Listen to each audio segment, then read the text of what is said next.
Where are you going? To a pub. To a pub? Yeah. Okay. You're allowed to drink in a pub? Bye. Sorry? Bye. That's rude. That's not. You won't talk to me? No. That's rude. Okay. Very rude. Okay. Are you allowed to drink in a pub near me? You're old enough. Obviously she knows I'm not old enough to drink in a pub, so why ask? It's a bit of an obvious question. Whatever. 16-year-old Naomi Fisher's blatant defiance of the rules has left her mum powerless to control her. I tried everything from shouting back to taking away privileges like money, telephones, anything I could think of. Nothing worked. Naomi had to sit her GCSEs a year late after being kicked out of school. She's been a law unto herself ever since her parents split up 3 years ago. She was just very angry, as I guess you'd expect. She wasn't happy about the situation at all. You know, she wanted us to be a family. Like when they told us and stuff, like everyone cried, but I'm the kind of person who's not to cry, to keep my emotions like bottled up. But that is basically when things just started going out of control after that. So what time are you going to be in tonight? I'm not too sure, Mum. Could you give me a time, please? 3, 4, 5. How about 2 o'clock? No. Yes, please. No, Mum. Most of the time, I'll just end up walking out because I can't really bother to argue with her anymore. And if you can't live with someone at all and it's just hell, of course you feel you failed. I hope that this trip helps her to communicate with me, communicate with her mother, better than she's been able to up to now.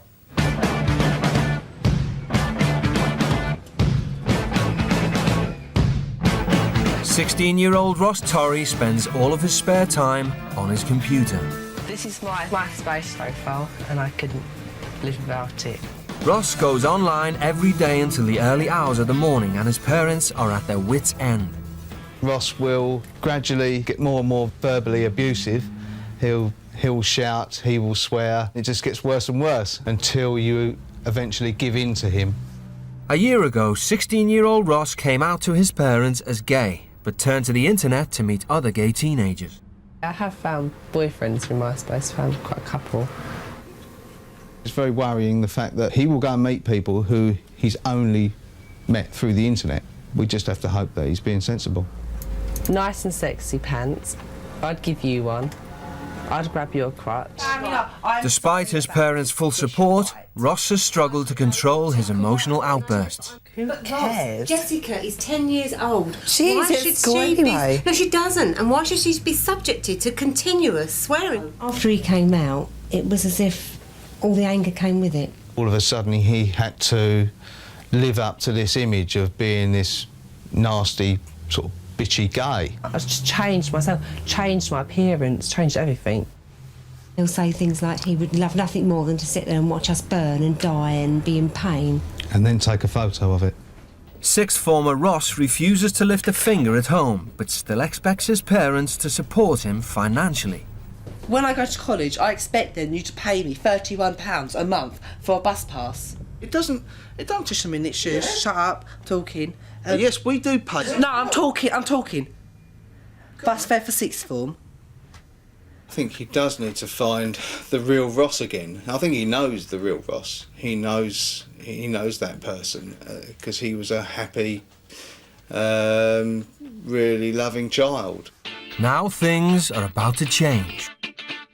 Both teens' parents have agreed to send them to America to experience strict parenting firsthand. I've definitely made that life at home for me quite as easy as I actually think, and I will miss it a lot. I'm actually really excited about going to Alabama now, because like packing and stuff, it makes it official, I guess. I don't know, it's gonna be great. For the next 8 days, Ross and Naomi will be away from their friends and family for the first time in their lives. See you later, yeah? Don't, because you know you'll get me crying. You got your passport? Yes. Goodbye. Okay. Goodbye. Yes, Mum. I don't expect him all of a sudden to come home and start doing the washing and ironing and things like that. It would be nice, but no, just a few, you know, the please, the thank yous and a bit of decency. Hope she comes back with knowing herself and what she's about. I didn't know where Alabama was till today. I was like, where is Alabama? No, I didn't know there was such a place called Alabama. Alabama, we talk like that. Oh no. The teens are being sent to Alabama, 4,000 miles away, where they'll be staying with the Garnetts, a deeply religious, conservative family. Satan wants to devour our kids. He wants to pull them away. He wants to bring them into darkness. So it's my job to not let him do that. Mum Lynn is a part-time teacher, and Dad Mark works for a large pharmaceutical company. And they are the proud parents to 16-year-old Hunter, 14-year-old Mitchell, and 12-year-old Heather. And my parents just make sure everything is appropriate for a 12-year-old godly girl before I go and do anything. You put your thumb in your neck right here, and you put your hand down. If your shirt comes below that, then it's probably too short. This is the driving contract that my dad wrote up for me. It has 15 rules on there, what I should and should not do when I'm driving in the car. In the Garnett household, there are no locks on the doors. The parents feel it's their right to control every aspect of their children's lives. We don't want our kids to lose their innocence before it's time. They dictate the music they listen to. We just kind of go through his songs and see what he's got. And there's sometimes when I say, you know what, I heard a word in that song, buddy. It's off. Let's get it off. They control the TV they watch and know all their children's internet passwords. Someone's going to raise them. It's either going to be MTV and MySpace, or it's going to be Mark and Lynn. And I choose Mark and Lynn. The Garnetts absolutely believe their unique style of parenting could make a difference to the British teenagers' lives. I'd like for them to be able to see that, you know what, here's a family that loves each other unconditionally, that has fun, and they do it, you know, based on biblical principles and biblical laws, and they're not a bunch of fuddy-duddies.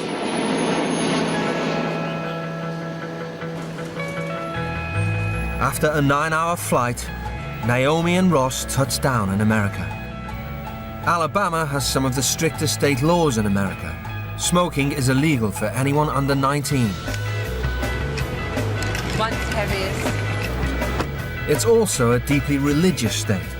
In the UK, only 10% of people regularly attend church, but in Alabama, it's over 75%. Oh, look at us, desperate housewives. Really American, aren't they? And you're getting mad and hot. The American dream. Did you sing? Dry. I'm so scared. I never get nervous. I'm shitting myself. I'm really scared. This is worse than anything I've It's like ever when you're just met. about to go on a roller coaster or something. And Not even like that. It's even worse. It's like you're about to meet your death. Guys, How are you doing? how are you? I'm Mark. Okay. It's fine. It's fine. I would have bought my own one, but never. Hey, listen, it Y'all never put- rains in Alabama. And it rained, of There you course, go. right On the now. arrival, On today. You can Hey, watch your step. These steps are kind of steep. I went upstairs. Okay. Excellent. I think we broke something. Hey, this is Naomi. I'm Mitchell. Yeah, go right ahead. I'm Hunter. Hey, my name's Heather. Hi, Hey, Ross. Hey, my name's Heather. Cool. I'm Hunter. Cool. Hey, I'm Mitchell. We're glad you're here. Welcome to our home. We're all glad. We've been excited about this, so everybody just wanted to welcome y'all and make you feel at home. And they can't tell you how privileged we are and thrilled that y'all are here. Thank you. No, seriously, So y'all, we're really excited. it's going to be a great 8-day journey. The Garnetts live in a sprawling 5-bedroom house spread over 3 floors with its own private swimming pool. You got it clean. The Garnett children have given their bedrooms over to Ross and Naomi for the week.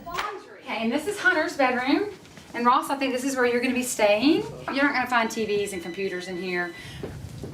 And this is Heather's room. And we're going to get you set up so you'll be comfortable and that kind of But thing. before the British teens can get unpacked, the Garnetts lay down some ground rules. First on the list is foul language.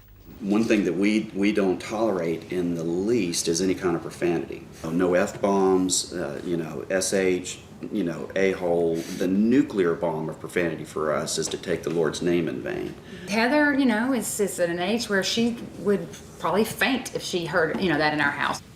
We're very interested in every aspect of our kids' lives. We monitor the internet. We don't allow inappropriate websites, and we monitor what they download and what's on their iPods and even on their cell phones. It's the exact same thing with the TV, and we don't bend on that one.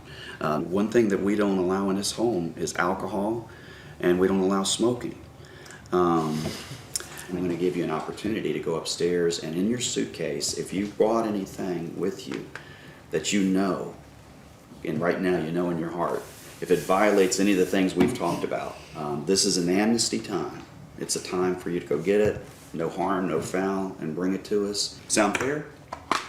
Good, excellent. Used to having complete free reign, the strict regime comes as a bit of a shock to the unruly British teens. What the F-bomb? Honestly, a-hole. I said a-hole. Oh dear. Oh my God. You can almost see her nipple hair, okay? Yeah, I think it's completely over the top. Like, they should. I don't know. It just doesn't seem human almost that you're not allowed to see the things that go on outside of these walls. There's no need to be continuously looking over this, looking at them, watching what they're doing and stuff. I mean, come on. Yeah, I really doubt they're going to like magazines, so I'll get rid of those and my iPod. But I'm not giving them my cigarettes. I put them in here. They were actually in my pocket. I don't even have that many. I have 7. But I'm just going to keep them. Thanks. Do you have anything? No, there is nothing explicit. I don't have any magazines and stuff. What we're going to do now, we're going to go check your bags. Before we do that, still got an amnesty second chance. Anything else that... Yeah. My cigarettes in my bag. 6. I've not got any 6. The Garnett children are regularly subjected to random bag checks, and the British teens are no exception. There might be a bathing suit issue if this is any part of what she thinks we might wear outside. It's probably not gonna happen. Didn't you read yourself when they said that her daughter fainted if they had a swear word? I know. I would could die. I think my dad would actually faint. I had to hold my teeth up. I was like, because I thought it was an alarm.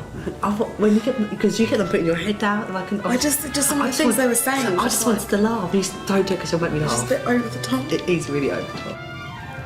It even tells her it's bad for her. Smoking kills.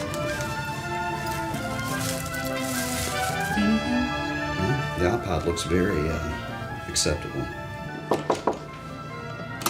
Is my stuff okay? Oh no, they're looking at my pictures! Oh shit! No! Naomi! Pictures of me drunk at my face. Oh shit! These photos are really fairly benign. With over 300 photos on Ross's camera, Mark has failed to notice his drunken snaps. You know, I don't have a whole lot of problem with them, to be honest with you. That is so rude. How dare they go for my pictures? At least the courtesy and decency to fucking ask. Okay, I know we were gone so long. I'm so sorry. I'm livid. I think that's so rude. What is rude? Looking through, I think you should have the decency to ask, can we go through your camera, please?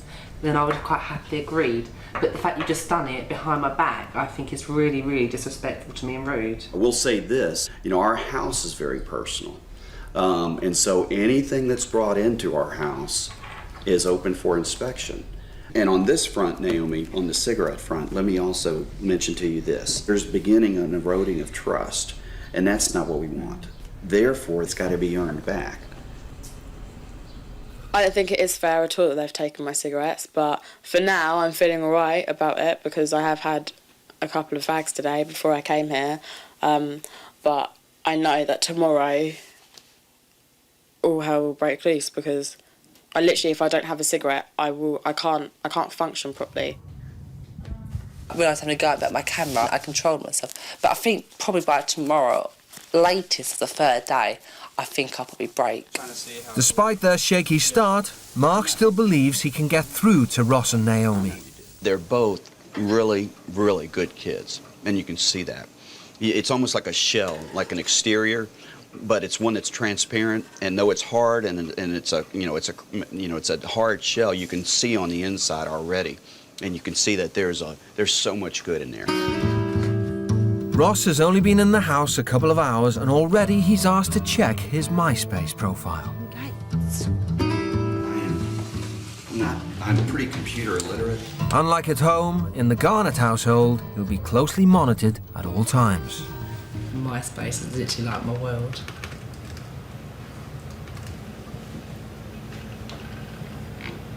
What is it that you're trying to accomplish by putting a photo like that? Because that's pretty provocative. I am very insecure.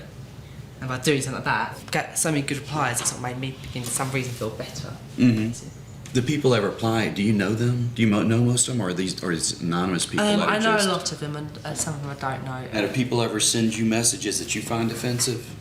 Oh yeah, a lot of abuse messages on here, people telling me to go and kill myself. Are you serious? I can probably try and find one for you. I've had people telling me to go and shove my fingers down my scrapey little throat and make myself sick because I'm a fat person.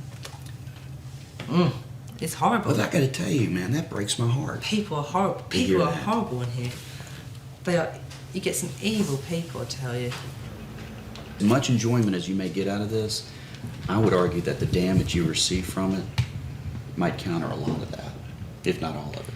So because I care about your safety and the well-being of you emotionally, that's why I'm going to ask you not to go on this particular account this week. How do you feel about that? I could probably give it a go and see how I last, yeah. I mean, I've actually never lived without my space. I've never gone a day without it, really. That just kind of broke my heart, to be honest with you, to know that he's getting his esteem and his value and his worth from people he's never met. Can't tell you how much I appreciate him being candid about it and very forthright. At the same time, the level of alarm is through the roof. Is anything in her heart? Honestly, it's like, what good does that help? Oh, well, we don't want any abuse being brought into the house, Ross. Shut up. That's not mine. It's not mine. Heather, is this yours? Yes, sir. Okay. Oh, I thought it was yours. Over dinner, Naomi takes the opportunity to tell the Garnetts what she thinks of their overprotective parenting. You said that you're trying to teach them for the outside world and stuff, but the outside world does have all the things that you're protecting your children from. Hey, they're aware of, the world and cussing and movie and sex and whatever the case may be. There's things we talk about. They're open to that, but it's not something that he fills his mind with on a daily basis. And we want our kids to become the best adults they can be, and we want for y'all, as you enter adulthood, to maybe question some of the decisions you've been making in the past and saying, you know what, these may not be the best choices I'm making when I'm entering into adulthood. You have a real thorough understanding what the expectations are. And why we do what we do. Yeah. All right, well, let's clean up and we'll kind of wind down and get ready for bed here. It's only the end of day one, but already the teens are outraged by the level of parental control. They're all robots. The parents have literally robotised these kids. They're going to go into the world and not know jack shit. Their parents are going to think they do. I'm worried with the kids. Because when these kids go outside into the real world, they're not going to be able to cope.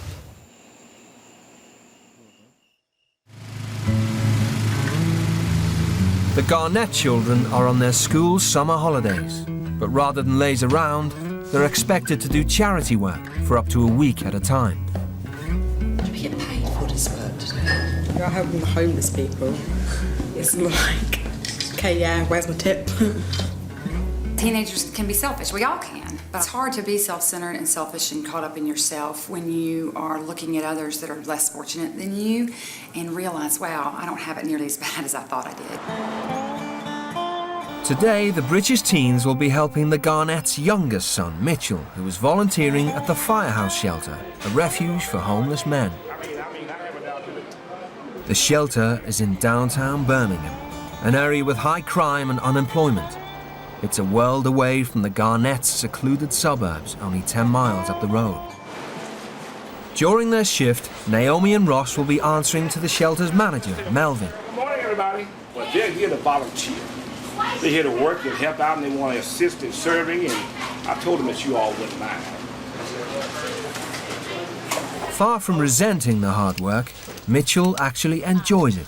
My dad is right about it being good for our family, just being able to help others that might not be as fortunate as us, help them before we help ourselves. Okay, so let's go on out here, you all. We're going to go out front and get ready to start lunch. Okay. The shelter provides hot meals every day for up to 200 homeless men and is run almost entirely by volunteers. Volunteers are our lifeline here at the shelter. Without our volunteers, we wouldn't make it.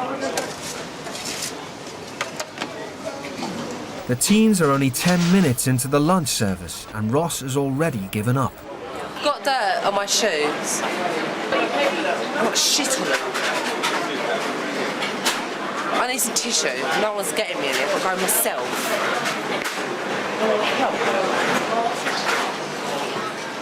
With the lunch queue beginning to build, Ross and Naomi are nowhere to be seen. What are y'all doing around there? Walk. A walk? Yeah. We've come back now, haven't we? We're on the way back. No. You all don't know the seriousness of this area here. You put your lives in jeopardy. We didn't go very far. These people hurt people around here. Okay. They kill people, they cut people, they stab people. You have to think before you do things like that, Naomi.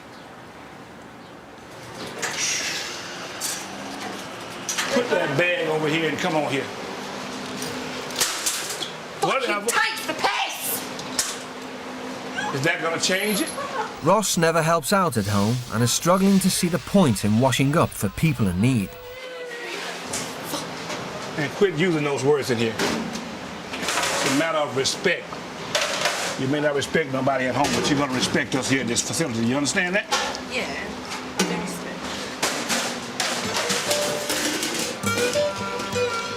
I understand we're volunteers, but we're not slaves. We're not volunteering to be their fucking skivvies for the day. And my hair. I want to stop from it, it's my hair. The teens haven't been back long before they're in trouble again. I want to have a talk with you in the office in here about what just happened with those smoke with the cigarette. Naomi has persuaded one of the homeless men to break the law by giving her a cigarette. The guy that gave you that cigarette, he knows better. We don't do that here. Now he's going to have to find somewhere else to go stay. He's going to be homeless again. He's back out on the streets again because you asked for a cigarette. Just because he gave me a cigarette, he's going to be homeless? Yes. Yeah, but that's out of order because it was my fault. So Well, I should get a punishment for it, not him. You probably will. So we understood each other? Yeah. Yes. Okay.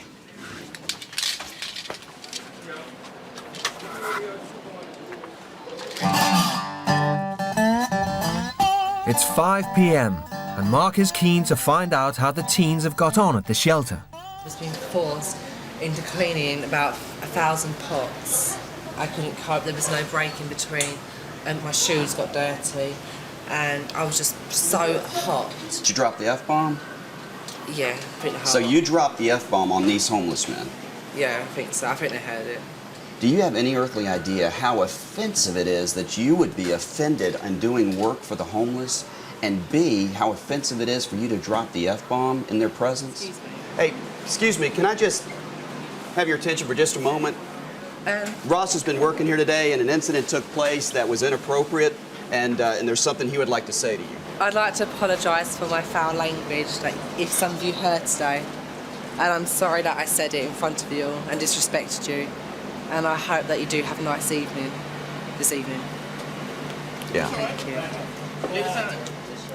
Naomi has a confession of her own to make. I asked someone for a cigarette and they got in loads of trouble. He can't stay here anymore. So he's out on the street tonight. These men are begging to be able to get into a shelter like this because there's murders on the street here every night. You put this gentleman in a situation that now he's in danger. I didn't know that that was going to happen. But you don't understand that your actions have major ramifications, major consequences on other people. You've got to take responsibility for your actions. I'm going to give you an opportunity to come back tomorrow with an unbelievably great attitude and great work ethic. If tomorrow goes incident-free, then we're going to take this and put it behind us. Okay. I'm beyond disappointed. What I'm having to do is try to fight back irritation and being furious about it. Bitterly, bitterly disappointed.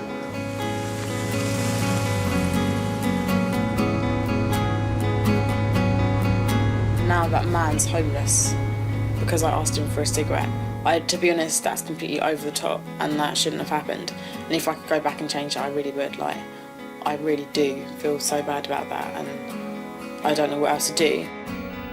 Over the past 2 days, Ross has found it difficult adjusting to the Garnett style of parenting. This is a letter from your mom and dad, and it's a letter to you. Today he receives a letter from home, a reminder from his parents about why he's come to Alabama. You really liked the person you were, Ross. That all changed, Ross, when you came out last year about your sexuality. You had the whole of your family support, and yet you seem to turn against us. The name that you have called us and some of the things that you have said have brought both me and Mum to tears at times. When you said that you would like to see us burn and take pictures while it happened, that hurt us more than you will ever know. How does that make you feel? Pretty sick, really. Ill. Really? Quite ill. And just the feeling that must have for your father putting his head on the pillow and trying to go to sleep at night, it literally, you know, right even now, it's kind of making my stomach churn. Almost I can't fathom that. So wrapped up in myself, I just didn't care about him. I just cared about myself and how I felt and what I was going through and what they was doing to me. I didn't really think that what I was supposed to do with them. I've still got time to fix it and to learn how to apologise and try to set myself out. Naomi, would you like a cinnamon roll? Oh, no, thank you. Would you like it, Ross? No. You sure? It's the teens' third day in Alabama, and today they're returning to the shelter, but not before Mark gives them a pep talk. I kind of wanted to give you all a few words of encouragement. And Hunter, you're going to be going with them today as well. And I'm not going to go spouting Bible verses all the time, but it says, anytime you set your hand to do something, do it with everything you've got. So as you go about today, have that great attitude. Think about the joy you're bringing to these people. You're going to do a great job today.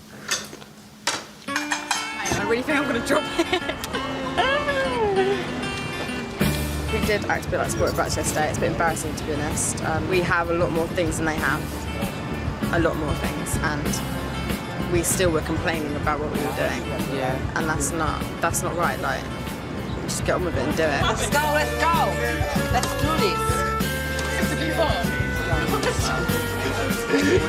They're going too fast for me. I'm having to keep up with them. Oh, I'm sorry, that wasn't anything said. And they look like they were having fun doing it.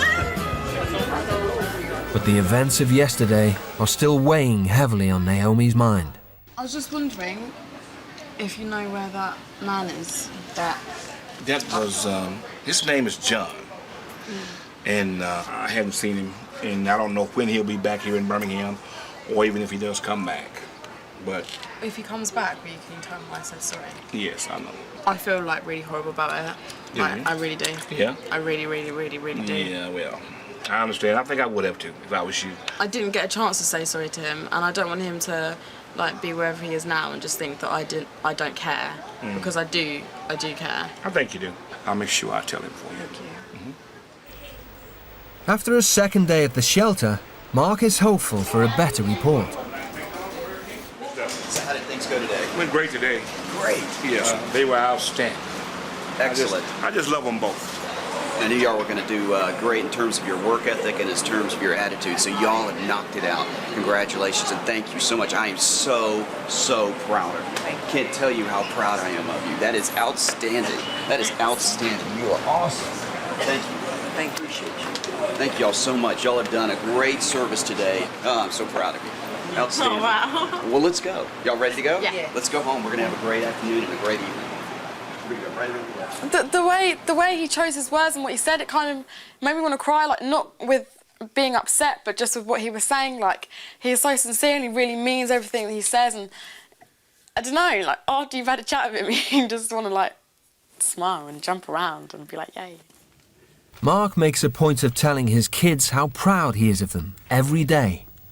I didn't hear, "I'm proud of you, son," from my dad until the day before he passed away. And I remember I was actually putting his slippers on. And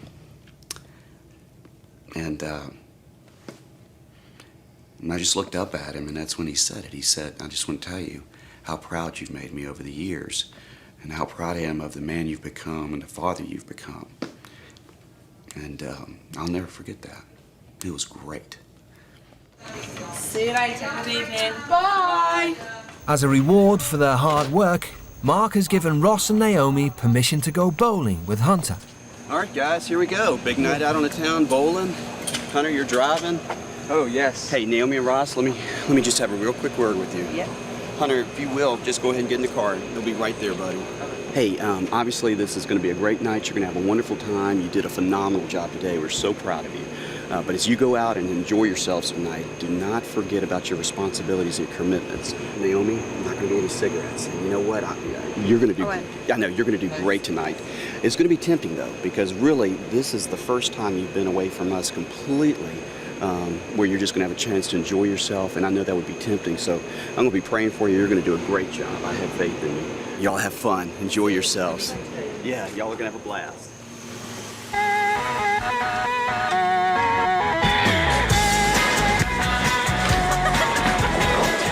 I'm so good at this game. Unlike the UK teams, nights out for 16-year-old Hunter and his friends are a treat. They must be earned, carry huge responsibility, and come with a curfew of 9 p.m.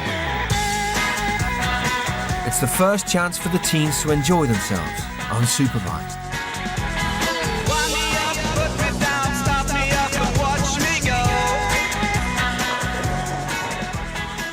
Half an hour into their bowling evening, Ross spots the bar. Has anyone got a spare cigarette or anything? Has anyone got a spare cig? Ross knows it's illegal to smoke in Alabama under the age of 19.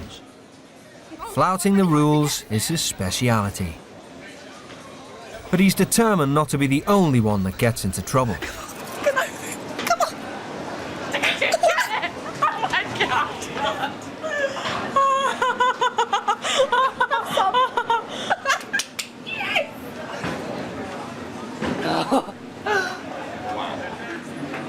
Y'all shouldn't be smoking. Shit. I'm thinking of your dad now, right now. Then why are you doing it? Y'all are putting me in an awkward position. I mean... Sorry. I mean, it's fine. Sorry. It's just my parents expect me to tell them stuff, but... No, please don't tell them. Just don't do it. Please don't tell them. We're really scared. I mean, I don't want to be the bad guy here, but... It's kind of hard not to. Shit. You don't... I think I should have done that. I guess I was a little disappointed in what they just did. I have to struggle with what to do now. Pick them or pick my parents. Thank you.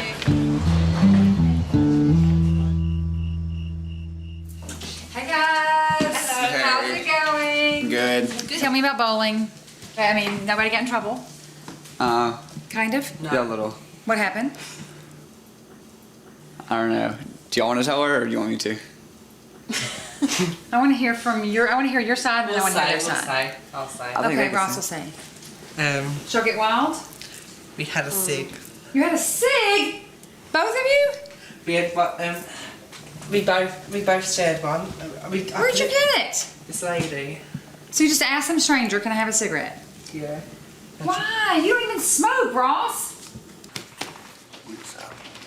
Hello there. Hello. How are you? How'd it go? I mean, they had fun. But I'm not so sure. So is everything okay? I think so, but they broke our rules. Really?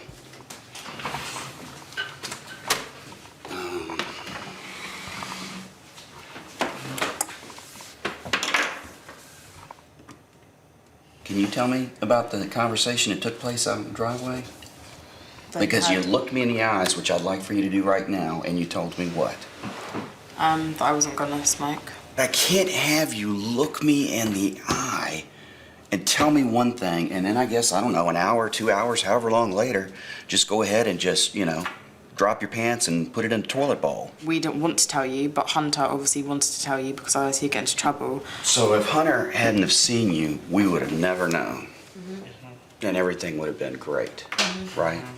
The whole no one will ever know thing just rips apart, obliterates trust. It just destroys faith. But it was a cig. It was a cigarette.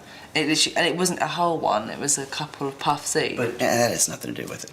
I couldn't give two flips about the cigarette, to be honest with you. You guys have lost complete sight of what's important. If we can't trust you, and we can't have any faith in you, there's just nothing here. There's just nothing here.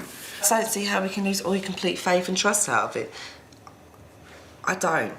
Sorry, just don't. We're trying to do our best to show you what unconditional love looks like, and you continue to just piss it back in our faces. And it just drives me up the wall. It just drives me up the wall. I'm just sorry about this whole situation and for being here in the first place, really. Just want to go home. Your lives are, because again, it wraps around you. It's all about you. Oh, however it makes someone else feel, you don't care. And I'm sorry if that hurts your feelings. But, No. see, it doesn't even hurt your feelings because you don't give a rip, because it's not important to you. We do, because we know it's not true. You know what? I'm done here. You guys have a Coke and a smile, a great evening, and I get those plane tickets ready. He's mad. This is worthless. It really is. Guys. He's mad. Yeah, I think I've expressed enough. I do care. Get upstairs. Mark.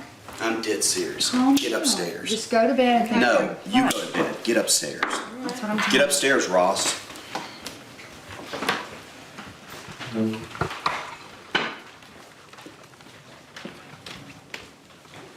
If he wouldn't have found out, none of this would happen, so he wouldn't have been in a bad mood, and then everyone would have been fine, and no one would have got hurt, and we would have got our cigarette. Because he would have never ever found out. So why did he get so angry about that? The whole enjoyed.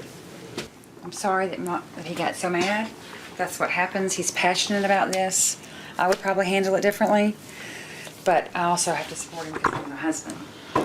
So, let's just go to bed. You know what I'm saying? And wake up in the morning and figure out what we're gonna do. Anyway. Tomorrow's another day. Tomorrow's another day? Y'all be thinking about what happened? Okay. All right, guys. Y'all sleep good. Thank you. Even though they're like very nice people and I still like think of them as friends, it is hard to respect them just as much as I did before after what they did tonight.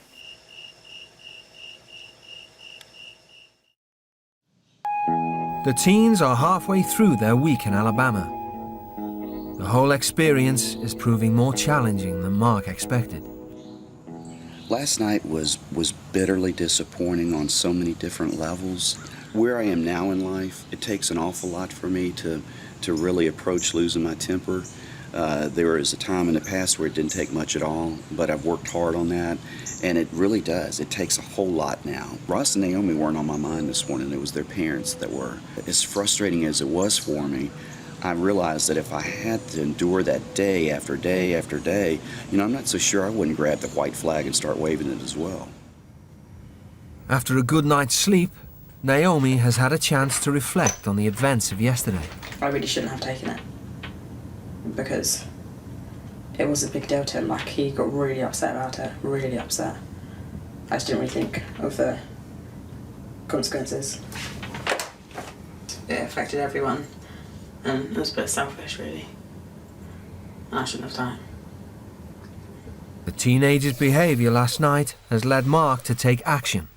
What we've decided to do with them today is we've decided to separate Ross and Naomi. I think we've come to the full realization that they have partnered up, and we certainly want them to be friends and to enjoy each other's company. But to their detriment, no. And that's what it's become. You're going to spend some time at the shelter with Melvin, and Naomi's going to help me here. And I know that may be something that you're not looking forward to, but life sometimes is just not always doing what we want to do. I feel so sick. They're making me feel ill. They don't understand. I'm emotionally drained out. I'm physically fucking tired. I feel so ill. But they're not giving me a fucking break. I'm going to go back to this poxy ass place, which I hate. Not used to being told what to do, Ross decides to walk off. Ross, I know you can hear me. Once again, you got to think about what you're doing to somebody else. I've got to come find you. I'm dressed up, ready to go to work. It's burning up out here. So don't just run away without permission. That's just not the way it works. That way. You can't walk that way. We got to go. So let's walk this way. I know you want some free time. Hope. Well, what are some coping skills you can do? I feel like probably this is what he does at home, and his parents have to deal with that. With the, you know, anything that's not suitable to him is met with a fit or an escape or, you know, cursing or whatever the case may be. And that he needs to grow up and be able to communicate it back and, you know, share his feelings, but not always just a immature reaction.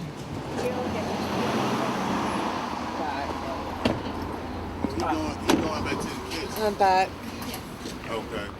Back at the house, Naomi finally begins to open up to Mark. Well, I said sorry last night, but I didn't really...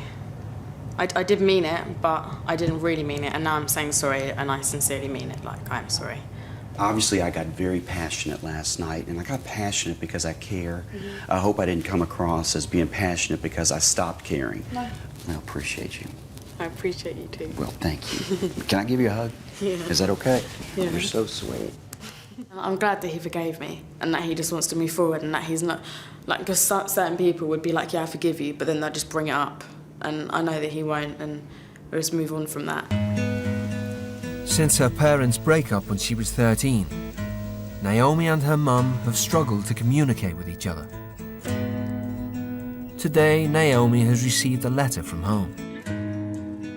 Life sometimes brings pain in difficult situations. Oh no, I'm crying.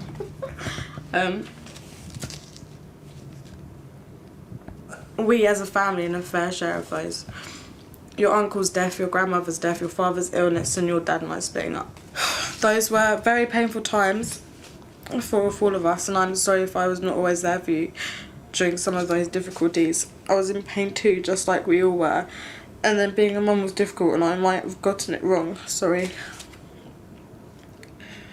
I was not aware of all the difficult times that you went through. I'm sorry that I did not notice.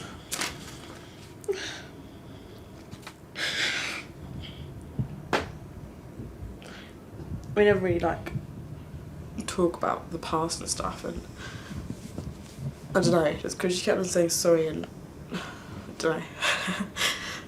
Oh dear.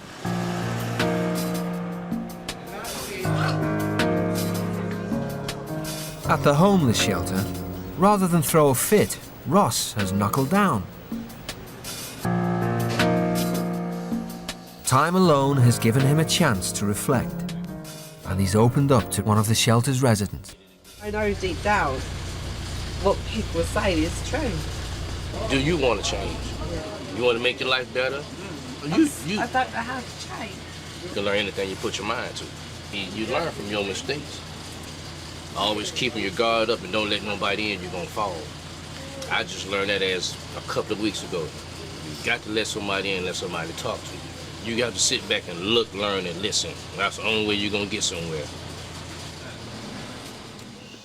The Garnetts encourage their children to talk to them about everything by spending quality one-on-one time with each of them. You know, I'm really looking forward to taking Naomi out tonight. We've gotten closer over the course of the week, but I get a good chance tonight to gain some real fresh insight and new insight and meaningful insight into her life. Tonight, Mark is taking Naomi out for dinner. The Garnetts call it a daddy-daughter date. Mark does this with Heather.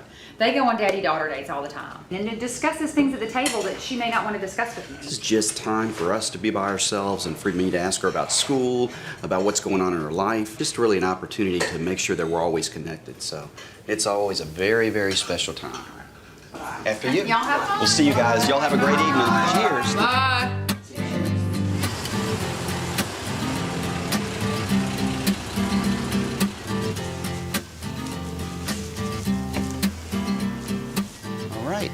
And we've arrived. This is Leonardo's. You're gonna love this. You ready? Yep. You go right through here. I'll follow you. Well, have you always been kind of private, you know, and kind of quiet? I used to, like, say what I felt and act how I felt. Right. But I've just stopped doing that. I've changed a lot. Well, I'm not trying to get ultra personal, but what's taken place that makes you really kind of afraid to trust people and be vulnerable to people and share stuff like that to people? I mean, it sounds like you've really gotten burned. Yeah, no, there's just been a lot of drama in our family. Were y'all very close? But we were close as a family. We were. There was a lot of arguing and stuff, but I just thought they were like going through a rough patch kind of thing. Right. And yeah. And then they just broke up, and I was shocked.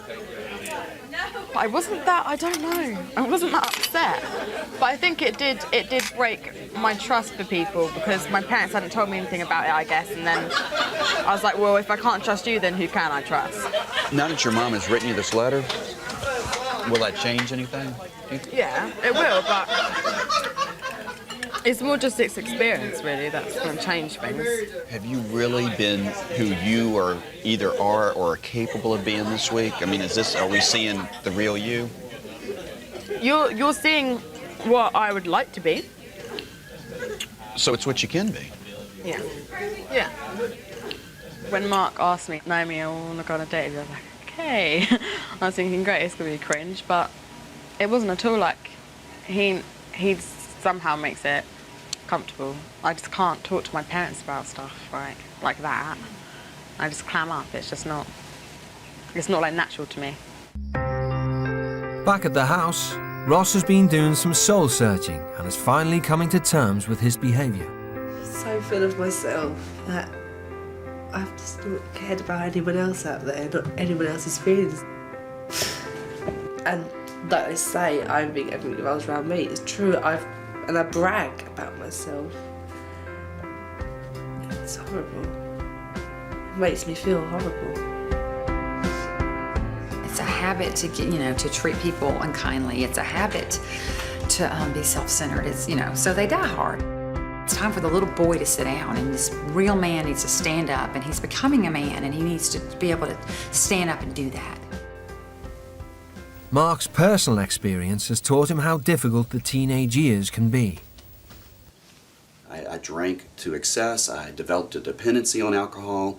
It's one of the reasons that I'm so adamant about protecting my children from those same kinds of horrible mistakes. Throwing the kids to the wind and hoping for the best and letting them stumble into adulthood by themselves. I can't imagine anything more irresponsible or more detrimental to a child's development. So it's holding the line in, and when I flick it, I'm just going to let it go. Just flick it and let go. Mark leaves nothing to chance with his own teenage sons. When Hunter turned 16, Mark took him away for the weekend to talk about sex and purity.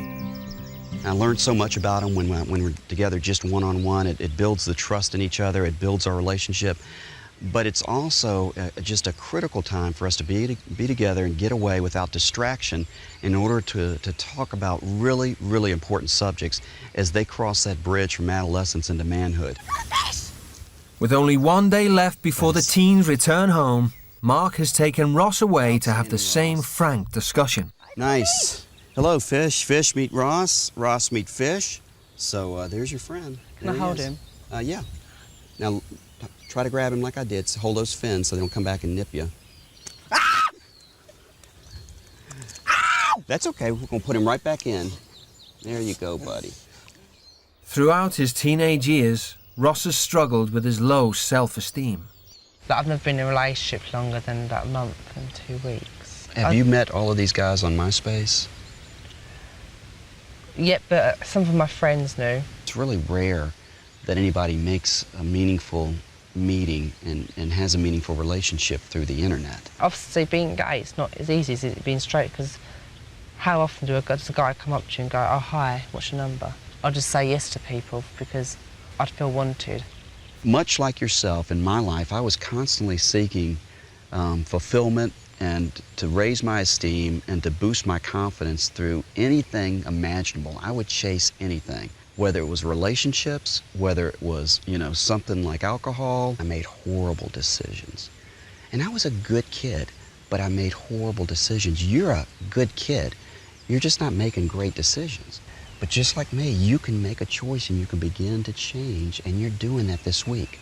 My hope and my prayer for you, Ross, is that you've got the strength to continue, and I believe you do.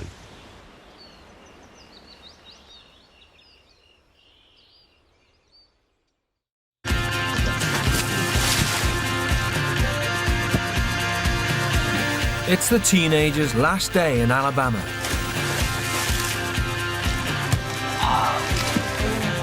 And Mark has one final request for Ross. I want to ask you to enable the privacy function. There's no reason why anonymous people should be able to come onto your page and leave abusive, negative, horrifyingly detrimental comments. All right, is that okay? Yep. Are you in agreement with that? Yep. I would like to be able to not use it as much. I know for myself I would never be able to get rid of it. I don't even want to get rid of it. That's not my aim. But I think more of an aim is to try and maybe find something else to do other than MySpace when I'm not when I'm at home. The Garnetts have invited some friends round for a goodbye barbecue. I've collapsed on the floor, wetting myself. My friend's next to me, they're dying, literally. Steam's coming up their head. While the barbecue is in full swing, Mark has a few words of encouragement for the British teens. Think about the things we talked about this week. You know what's to do and what not to do. And, be respectful to your mom, as you will be. And know that they love you. And you have an opportunity to start fresh, with every bit of confidence and faith in you. Thank you. You've got what it takes. I believe in you. I really do. Don't worry about what's happened in the past. You can't do a thing about it. But you can take care of today. You're going to have a great life, my friend, and I hope we'll stay in touch. And I'll tell you one last thing. I would be proud to have you as my son. Yeah. And I thank you for letting me be your dad this week. Thank you so much. It's been a pleasure. Oh, man. It's been great. Thank you so much. I'm really going to miss them. And it has been such a pleasure to be here this week. It's been hard, but it's been worth it. Here we go. Good for your mama. Okay. Bye. Bye-bye, Ross. Thank you. Bye. Start leaving with a great attitude, and I pray when they step off that plane that it just energizes them to continue that. I really do. Very much looking forward to now to becoming the Ross I was, the original me, the happy, smiley, jokey Ross. I think when I get to that stage again, I think a lot of things will change, a lot of things will be different. Never really sat down and talked with either of my parents about my feelings. Never really sat down and talked about what's happened and why everything's happened and the past and stuff and how we can just move forward and make it a positive thing.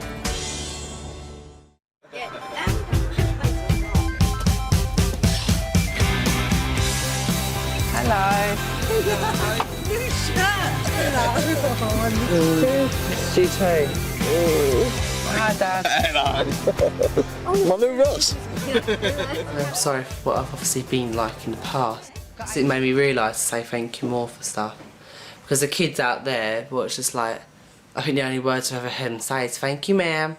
Thank you, ma'am. I don't expect me to call you ma'am, sir, because that's never going to happen.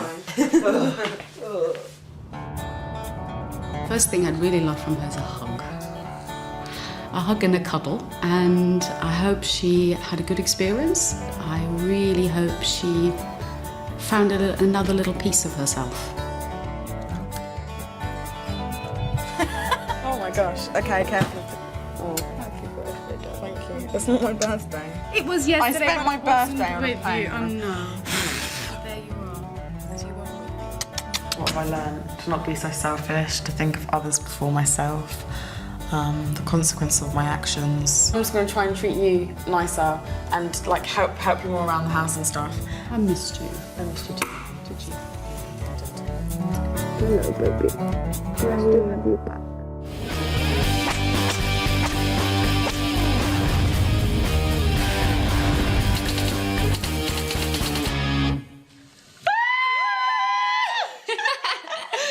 On a night out, peeps. Get up there.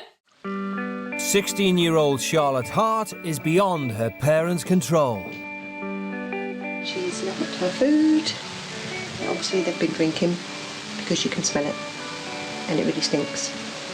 It does. And they've just gone out and left me to clear up all their mess. Parents piss me off. Just all loads of bullshit, really. Just keep going on and on and on and on and on and on and on and on at me all the time. Just for nothing, really. She will shout and she'd be aggressive. She slammed doors. She tried to, like, overpower me.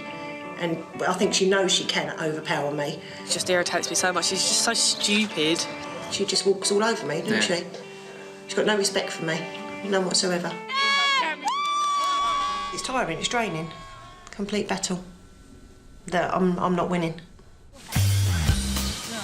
Charlotte's parents feel powerless to keep her out of trouble at school. I think she goes to school for a joke and a laugh and to intimidate the teachers. It's like the teachers, oh, I hate them. They're like arseholes, they are. They're like moan at you for the most stupidest little things. If Charlotte wants to answer her phone in the class, she will answer her phone. Or text. Or if Charlotte move seats or whatever Charlotte wants to do, Charlotte tends to do it, and then she gets told off at school and then she's in the sin bin. Which she don't really care about, does she? What did you call the teacher last time you had a row? Bitch. The bitch. It's not funny, is it? I find that... Yeah. I don't find that funny at all. It's draining. Yeah. It is, yeah, because you think, goodness, you know, we've brought up this girl and, you know, our daughter... A child is a reflection of the parents and we ain't like that. You do wonder why they are the way they are, but it's just difficult sometimes.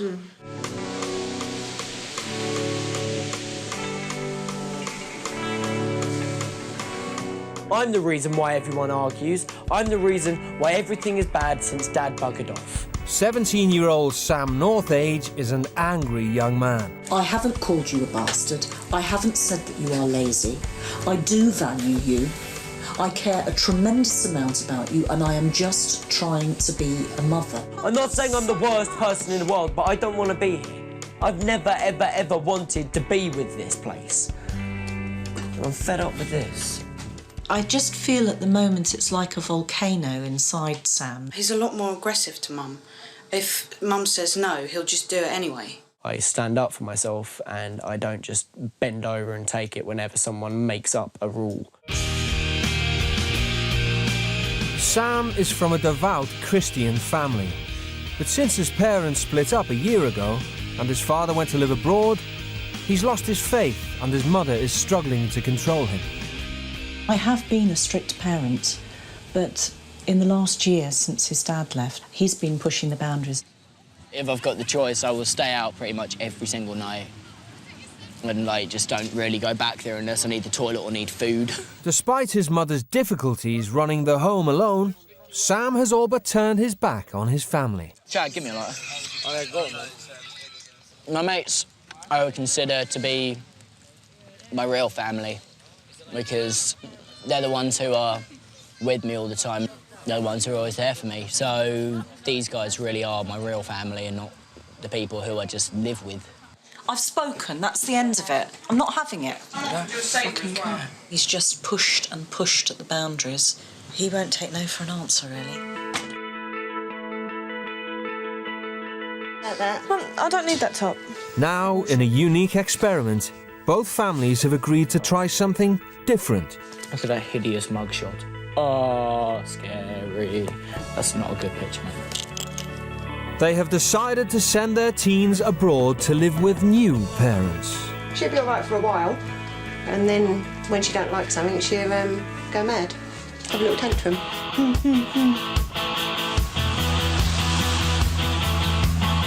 Sam and Charlotte will be spending a week in Jamaica with parents who demand absolute respect. Mum, will you get my bag? I'm going to Jamaica. All right. Right. Don't lose your passport. Won't. I love it, darling. I'll see you very soon. I think it would be wonderful if he could come back with a motivation that he hasn't had for the last year. I want him to realise within himself that he's actually spoiling the family makeup by his aggressive behaviour. Have a really good time, okay? Don't let me down, okay? Okay. Love you. Love you. I do hope this could be, you know, the start for Charlotte to sort herself out and realise there is more to life than arguing and getting the ump and stuff, you know, and go and do something with herself. And Sam. Oh, whatever. The teens' destination is nearly 5,000 miles away. Maypen, central Jamaica, where they'll be staying with the Rose family. Come on, Dave, you're out of bed, out of bed! The Roses believe a relentlessly strict household is the only way to bring up children. Which way are you going? Come this way! There are rules of the house. They have to respect the rules. They have to obey the rules. When they break the rules, there are consequences. Basically, right that's true. That's true. That's true. Yes. Dad Dave is a government driver. His wife Sharon is a full-time mother to their two daughters, 14-year-old Davia and 7-year-old Davine. So you didn't clean your shoes last night, David? But it's Sharon who's in charge. I don't even have to flog them because they know the signs. I'll give them the look. One look. One look. Or and if that I have is to enough. say, One look. Davia, she knows that. The Roses believe in physical punishment for children, absolute obedience to parents, and that everyone in the family should earn their keep. Discipline is a key in everything that you do. Without discipline and the Father above, you will not make it. Because you have to have discipline starting from the home. They think their old-fashioned parenting could teach the British teens a thing or two. Is a wild horse, it can be tamed. Can be tamed, yes. It can be tamed.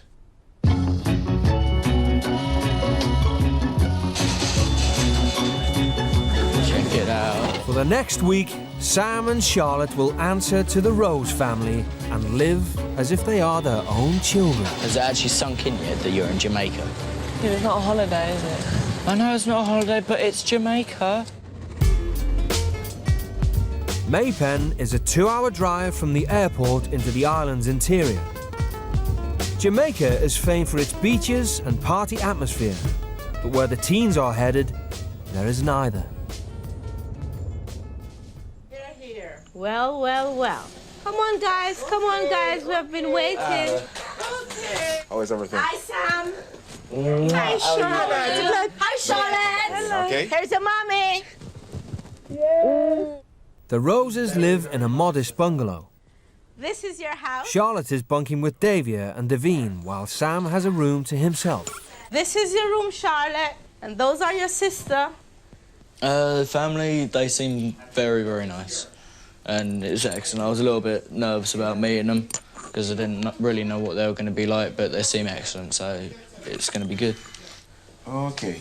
I do have one thing. I do smoke tobacco, and I have done for quite a few years. I'm completely fine if I can't smoke in here, but if I'm out and about, is that all right if I have a cigarette? No, will not do. Smoking is a no-no. No.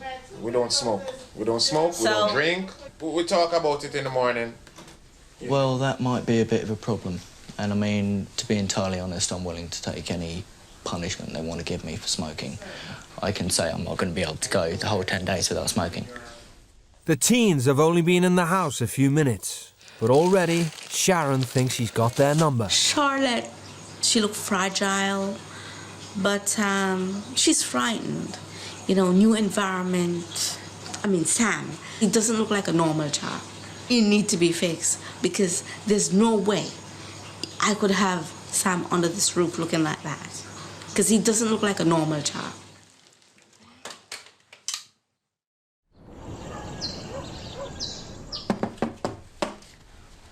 Good morning, good morning, good morning. Charlotte, we're gonna get up now. It's time to get going. Hi, The Sam. teens have arrived at the weekend. Good morning. How are you? Good. Good, good, good. But rather than their usual lie-in, there's an important family meeting. Now sit. Dave kicks off with some do's and don'ts around the house. Good morning. Morning. If you eat or drink from it, wash it. If you use it or move it, put it back. If you open it, close it. If you do all these things, this house will be trouble-free. Get a picture? No alcohol, no smoking. Neither indoor or outdoor. No swearing. Right? You have to sweep the floor, you have to wipe the floor. Your room must be kept tidy. Our house is always kept. And I'm expecting you guys to keep it clean, keep it tidy. There's dress code as well. And Sam, those earrings have to go. Like, I don't know if either of you have got any piercings. I can't take them out and leave them for the time I'm here. I can respect who you are. I have piercings that I can replace them with that are a lot less like this. But remember, as I said, we are the adult pair. So you understand that clearly? Our kids call us mommy and daddy. We're expecting you guys to do the same. I might have a problem with that. Why? Because the name Dad, I promised myself that I would never use that word again. Okay. And I would prefer, personally, to call you Sharon and Dave than Mum and Dad. This family is pretty much nuts. Like, for some reason, they think that they are actually my parents. And, it's just completely over the top, really. The week ahead is gonna be a complete and utter bitch, really. For Charlotte, it's all too much. I just want to go and see my mum. I just don't want to be here. It's the first time Charlotte's been away without her parents. Right now, Charlotte is crying, but that doesn't say that I'm gonna be, oh, you can do what you want to do. No, it doesn't happen that way. The rules remain. She could be crying to say, well, I'm gonna manipulate them, but that's not gonna happen. I'm gonna be even firmer. I'm gonna be firmer. Nearly 70% of Jamaicans are devout Christians, and in the Rose household, everyone attends St. Gabriel's Anglican Church on Sunday. Since losing his belief in God a year ago, Sam has not set foot in a church. I'm not going to be going into your church to worship your God that I don't even believe in. This is Sunday morning in Jamaica. We worship on Sunday morning. Well, then we go to church. There's a time limit. You should go and worship, and you should go and enjoy No. yourself. You don't tell me what I should do. You don't tell me what I should do. I'm not going to be staying in your house tonight if I haven't managed to have a fag, and I'm not stepping inside your church, which is apparently already starting. Well, Sam, let me tell you this. Sam, don't walk away from me. Don't walk away from me. Don't do that. That is one disrespect. We don't walk away from people when we talk to people.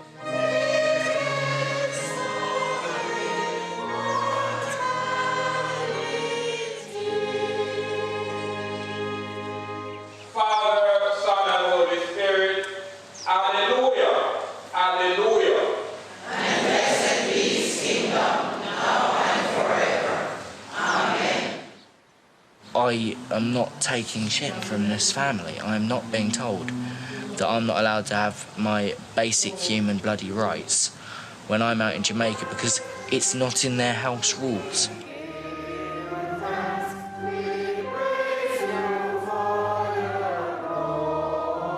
For 7-year-old Davia, there's a simple solution to Sam's problem. You don't have to have cigarette. You Yes, can I have do. a sweet. I don't have A small sweet. I don't have any sweets. I'll buy it tomorrow. These are gummy bears. These don't have any nicotine in them. You can take those gummy bears and do like this. And you can smell it and then you eat it.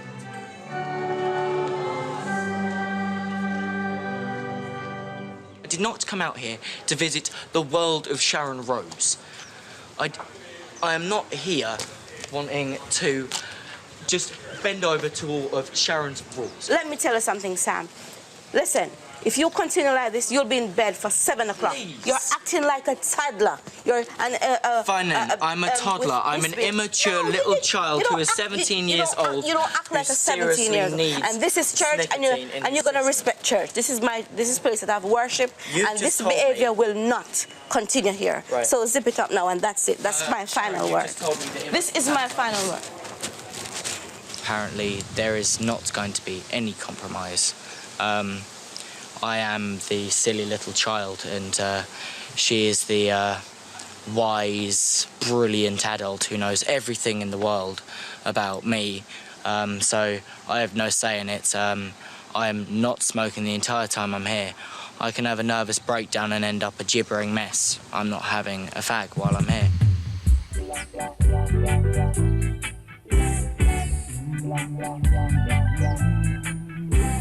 Back home, after an argument, Sam would normally storm out of the house. Instead, he's sent to bed early. Sharon's had more than enough of his behaviour for one day. Maybe the British government need to send these kids to live in Jamaica. Not coming to see the discipline in Jamaica, but come and live here, period. These kids need discipline. It's not about them. It's about parents. It's too much. Too privileged too.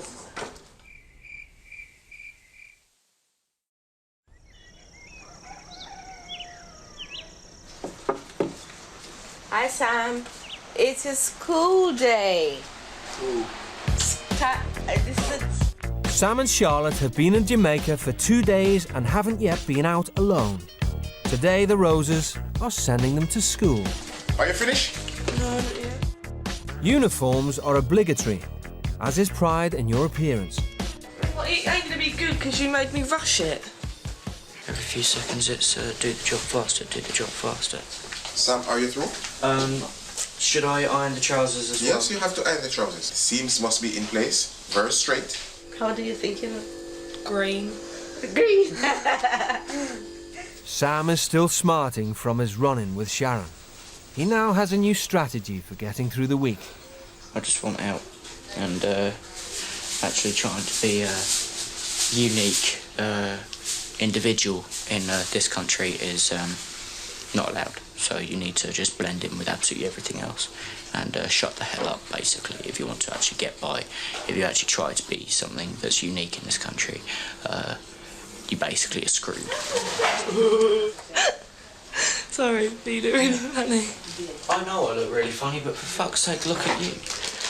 You look just as dumb as I do. You have your earrings out. Got my earrings in my pocket, so the minute I'm out of there, I'm sticking them back in. Despite her parents' ambitions for her, Charlotte has consistently underachieved at school in the UK.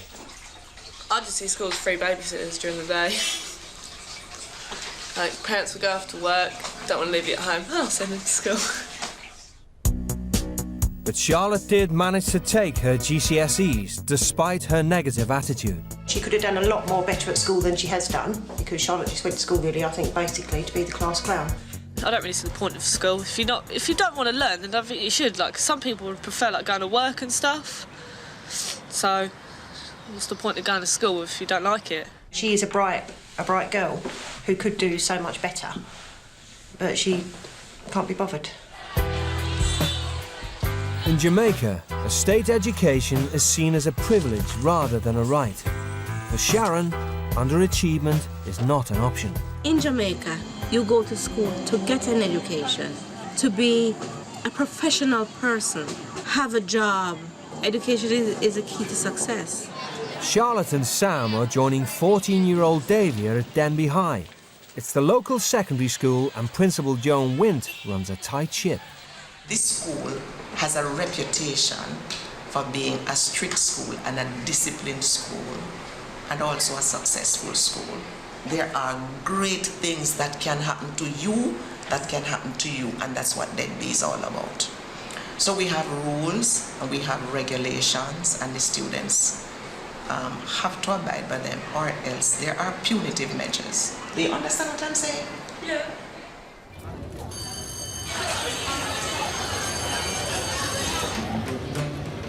The teens' first task is to write a poem and an essay beginning with the line, Jamaica is... The essay is to test their level of articulacy, expression and concentration. While Sam knuckles down, within minutes, Charlotte's attracting the attention of the teachers. Come on, we're going to try. Charlotte. It's not an exit. No, but it is. I'm sitting here in silence for 2 hours. I'm not doing it. End of. Unprecedented. We've never had a child who's so open with a defiant. It's not just the way it is done here. If it's an examination, you have to sit and write and do some work, and if you're not doing it, then you have to go to the principal's office. Well, let's go then. I need to get my bag.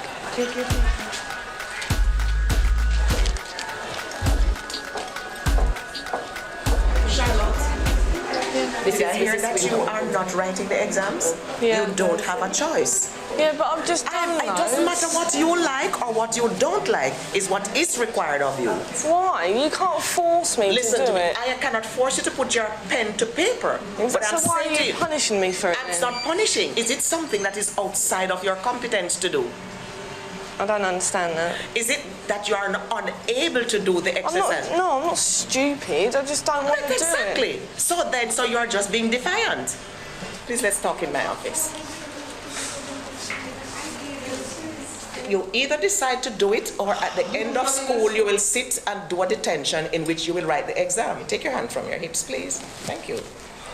This is ridiculous. It may be ridiculous, but that's required of you. It really is. It does not matter what you think. So decide. It's a choice. I'll do it, but I ain't writing loads. I'm not going to write. Well, whatever you write, but you go to the exam room and you do it. She's going back to the room and she's going to write the exam. Okay. I don't know if I've ever had in my 36 years anybody saying to me, well, you can't make me do it. I don't think I've ever had that. I don't think I've had that experience. Charlotte eventually commits her views on Jamaica to paper.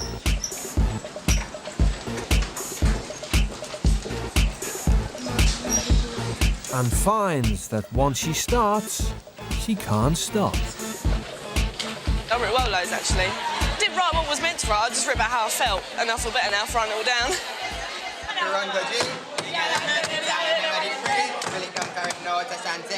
The British teens are something of a novelty, and Sam's enjoying being the centre of attention. You have a girlfriend? Yeah, I do. She's 15. And you're old, are you? I'm 17. It's all right. I'm getting on with the people here. I'm the only white guy in this school, so I've had a lot of people sort of like looking at me.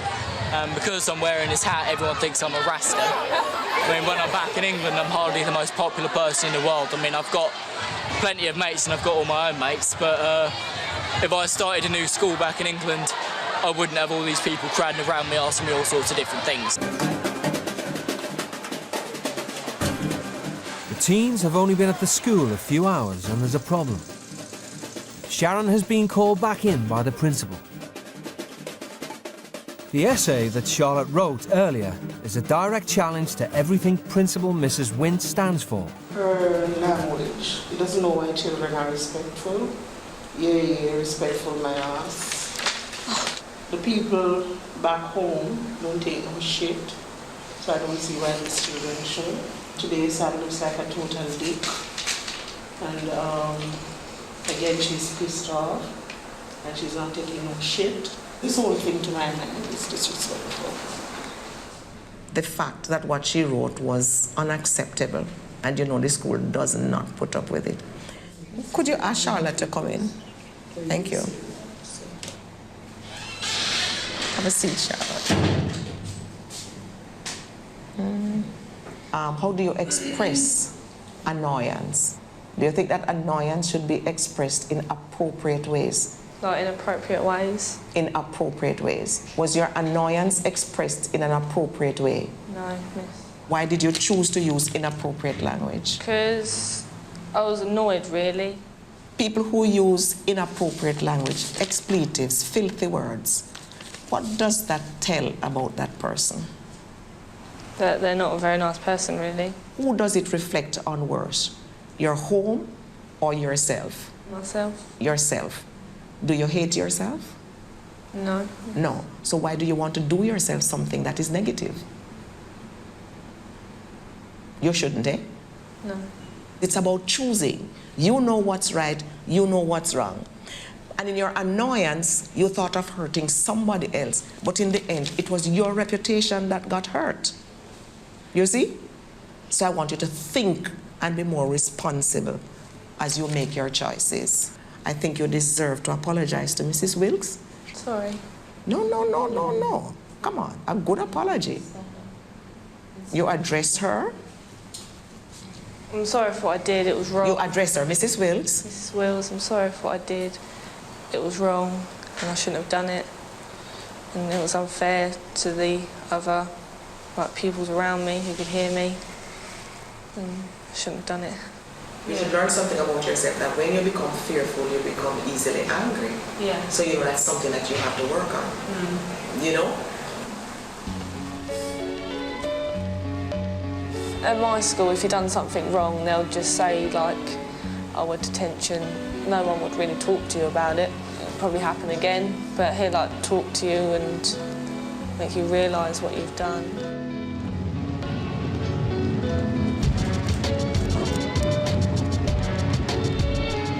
Angry, disappointed. Every day is gonna be like this. It will not happen. It will not happen.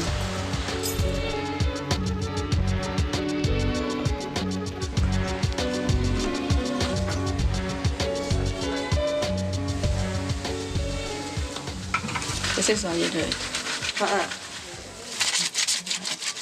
Your hand don't have to go squeaky, squeaky, squeaky. Unbeknown to Sharon, the day's events appear to be having an impact on Charlotte's negative attitude.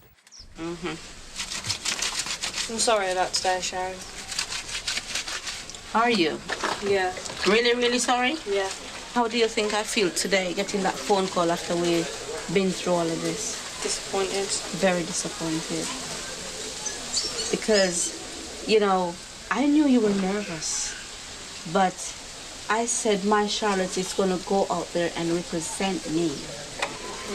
And are you going to let me proud tomorrow? Yeah. Proud, proud, proud? Yeah. Your mother proud? Yeah. England proud? Yeah. Yourself? After only a few days in Jamaica, being away from home is beginning to take its toll on Sam and Charlotte. It's just really weird, really, like being away from my mum, my dad, because I miss them all loads. I didn't think that I would miss my family, actually. I thought I'd just miss my friends alone. But at the same time, I miss my family. I miss my family, and I miss my mum, I miss my little sister. Most importantly, I miss Bex, I miss my girlfriend, she's beautiful. I miss kissing her, yeah, it's fun. Tomorrow is another school day, but first Charlotte wants to find out more from Davia about life as a teenager in Jamaica. What would happen if I was lived and brought up here, and and your mum was my mum as well, and I come home and said, look, I've got a boyfriend. What would happen? Our mother would kill us and say, you're not staying under our roof with that. So do you have a boyfriend? Yeah. How old? 20. Are you allowed to go to your boyfriend's house? Yeah. You're all really shocked by it. You're like. So, you sleep over? Yeah, I do stay around there. Yeah. My mom would never allow that to happen. Are you allowed to kiss him?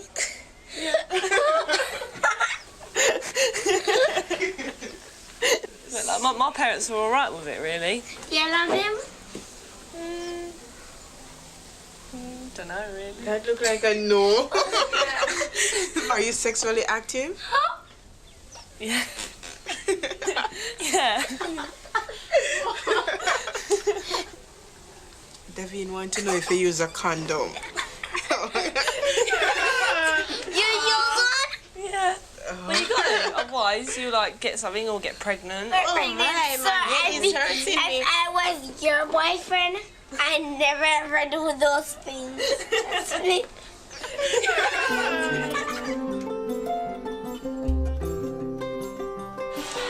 It's day 4.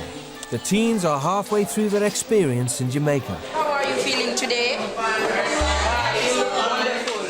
Today at Denby High, the students are being drilled in the school's strict moral code. Now, we're going to have a very interactive session this afternoon, and I know it's something that is on everybody's lips. So can you tell me what that is? Sex. Right. Unlike in Britain, where teens are tutored in the art of safe sex, Here, the message is more simple. The only safe sex is no sex. Sex is fun, you know, but it is not for teenagers. You have heard it over and over again that sex is for married couples.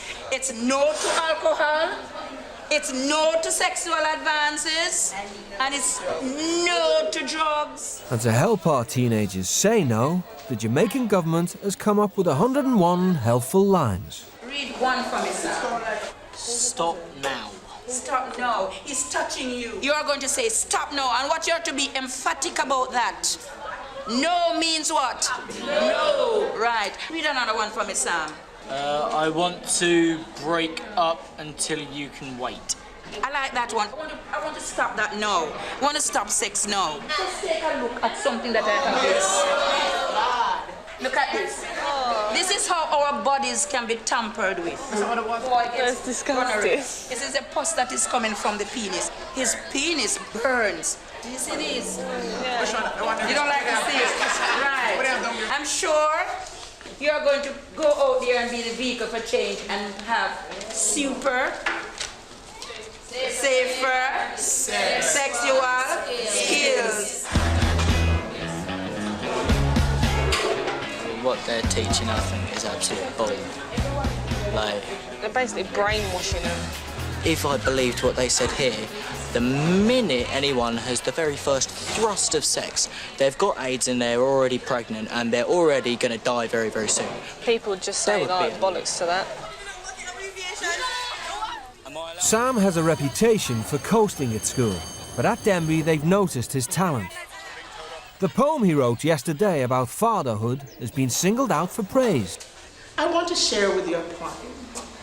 When I have a child, I will set him free. His choices are made by him, not me. I'll guide him well, as best as I can. But he must walk his own path and follow his plan. My love for my family shall never run out. I'll stand on the rooftop and give out a shout. My beautiful family, my beautiful wife, my beautiful children. This is a beautiful poem, yes. The fact that I use it, Sam, means I think it's a good piece. Well done under exam conditions. The staff feel that Sam has a low opinion of his own abilities. Before he leaves, they have some parting advice. Each time somebody says to you, Sam, you're doing well. You say, no, I don't think I'm doing well because. Say yes, accept. I'm not an A-grade student. I've never been. I think so, and I don't hope that you will say that again. No. For the little that I have seen of you and how quickly you were able to write that poem, I think you have tremendous ability, tremendous possibilities. Don't ever think that you are not capable of the A. I think you are capable of the A. But it's a little bit hard to believe when the only people who have actually ever said that to me all live in Jamaica. No one back in England has ever said anything like that to me. Not once has anyone ever said that I'd actually be able to get an A. No one's... Do you think that's why you doubt yourself? Because nobody has that kind of confidence in you? I don't actually have the ability to do certain things. No, don't say that. Children who are smart are able to get A's. No, it's not people who are smart get A's. It's people who believe in themselves and work towards it. I'll try my hardest, but I can say right now I will never be able to get an A. I wish you didn't say that. Despite being predicted higher grades, Sam got mostly C's and 1 E in his GCSEs. The comments have struck a nerve. I do fail, because I'm not the smartest person out there. I don't need some teacher who's met me for 2 days telling me she knows me. So I don't bloody need being told how brilliant and amazing I am, because whenever you do that, why on earth aren't I brilliant and amazing then? Why aren't I getting as good grades as the smart geek with the ridiculous glasses?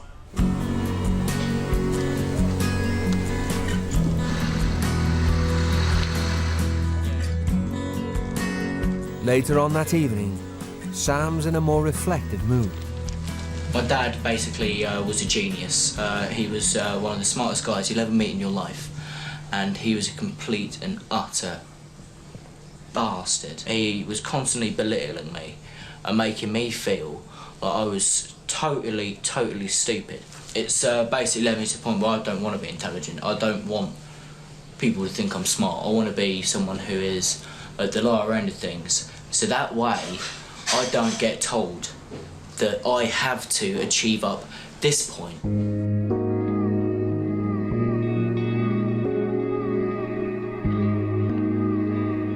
For the Rose family, succeeding at school is not an option, but a must. Education is a means of escaping the surrounding rural hardship. Dad Dave is keen that the teens experience this firsthand. Kids in England, America and Canada live in a life of paradise. They need to come to Jamaica. This Jamaica can be a hellhole at times, and this is the best place for them to come. Jamaica can be a life of paradise, but they need to know the hardship of life. Things put down on a silver platter for them, and it's not to be like that.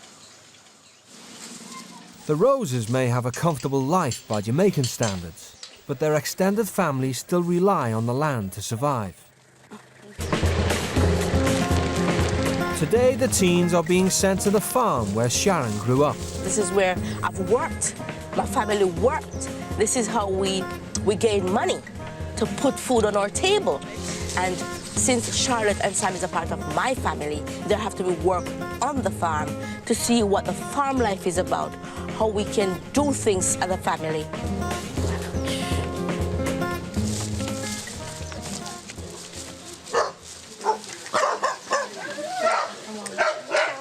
Sam, that's my mother. That's my mother. Hey, I'm cooking. Sharon's mother and brother struggle to maintain the farm alone, so the whole family help out. This is my brother Richard. This is Charlotte, and that's Sam. They're here today to put in some labor. The first job is helping Richard clear all the weeds from the potato and pepper fields. What about these ones? What are they?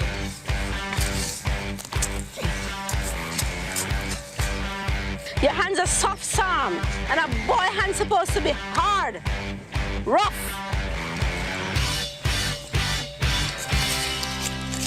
My arm aches a little bit. Your arm aches? That's how Jamaican children ache. It's back-breaking work, but by the end of the morning, the teens have made some progress, albeit reluctantly. If it suited me, I'd do the garden. If it was something like this, I would do it if I was getting quite a bit of money for it. Yeah, but no, it's got to make us realise as well that they have to do this to survive, basically. We can just go to Tesco's and get, I don't know, whatever they grow in, a tomato or something, but they have to grow and, like, care for it, and then they have to sell it to get money. The Roses also raise chickens for slaughter, and as a reward for their work, the teens are given one to take home. Catch him, catch him, catch him, catch him. Oh, catch him, the big one. Oh, that's it, that's small. That's the big one. That's the big one. Yeah, yes, all that one. Nice. Yes, come right there. Charlotte, that's very good. The only problem is, first, they have to kill it. Come, stop the crying. Come on, stop the crying, come. It's not hard, it's not hard. It's not hard. It's not hard. All you have to do is put it in the bag and cut off the head.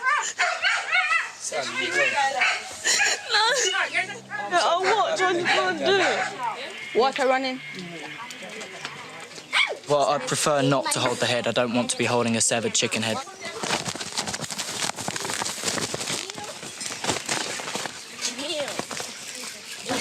Thank you.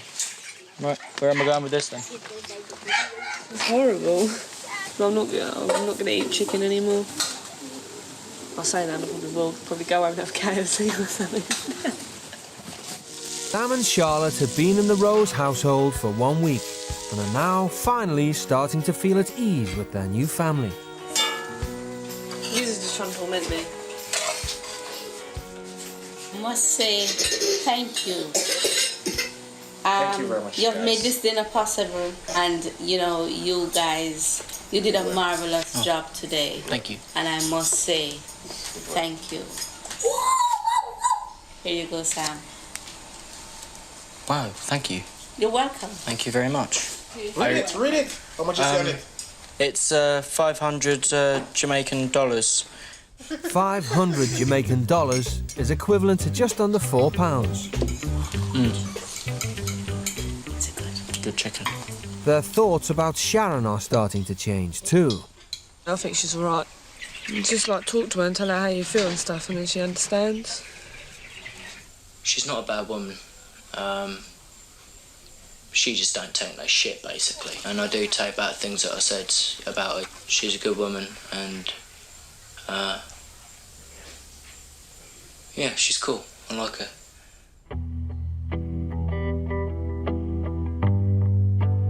For the teens, there's finally some news from home. How you doing? Fine. I have something for you. This is a letter from your mom.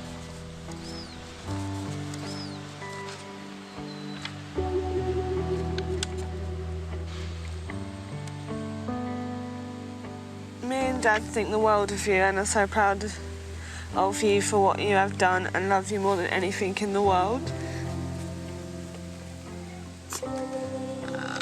Come on, girl.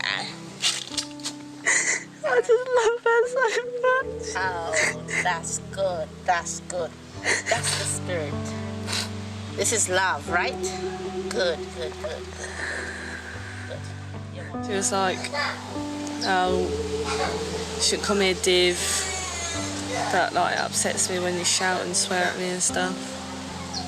But I don't like, I know she's annoyed, but I don't know it upsets her because she doesn't show it. In Charlotte's family, they're not able to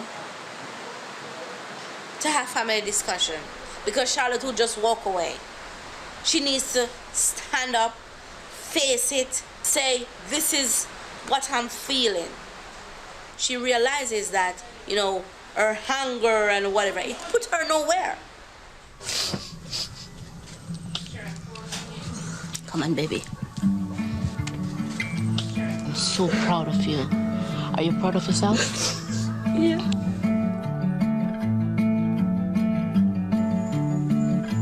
Before Sam came to Jamaica, there were daily rows with his mother. Now she's written him a letter. It's very peaceful at this end. And that has been very healing as our family. We are in great need of peace and healing.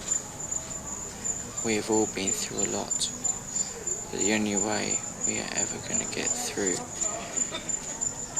is if we get the peace that we deserve.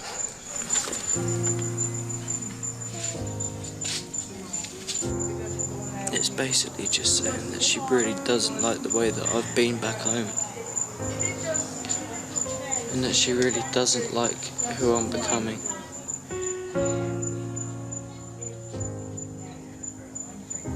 I want my mum to like me. Fuck the love, fuck the respect. I want my mum to like me. Fucking hell.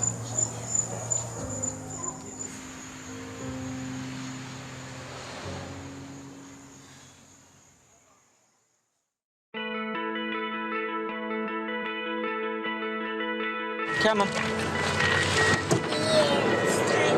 With 2 days left to go, Sharon and Dave have a friend living on the other side of the island who they want Sam to meet.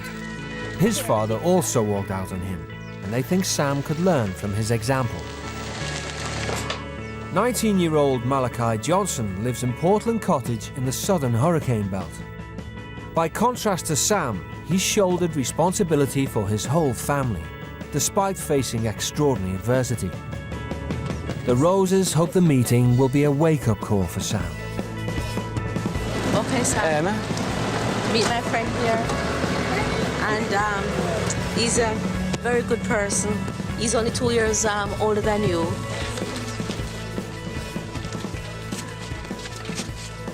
Oh. Excuse me.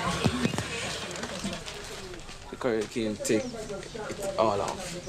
Oh man. This place is like, makes my place look really, really good. I thought it weren't that good, but it makes it look pretty good. Last year, Malachi gave up his education to get a job to provide for his 7 siblings after his father left. My little sister. Hello. Tommy. Say hello. This is my cousin. So basically, I grew up in a rough life. Then my mom now, she got pregnant at that time, and my stepfather was taking drugs. So basically, left home.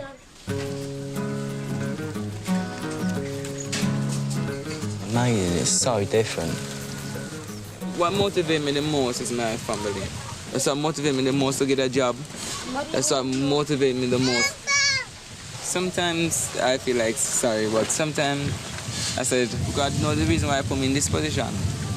I used to be a Catholic, but I lost my faith. I used to believe in God and all that, but I just lost it. I just couldn't believe in anything anymore. I didn't baptize at one point and become a Christian at one point. Like I would give up a long time ago. It's just like everything that I've thought was bad, everything I thought was shit, basically. It's absolutely nothing. Like, I'm sure, like, you'd rather live my life than live out here. Sometimes I wonder to myself, why they are born in this family? But I think that God put me here for a special reason.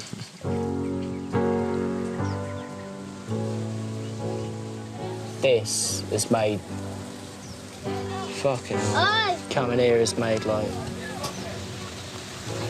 everything different. I ain't complaining no more.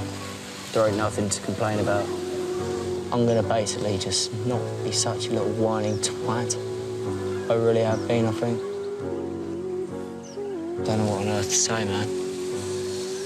He's basically just shut me the fuck up.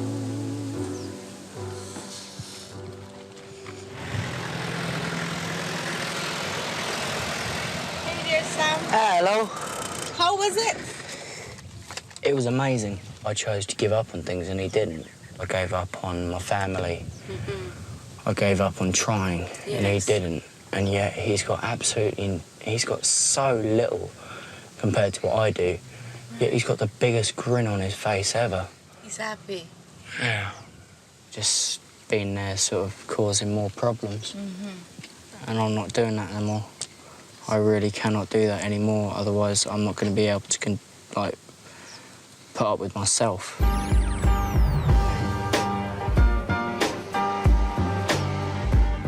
It's the teens' final day in Jamaica.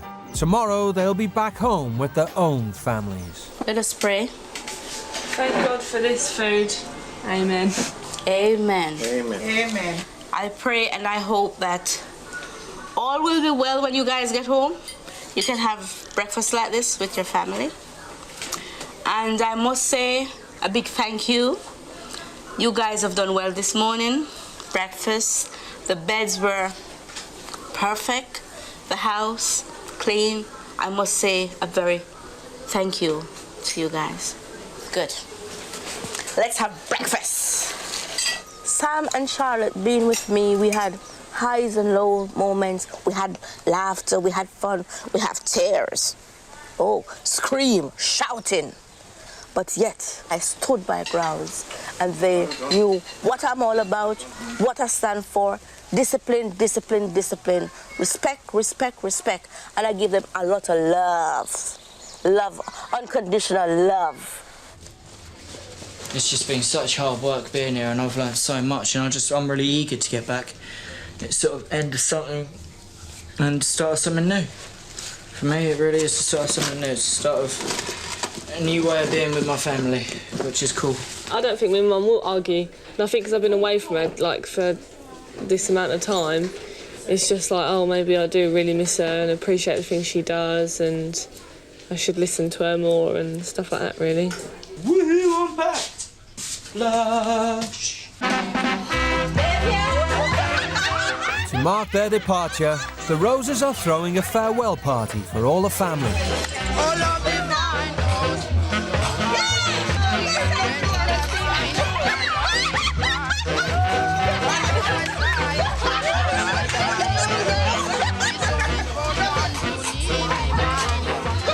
Can I have a dance, please? You don't want to dance?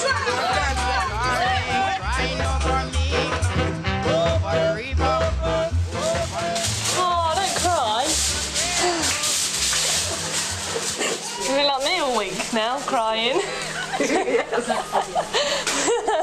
Well, you enjoy your party, and thank you so much. Yes, my brother. Yes, my brother.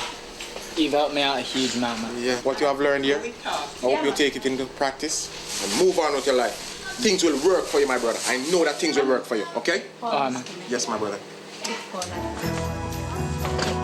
Thank you so much. Thank you. Thank you, Sharon. I will remember this. Always, always, always. Take care, girl. All right. But I love them. And they're taking a part of me with them.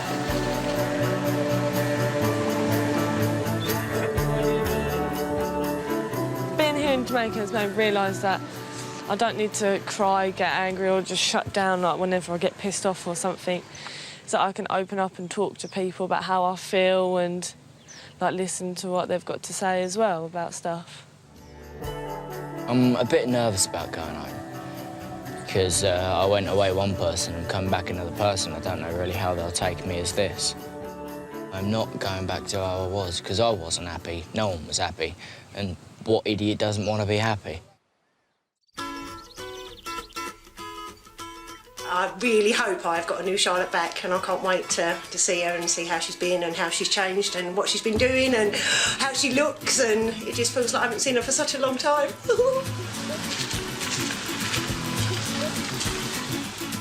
Hello.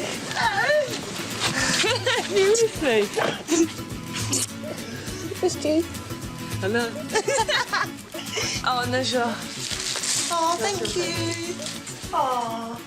Oh, so sorry. Thank you. It's the ashtray. Someone who loves me very much went to Jamaica and got me this ashtray. Oh, I think this is...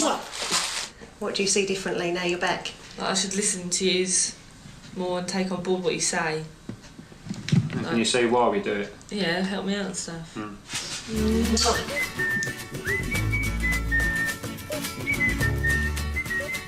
What I'd like him to have actually learnt over there is a bit of self-discipline. And to see a family operating well.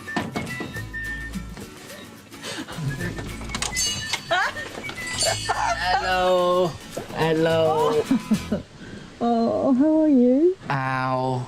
Oh, sorry if I hurt you. Yeah, bites all over. Oh, Are you? I don't care. Ow. I love you. Oh, you look fantastic. It made me realise I'm so genuinely sorry about the way that I've made things over the last year. And I'm not doing that no more. It's lovely having you back. Love you too. He was always edgy. There was an edge about him, and he seems quite laid back, actually, which is lovely. I think it was just the right time for him to have an experience like that. He was just getting more and more wound up, and I think it just came at the right time. Amazing, really.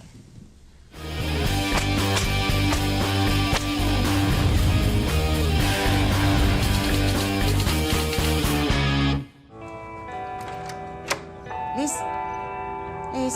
come on. 17-year-old schoolgirl Lizzie Paul's relationship with her mum Linda has completely broken down. No, come on, I want you out of bed. I'm not going to keep shouting all the time. Come on. Get lost. Right, come on. Liz! When Lizzie was born, I was on such a high. It was like a gift from heaven to have this little girl. Lizzie was wonderful until she reached 13. And almost instantly, she changed. It was almost like she was possessed. The relationship with my mum, out of 10, it's a 1. Liz. Mum, just get out of my room. I'm not getting out your room at all. Your friends can go out. Go on, you can all wait downstairs now. Get lost. Don't talk to my mates like that. Come on, downstairs. Well, they are. Come on, guys, we're going. After years of mostly getting her own way, Lizzie's parents have all but given up trying to control her. Lizzie! Lizzie! Don't be late. Well, Lizzie has no respect for me at all. This is why I think sometimes it's easier just to let her get on with what she's doing than get into a major argument where we fall out and don't speak for days. The relationship between me and my mum is crap. We don't really have a relationship as such, because all we do is argue. With little hope of reconciliation, Mum and daughter are both at the end of their tether. Mum would be probably happy to see me go. I don't know if she'd be happy to see me come back. I can't imagine anyone making Lizzie do something, because if she doesn't want to do it, she won't do it. So this is really going to be very interesting and a big eye-opener.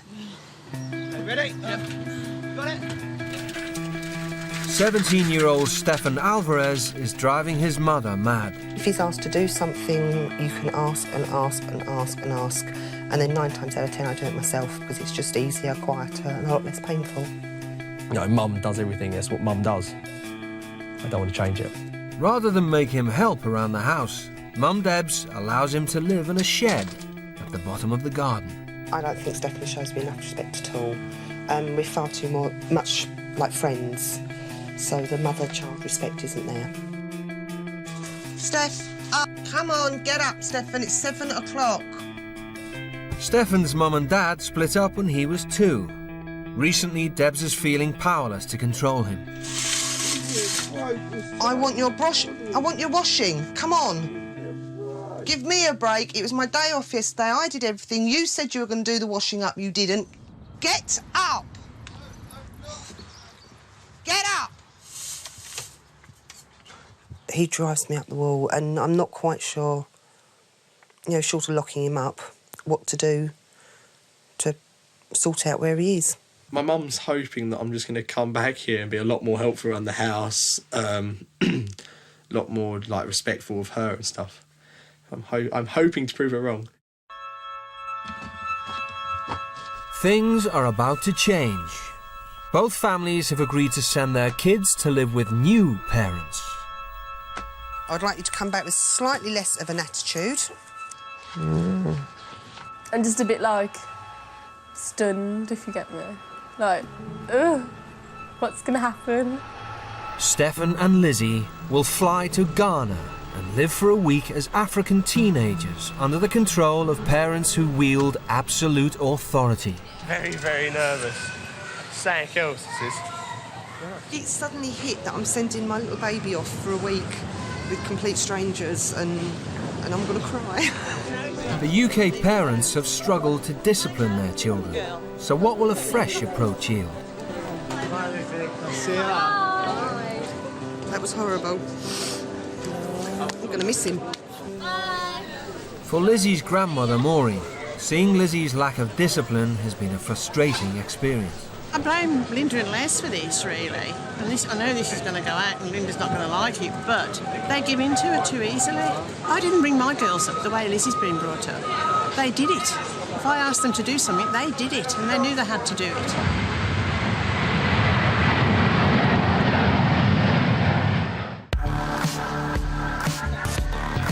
3,000 miles away in Ghana, West Africa, lives the Adega family.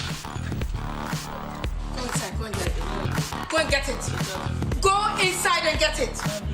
You know I don't like eating the man. If my child talks to me and talks back, I don't take it lightly. And I'll come down strongly on you. The Adegas are a typical middle-class Ghanaian family. Head of the house is Richard, a part-time pastor. His wife Vida is a businesswoman, and their 3 children are 19-year-old Troudy, 14-year-old Joshua, and 4-year-old Nathan. I do think I'm a strict parent. And I don't feel guilty about that.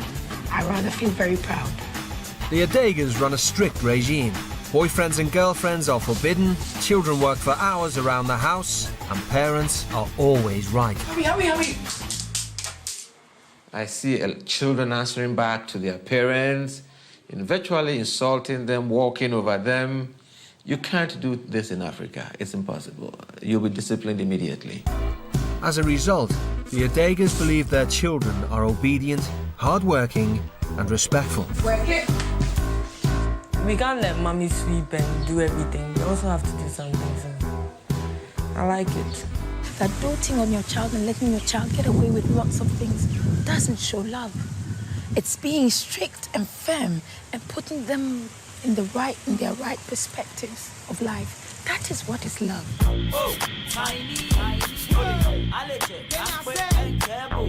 After a 6.5-hour flight, Stefan and Lizzie touch down in their new home, Accra.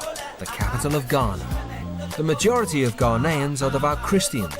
Here, Western teenage behaviour such as drinking, smoking and premarital sex is forbidden.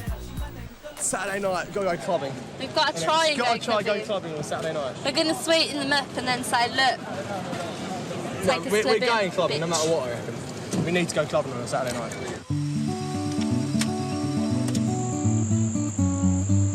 It'll be nice if they try and stick to the way we live in our home. And maybe they could learn a few things from us. And that's the most important thing that I want as a mother. So if there's no breaking of rules and everything goes nice, I think we'll have a nice time.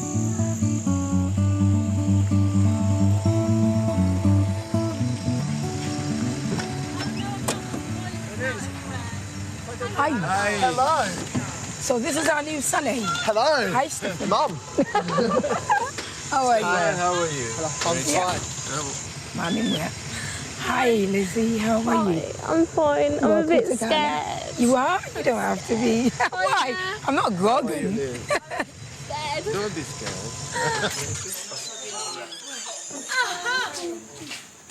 Now let's put this down. This is Joshua. Hi, Joshua. This is Troudy. Hello. Stefan and Lizzie. Nice to meet you. It's so different to me. Yeah. This is my mum's. Oh, Stefan. You're welcome to Ghana. Thank you very much. Why don't we go to your rooms? We'll show you to your rooms, and then we get some comfortable. The Adegas live in a 3-bedroom house, so the teens must share rooms with Vida's children. Lizzie's only been in the house 5 minutes and her choice of clothes is already attracting Vida's disapproval. Top was very revealing, a lot of bust revealing all over. Even before she could get out of the car, the bus, her whole, bosom was out already, and I don't like that. In this house, there are a couple of things that I don't encourage. No short dresses, skirts, or revealing clothes. And the men, and the boys, especially those ones that the trousers come up to here. The only thing I've got is like lips, tops. Yeah, but I don't. Yeah, they're okay. But I don't like the ones that everything shows even before you're out. They do all the time. And you do? They're just because they're so in your face. Yeah. No lazing around. Of course, it's school. We wake up very early because I come banging on the doors, and I wouldn't want anyone making me shout my head off. No use of mobile phones. No insults or swearing. No answering back or any form of disrespect. You can explain yourself, but don't explain. I talk, you answer. I talk, you answer. No. Then it means we're getting into a fight then. No drinking and smoking. Drinking as in alcohol? We don't drink alcohol. No one? Nope. No one? Nope. We never drink alcohol. Feel free, okay? This is home. Don't act. Be yourselves. Thank you. It's so scary. It's so different. I had no idea what to expect. And even without anything to expect, I didn't expect all this. I was so mad. The Adegas are early risers, so by 9 o'clock, everyone's in bed. Tomorrow, the teens' experience begins in earnest. I think they're being good because it's the first night, and I think it will get to a point that the tiredness will start setting in. The real thing will start showing up. For the rest of the week, Stefan and Lizzie will live, work, and go to school exactly as Vida's children do. It's now 5:10, and it's their first day of going to school, so I'm going to wake them up and then let them get ready for school the Ghana way. Time to wake up. Where are you? Up you get. Joshua, up. Stefan, your duty is you sweep your room. Joshua, yeah, go sweep where you have to sweep and then come and lay your bed. Very, very tired. Very tired. It's good to be punctual because teaching them punctuality, it helps them. When they go anywhere, they excel. On a typical day, Vida's children will do at least 1 hour's housework before school. By the end of their stay, Vida wants the routine to be second nature to Lizzie and Stefan. You know, and this is how we do it here. We're up, and everyone's getting ready. It's a bit stupid that you've got to do chores before you go, especially Chowdy hasn't even got school and she's got to get up at 5 o'clock and do chores. I think that's stupid. This is your broom. Lovely broom, eh? Introduction to your broom. So now what we're going to do is you gets out all this time.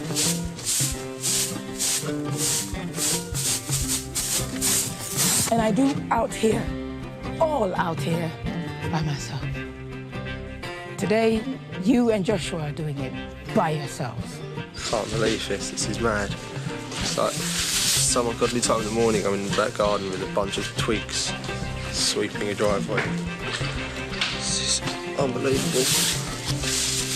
I should still be asleep. Some people start with their arms first. Either way, you get it done. Joshua, go and wear your clothes. That's what you do. You wear your clothes before you come to the table. Sonia's waiting for you. Let me go around it. Time is up.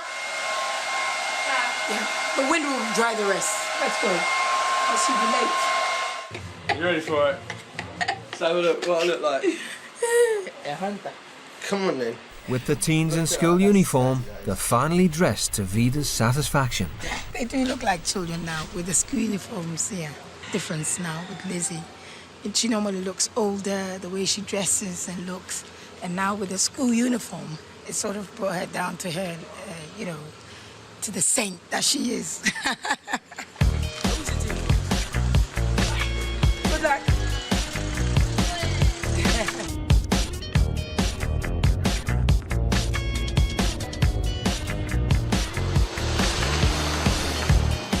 Lizzie and Stefan are attending Joshua's high school, Alpha Beta Christian College. Quick! Man!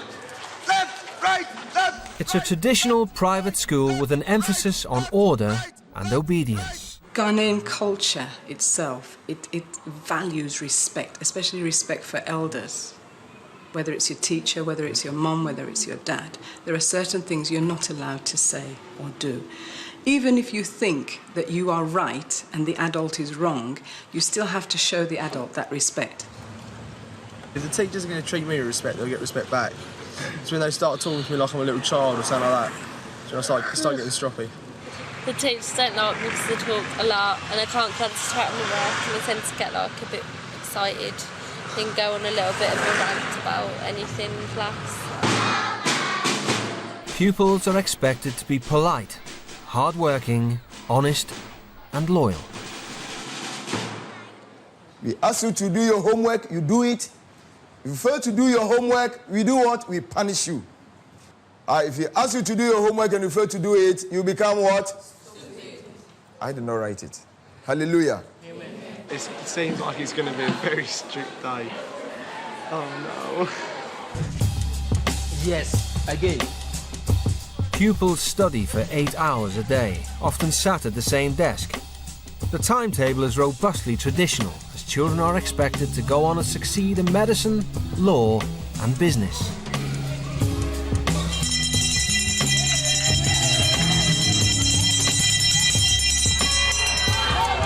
By contrast, after 7 years in private education, Lizzie wants to work in the beauty industry.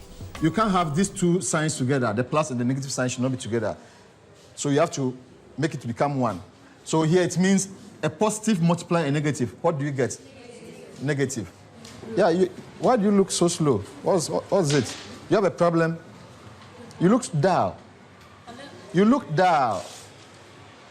Yeah. Meaning you are not smart. So be active, okay? That's my observation though. Steph, please come here. Help us to work out number 10. Stefan has 9 GCSEs. His ambition is to be an actor. I don't think this one is correct. Yeah. There's a problem here, there's a problem here. They play plus and because... No, good. Oh my God. Oh, don't worry. Maybe I wasn't doing that well then. All right. Let's see whether everything is well done or whether there's some mistakes. So let's watch. I feel so stupid right now. Public humiliation.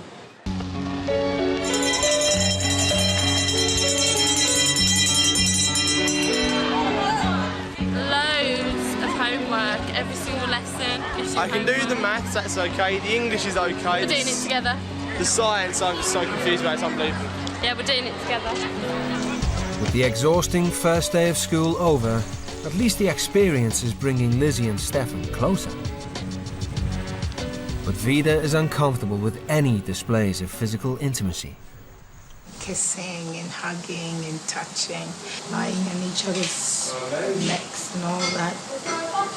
That's what I think is excessive, because I wouldn't allow Troudy to get on like that with her male friends. I would have come in and say, hey. And I think she told you before. I even taught her how to hug as a young lady. Because if you don't hug properly, you're suggesting things. And when it starts coming on, it could come on in the form of a rape or in any other form. She doesn't like fraternizing. She doesn't like boyfriends for now. She once told me I could start seeing someone when I was around 24 or something. And I think I'm okay with that. If Vida thinks the teens' behaviour in Ghana is worrying, she'd be shocked at what they get away with back home. I will admit I'm a bit of a tart/whore, to be honest. He's a ladies' man. He is a real charmer. He's not been short of girlfriends, and he doesn't seem to stay single for very long. Don't go on the pull, but people try to pull us. But it just depends if they're fit or not, because I'm not... But most of the time you can't really tell, can you? Beer goggles. She's always got lots of different boyfriends, who she says are just friends. But I'm not too sure about that.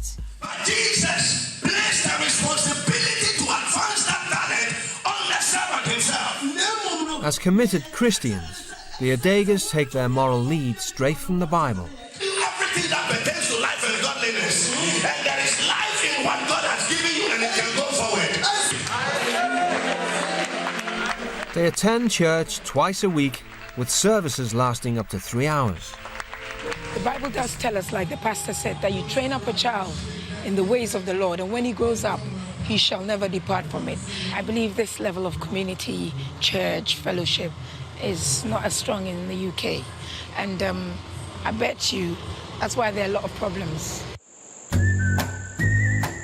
It's not long before Richard sees the teens' behaviour firsthand. I felt more relaxed here, so I just started doing it here because I felt more relaxed. Your brain's more relaxed. Over here in Africa, we don't accept two young people fraternizing to that extent, you know. So I would talk to them really, really seriously about this and let them know that what they're doing is quite dangerous. It could lead to something else. Armed with a copy of the Bible, Richard decides to tackle the problem head on. I saw the two of you sitting on the bed doing your math homework, and it's something that we don't allow here. Chapter 5, verse 1 and 2. Rebuke not an elder, but entreat him as a father, and the young men as brethren, the elder women as mothers, the younger as sisters with all purity. The possibility of over-fraternizing with the opposite sex was very, very high. And that was where the danger lay. And I have come across so many people who, due to sexual immorality, have virtually lost everything. Let us keep ourselves pure.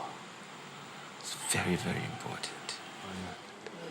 That was the biggest load of bollocks I've ever heard in my entire life. The rules of the house now are there's no holding hands, not too much hugging is allowed because it will lead to something else. She's not allowed to sit on my bed anymore. So, it's a load of bollocks. Such a load of bollocks.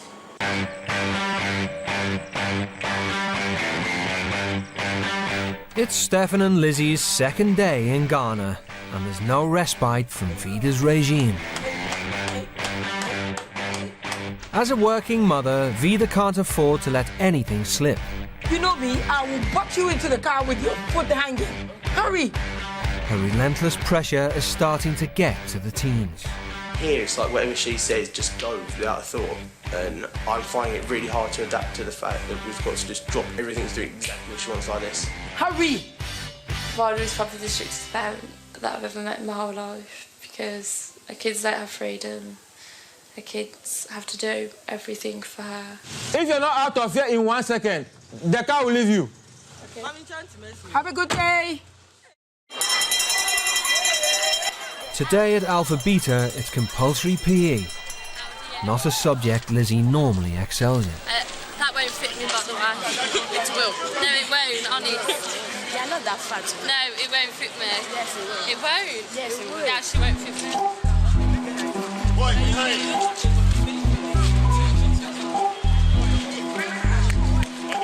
Get ready?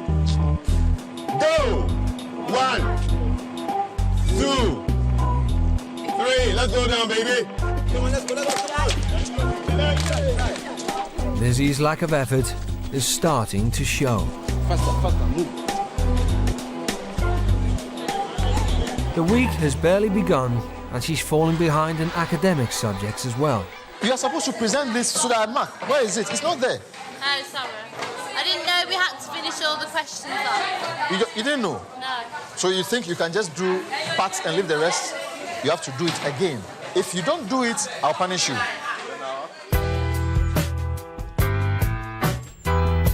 Back at the house, Vida has made a worrying discovery. Well, this afternoon I found this letter, and it was from Stefan to Lizzie. Just to quickly say, I'm so glad I was put with you. I'm very lucky. You're a great girl, lovely personality, and very bubbly. See you tomorrow nice and early. P.S. You look great too, Stefan, with an X.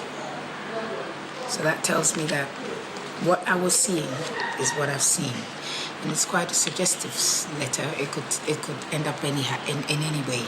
And I don't want to think of the worst, ending up where the two of them will get intimate in the house. No. So what I'm going to do is I'm going to talk to Stefan and get him to realize that, no, not in this house. Oh my God, it's hot. Yesterday when I saw you and Lizzie, I realized that you were getting a bit close. And then I picked up this letter. Oh, yeah. Yeah, okay. It sounds suggestive because you said, P.S. You look I know, because it's just she's been saying she looked ugly all day, so I was just trying to make her cheer up a little bit. If you wanted to have a relationship with Lizzie, I don't think you should start anything No, now. Nothing would happen anyway, don't worry. That's why most of the relationships these days are breaking up. Yeah, because it's not cool. carefully started. It's like, yeah. Right, a guy's drunk or a guy fancies you a bit. He goes out and the girls are so easy. You're a man. You're a young man. Yeah. You know the girls are so easy. So at the end of the day, if you get a girl and she's easy, would you want to go and ask her hand in marriage? It's like you've gotten everything already. Yeah. But you need to have that something to make you want to marry this girl, want this girl. Yeah. See, so I don't deny the fact that you could like her, you could get along. Oh, no, it's nothing like that, honestly. It is just... So when I saw this, I said, no. Yeah, that's okay. I was worried about it because I don't want That's fair enough. You guys always... That was funny. Oops. I still don't actually properly believe it, because I think it's absolutely ridiculous. We haven't done anything at all to say we're going too close, apart from talk. It'll wind up just because she's far too much in control of all of her kids. It's unbelievable. It's like her oldest daughter's 19, and that's the reaction that we got from a note. So the reaction that they'd get if she had a night out or something like that would be unbelievable. So she's run this place like a dictator in like a Nazi camp. We're not flirting, we're just gonna over-exaggerate the fact that we are overly friendly. The first opportunity they have to wind Vida up is on a family outing to the beach. God, sorry.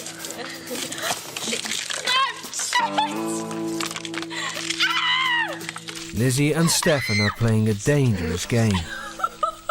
Lizzie, All right, Lizzie, what do you have on there? Bikini. What's in your belly button? A belly bar. Really? It's stylish. Who's gonna look down there anyway? Stylish for me to touch. Vida has asked Lizzie to remain modestly dressed. What she's wearing now is all right. Because normally, I'm sure Lizzie would have worn just her bikini and her top. But because she knows I'd like her to cover up, that's why she wore that sarong-like, you know, dress. And I appreciate that. If Mum told me to dress like this on the beach, I'd tell her to get lost. But as soon as Lizzie is out of Vida's reach, it's off with her trousers. Lizzie's beach wear is great. There's not very much of it, really, is there? It's so wonderful. Finally, Vida has had enough. Lizzie, I think you've started being a little insolent to me, and I don't like it. I know the two of you are alone, but don't get funny ideas. We're friends. You're not. Like, he's the only person that I can talk to on the trip. Talk to me. Yeah, but as a person that I've met... No. Because I've even got a boyfriend at home. Yes, so. but that's you, but I don't like that. And it's wrong for you to do that. To do but you what? don't know. You're only 17, for goodness sake. Cloudy is 20. She's not got a boyfriend. She has friends. Like, you can play with boys, you can dance with boys. But I'm allowed a boyfriend. Yes, at home. because it's wrong. That's your character. Are you no trying to tell way. me having a boyfriend at home that I've been with for 10 months? 10 is months, wrong? right? Because you're going to marry him, all right? No. But then if you don't marry that guy, you know who's had you cheap? That guy has. Do you think your mum would let you do that? What? To have a boyfriend? Well, yeah. if she's allowing it, it's because you're so saucy. Because you're doing it to me right now. I won't let you cheapen yourself in front of me. I'm going home. Seriously, I'm going home. I don't care what you sign up. I can get it out of my face, seriously.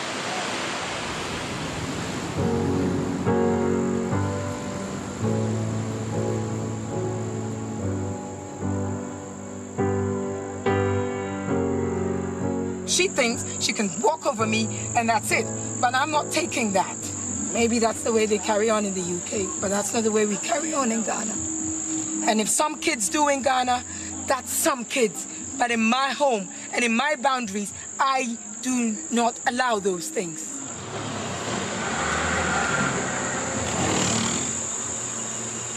She wants to be really religious, and the fact that she's just spoken to, like, just 17-year-old girl, like, absolute crap. She didn't give a shit about how I felt, what my culture's like, or what I feel like. She just, like, fucking gave it at me like a fucking teenager. Vida's hugely overreacted. I mean, God, she's had me in tears for the last half hour, so it's fucking ridiculous. I don't cry for shit. It's just, she's too power hungry. She doesn't want her kids to have a life.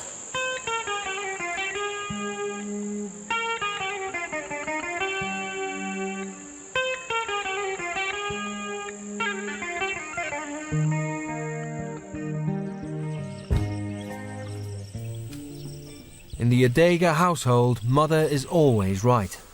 But despite their argument, Vida's decided she doesn't want to give up on the UK teens just yet.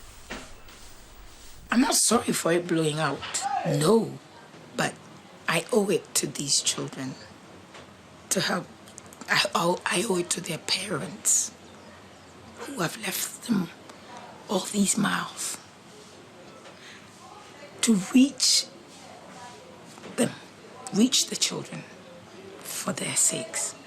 Me and Liz have done a lot of talking over this, and we've decided that it's got to be tried to be moved on, and we've just got to try and get behind it, put it all behind us, and try and move on. So we've got 6 days left. Yeah. We've just got to make it livable.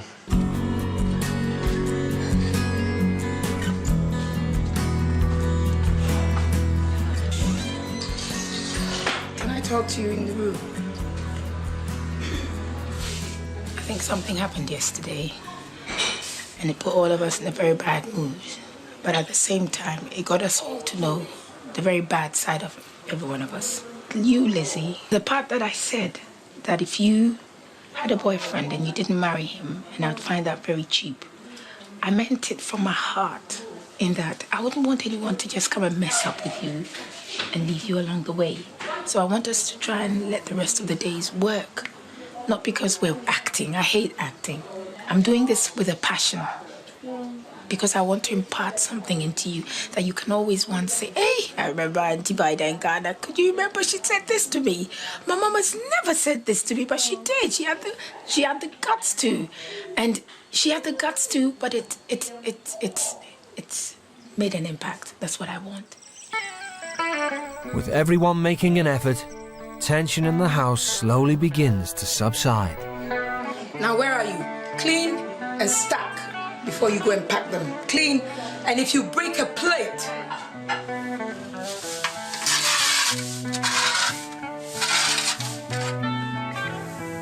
Yeah. Quicker, else the heat will stay in one place for too long. It's day 4. Today there's shopping in town to be done. For Troudy and her friends, it's also a chance to find out about Stefan's life back home. I've slept with 3 people in my life. It's just made you look even worse. At what age did you have sex? I was 16. Hey! Wow. Stop looking at me like that. All right. How different was the first one from the second one? And how different was the second one from the third one? I don't know how to explain it now. Are you ready to be a father, sir? I'm not ready to be a father, no. Yeah. So you shouldn't have a girlfriend in the first place. We've grown up to this age and we've not had sex before. Are we dead? We're not dead. We are still alive. we are still kicking. You've gone out with so many different girls. Are you saying you were in love with all of them? I can say I've loved 2 of them. One of them was a regret that I shouldn't have slept with, and I know that. Do you wish that you were in our shoes? I do sort of wish that I could have been able to save myself for the special person I've married. And it's kind of hit home that maybe I don't treat girlfriends I've had quite as good as I could have done.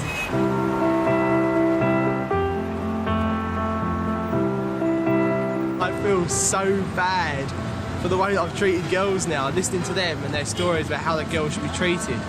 And I think to myself, my God, I've not treated any girl as good as I thought I had been, or as way she should have been treated.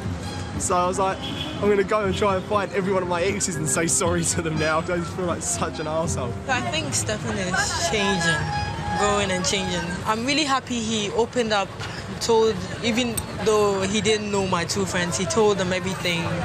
And I really like that. The Adega family are starting to have an effect on Lizzie and Stefan, and the British teens are beginning to feel more at home. Lizzie came to Africa because her relationship with her mum was at breaking point. Troudy wants to know how things got so bad at home. I do loads of chores compared to me. I don't do any. Who does all the work in the house? My mum. Yeah. The right thing to do to appreciate your parents, you can't buy them a house, you can't buy them a car, you can't pay them back for taking care of you. The only thing I think you can do is just help them with the housework, take some load off them so they feel appreciated.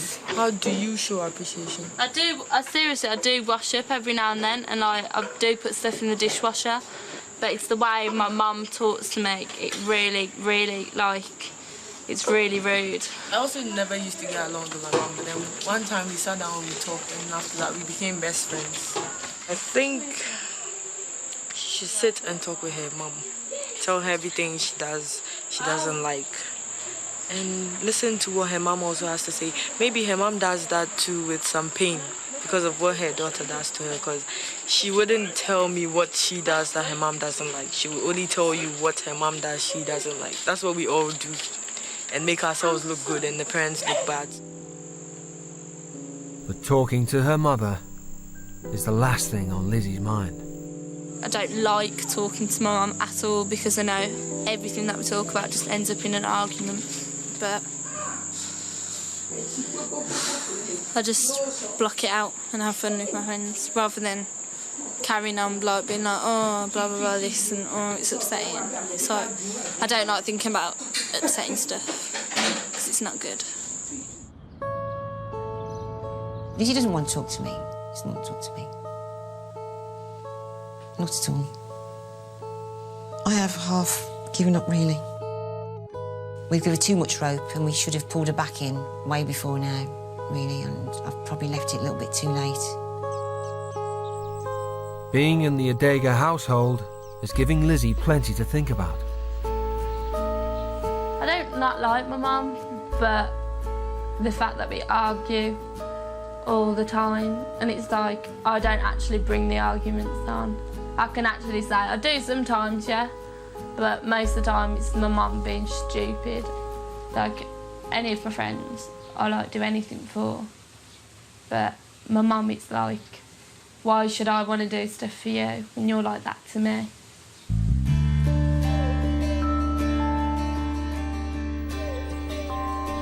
It's day 5 in Ghana. The British teens and the Adega family are gradually drawing closer together. Slowly but surely, the boy who never lifts a finger at home is turning into a productive member of the Adega household. Pleased with yourself?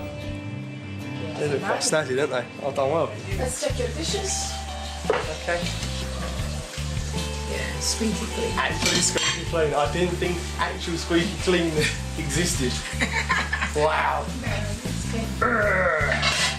I have realised over this I'm actually quite lazy around the house. Children here do a lot more work here than I'd even dream about doing at home. So I just sort of feeling a little bad that maybe I'm not doing what I should be around the house. Which is the one thing I said, I'm not going to come out here and feel bad for being lazy at home. And it's actually happened. It's quite strange. How are you finding your experience? Great, Ghana's actually really cool. I was a bit worried about how much of a shock the culture would be to the system, right? But I'm starting to really like it.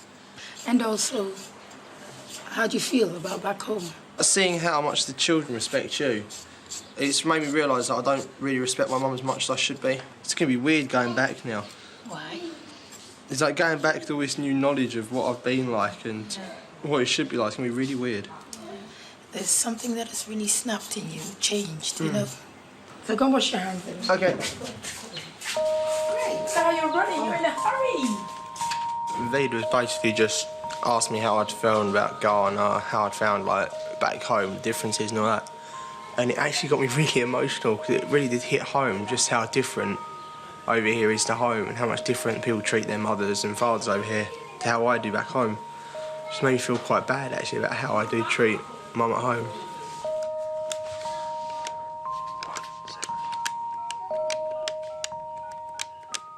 We're ringing! I'm gonna cry, she hasn't even answered the phone. Let me give you a hanky then. Hello? Hello? I'm fine, how are you? Are you missing me yet? Oh, I actually am. I am. I'm missing you. I have actually realised how little I do around the house. It's quite scary coming over here doing so... No, shut up. It's all this that I'm doing around here. And it's like, my God, I do nothing at home. I've finally realised that actually you don't sit and do nothing all day. It was a bit of a shock to work that one out. Yes, I'm a lazy git. Yes. Right, well, I have to make a move. I will. You have fun doing whatever you're doing at home. Bye. Oh, I'm horrible.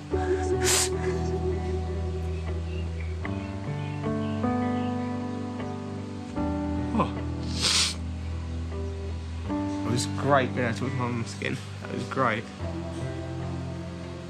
It made me realise just how much I missed her as well. And she's lucky. She's got a son with a heart, a big heart, wonderful heart. You know, wonderful heart. But when Lizzie calls home, it's a different story. Hello, Mum. I'm cool. How are you? It's okay. We have to go really early though. Oh my God, Mum, my bed is just like a piece of wool. My looks are deteriorating day by day. I look hideous. Mother and daughter can't get beyond the small talk. Ugh. Alright, I've got to go anyway because they're attacking me. Bye. Bye. Ew, the phone's right in my ear.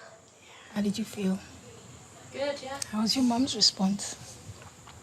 Fine. Does she sound like she's missed you? I don't know. Lizzie's phone call to her mum told me that there's not much of a relationship, but I know it can build. It can build because she just needs to hear a few home truths. I was an only child, and I came from a broken home, and it was really frustrating. And sometimes I couldn't talk about it to anybody. And so what I did was I built walls around myself. I'm telling you a secret of mine.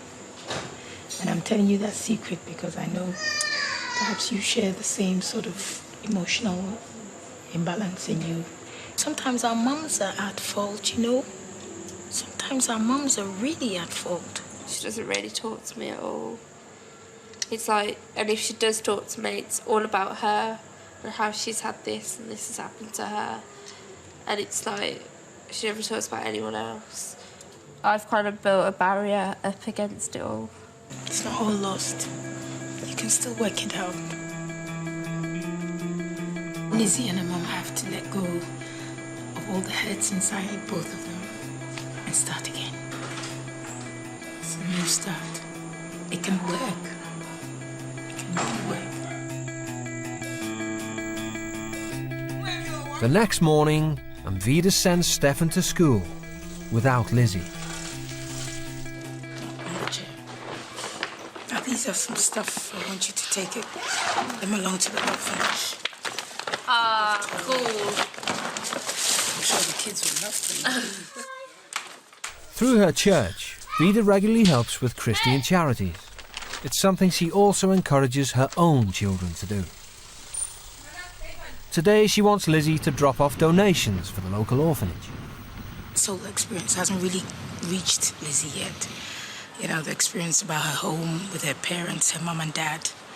But I do hope when she goes to the orphanage, it might jolt her to realization that she's much, she's much blessed and lucky, the word is, for what she has, and appreciate it a little bit more.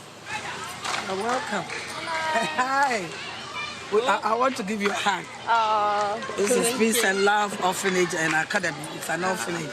So you are welcome. Thank you. I'm Grace Omabo. I'm Lizzie. I have all sorts of children here. Some are abandoned, you know, like if there's a young woman who by mistake has a baby, they will just deliver the baby. Some of them put them in a polythene bag and deposit the child on the rubbish dump. There are some also whose maybe the father or the mother is dead from HIV. This little baby over here was abandoned about a week ago. It's sad, isn't it? Gorgeous. Oh, he's so cute. Yeah. For the rich ones, some of them go and stay with the rich.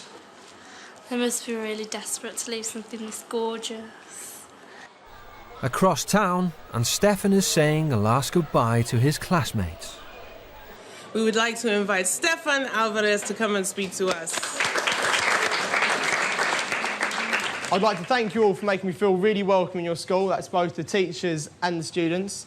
The atmosphere here, is amazing at Alpha Beta School. It's so different to anything that I'm used to back in England. It's not just this school, it's the whole of Ghana. Everyone in Ghana seems to be really friendly. I feel great that I have been able to be part of something so good and so friendly and kind. Well done. Thank you. Proud of you. Thank you very much. I feel like I'm really part of the school and now I'm leaving. I'm a bit like, I don't want to go. Hello.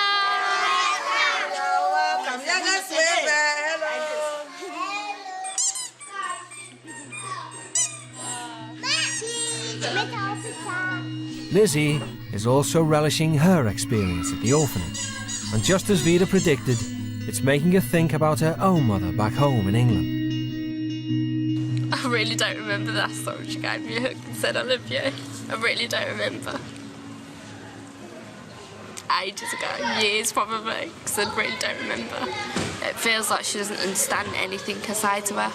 So when I do try and say, like, let's talk and stuff, she just doesn't listen. Does your mum not really understand you at all, is it? That's what I feel. With Lizzie finally opening up, Vida feels it's the right time to chat with Lizzie's mum, Linda.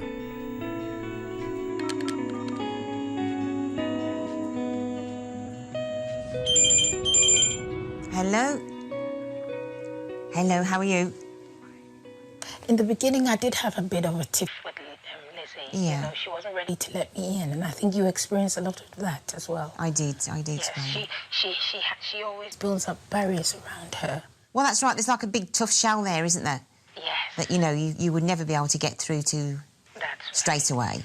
That's right. Yeah, take some chipping away. Above everything else, Lizzie does have a very big heart. She has got a big heart, yeah. She does have a very big heart. It's just that her emotions have gone in the wrong direction. And it's a bit to do about the fact that she doesn't have much of a relationship with you. She's run away from everything else with the word that you don't love her. And she doesn't have any relationship with you. You can start by forgetting all that she's done to you that's hurt you so much. Yeah. You know, in the past. Lynn, you understand? Oh, of course I understand, yeah. Yes, and yeah, I know you're a wonderful mum, Lynn. I know, because you have brought up a wonderful daughter. Yeah, God bless you. Bye-bye. Bye. Well, sounds like she's missed me after all. I hope she'll be here soon, because I can't wait any longer. Why are you getting upset? Because I'm getting upset because Lizzie really believes that I don't love her. And I don't know why. I feel that way about her. Well, I think we're going to have to start over again. We're going to open a new book and start from scratch. It's the teens' final day in Africa, and to mark her guest's departure, Vida is throwing a farewell party for all the family. This week has been quite a week. It's been full of lots of events, emotional events at play, you know, thoughtful events as well. And I think everyone's had a hard time, so this is to get everyone together, you know, and have some fun.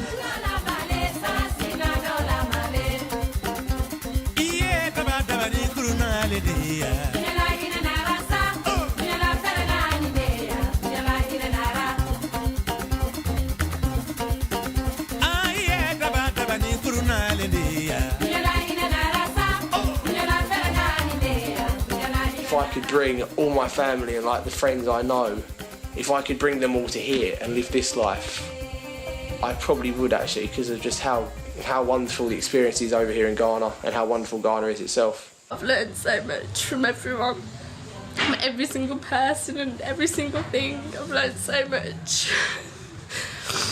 It's been great. It's been wonderful. Yeah. You have to say bye-bye now. I think you're a lovely woman. I really do. And I'm really gonna miss you. I'm really gonna miss you too. Thank you. Yeah. Good. Great hug. Oh. You really are gorgeous people, and I'm never, ever, ever gonna forget you. And I definitely am coming back. I definitely am coming back. I'm gonna miss you. I will miss you too. I'll miss you too. And you know what? When you go back, please repair the relationship with your mom. I will. Bye, Nathan. Say like that. Be good, okay? Huh? Bye, Mom. Definitely I'll be back. Bye.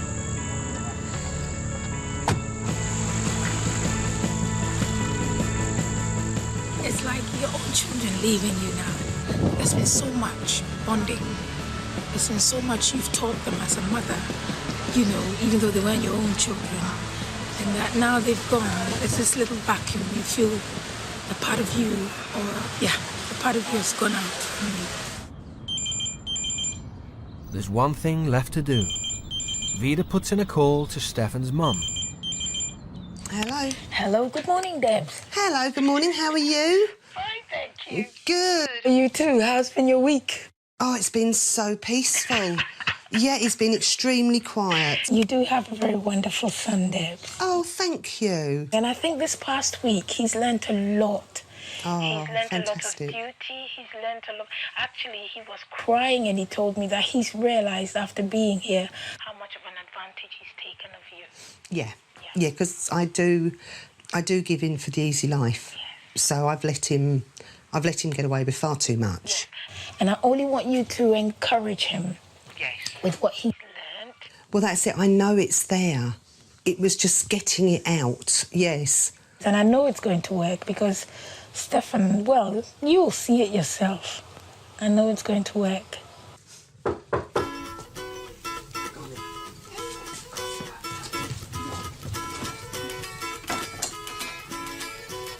Hello, gorgeous. Hello, you. You miss me then? Yeah. Wouldn't have guessed. You're gonna break my spine if you had to make coming in that.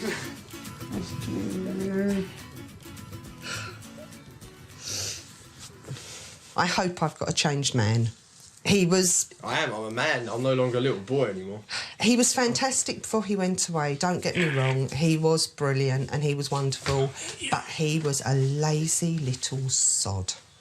And what I'm hoping is the week away has taught him that things need to be done and I do need help and he's going to help me. And a bit more respect. I've learned more respect for myself, more responsibilities for myself. The way I helped around the house helped me out a lot with my responsibilities, knowing that I do have some and I should have some. Oh, I've been missing her with all my heart, really. She's always been my little girl. Yeah, I've missed her terribly. Despite all she's been through, Lizzie is less upbeat on her return home. Give us a kiss, then. Well, can I have hugs as well? Yeah, Mum, can you get me through the door there? Oh, God. At least mother and daughter are optimistic about the future. We've got a lot to rebuild, obviously. You know, our relationship now is going back to square one. I think we both need to change a little bit and show that we do genuinely love and care for each other. I'm quite glad to be home because it was hard work in Africa. I hope things are different. I hope we don't argue as much. She's one of these that doesn't show a lot of emotion, but I'm sure in her heart she's missed me. Although she wouldn't really want to say.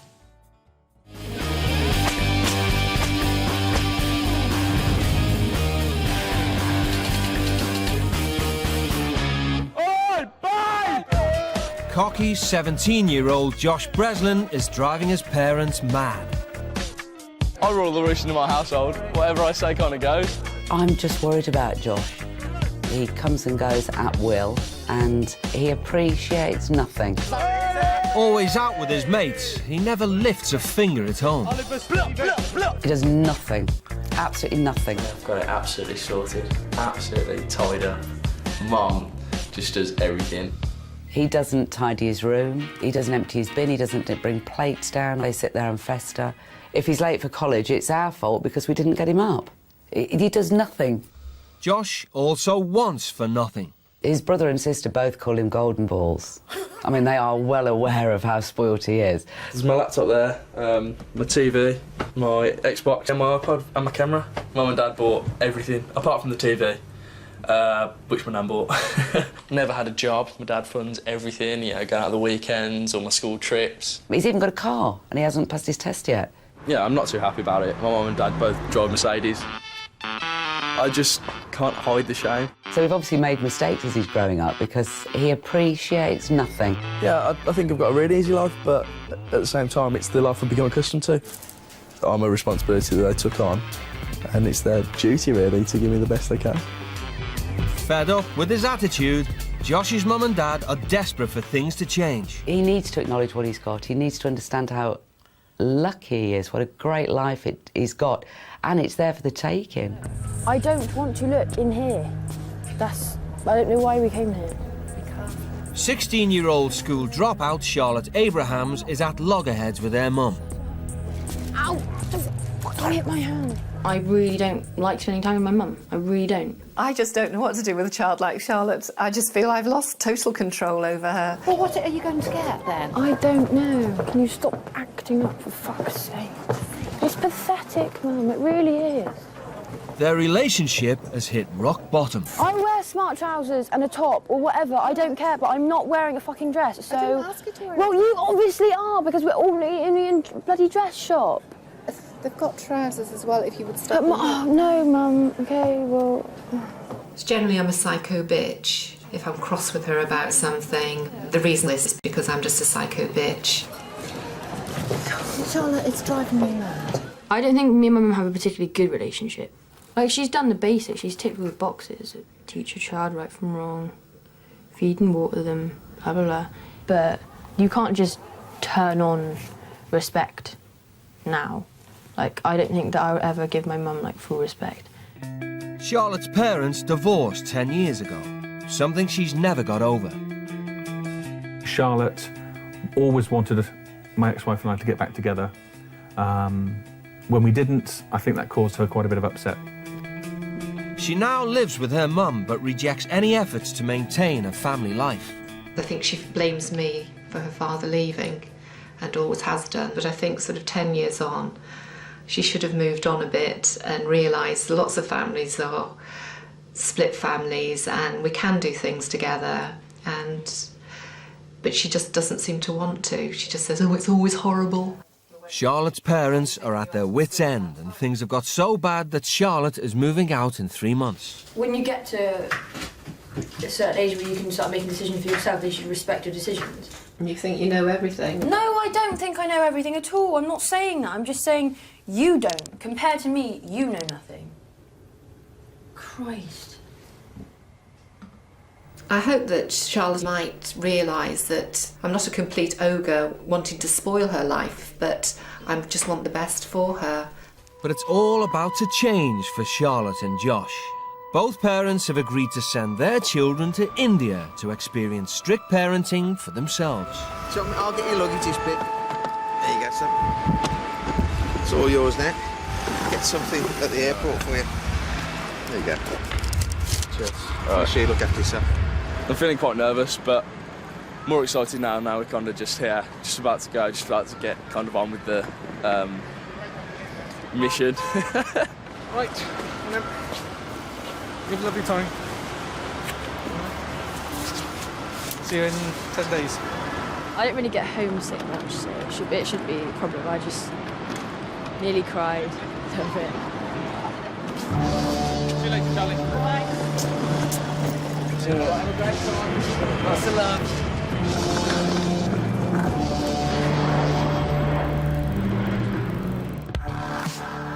Charlotte and Josh are in for a challenge.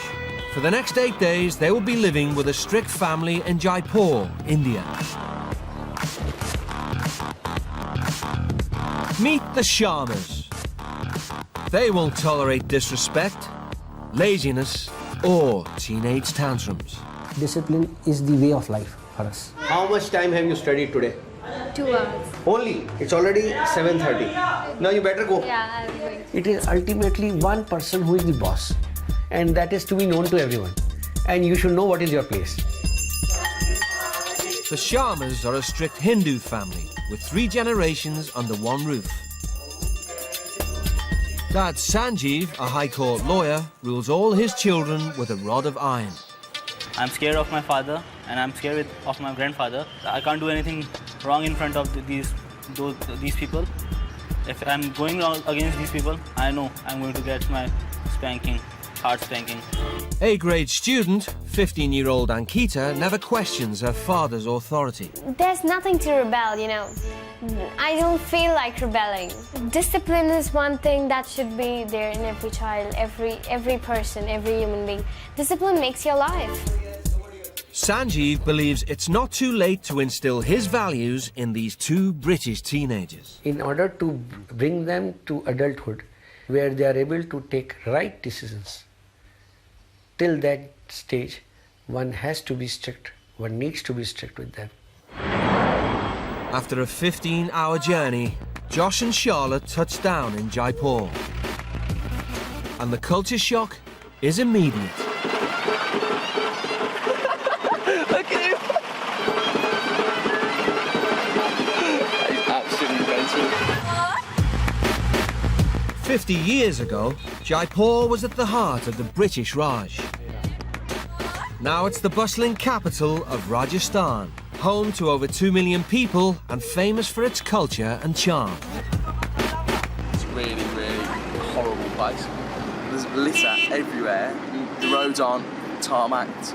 It's just rubble. Everyone's very poor. It's so backward. Just like back home, Josh and Charlotte will be living in a middle-class suburb. But there the similarities end. Hello. Welcome, welcome. Come. Shalender. Hi. Ankita. Nice to meet you. Come, sit down. This is a sweet which we offer to everyone who comes at home. You are coming to our house. Thank you. For next 7-8 days, you will be staying under me. I'll act properly as your father. When I say that I'll act as father, I'll act in the same manner as I'll act with all these people. We have a very, very disciplined family. Being disciplined is always good. Okay? Now I'll take you to your rooms. I'll show you your rooms. At home, Josh is used to a life of luxury. But here he must share a room with Sanjeev's nephews. I shouldn't pack so much now. With two of these guys. You stay here, study here. We have a strict schedule which we follow. And that schedule I expect you also to follow. This is a separate room for girls alone. Okay? Yeah. You with these two.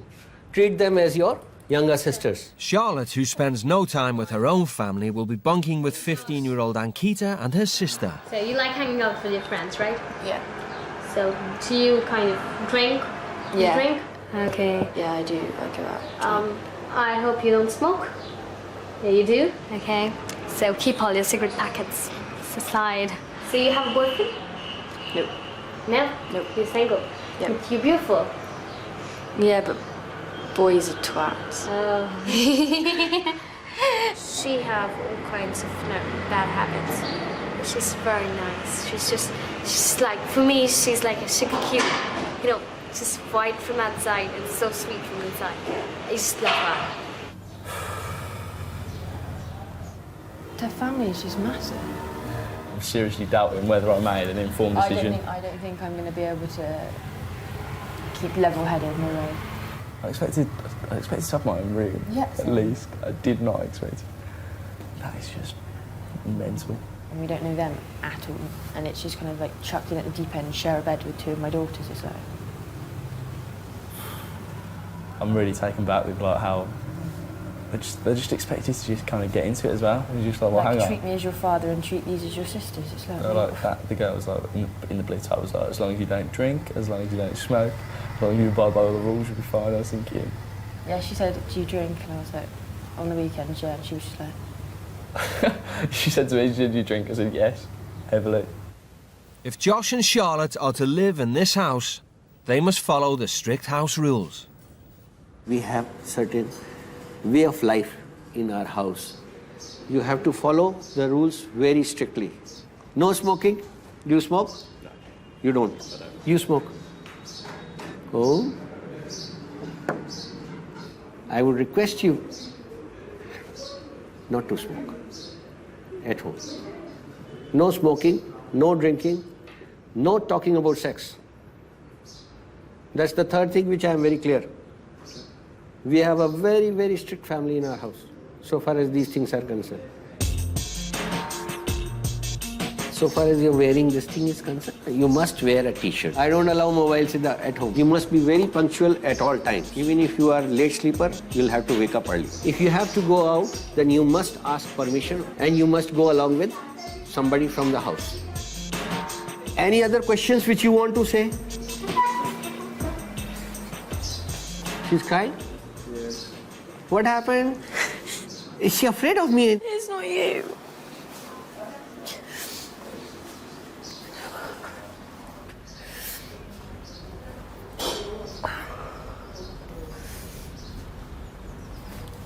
What happened? Huh? Don't cry. Why should you cry? Huh? Aris? Huh? Nothing. Nothing? Why should you be? You were remembering your parents or something? Remembering them all? Oh, yeah. Huh? Don't. You will find yourself at home. All right? Such a delicate girl. What? I just feel a bit overwhelmed because I'm just so far out of my comfort zone. I've just been chucked into a family and then being told to appreciate their religion and live by their ways, and it just...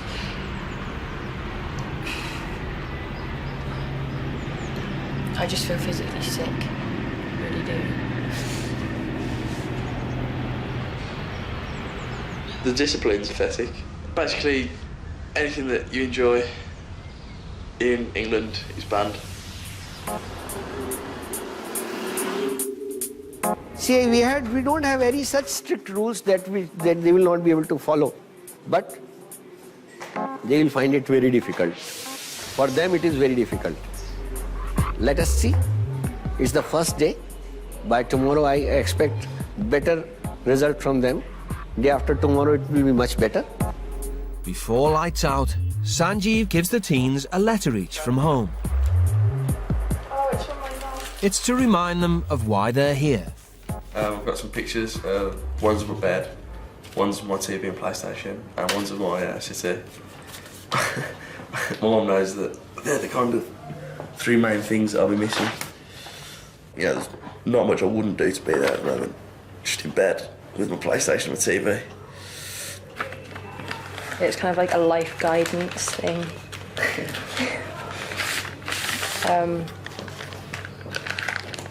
Just like how she hopes things will be different when I get back. She said, I'm sorry that things get difficult between us. I've been trying to work out why, but sometimes we're quite close, but then you seem to move away from me and get angry with everything I say and do. And I really wish more than anything for us to have a good relationship. I think she's expecting this trip to change me as a person completely. And I've said to her that it's probably not going to happen. 11 o'clock, lights out.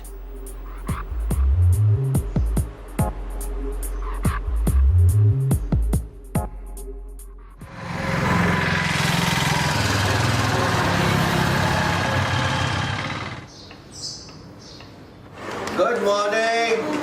Good morning. Charlotte, Ankita, get up. Every day, the Sharma household is up at dawn. Yeah. Today, Sanjeev is sending the British teens to school. For Sanjeev's family, education is everything.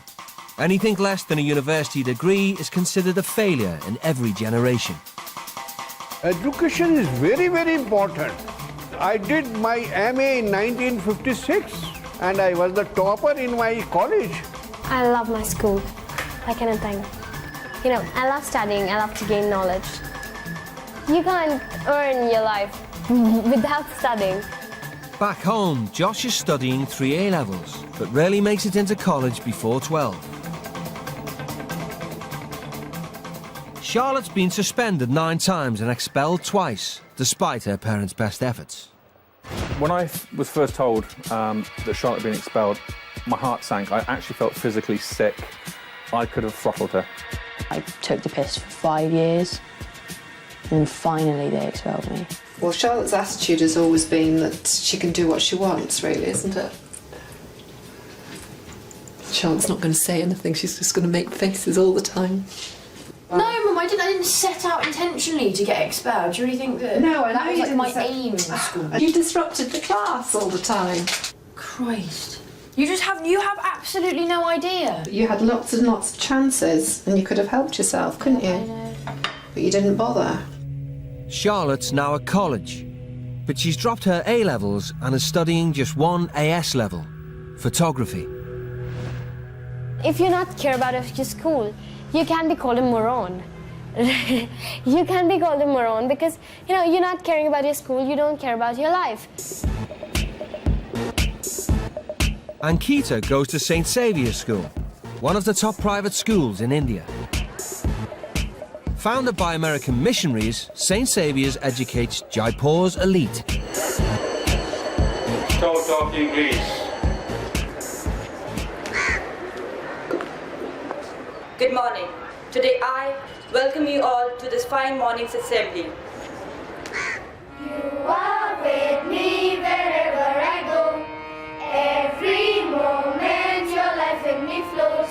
You're always there, close by my side. You are there, oh Lord, both day and night.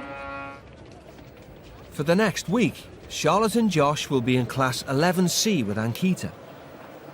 This is my best friend. Right.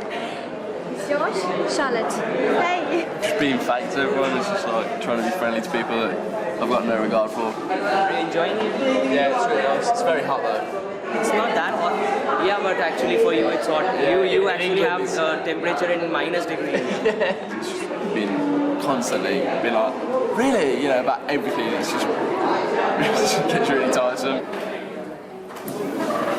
In India, they still practice a traditional teaching style. Be seated. The teachers talk and the students listen.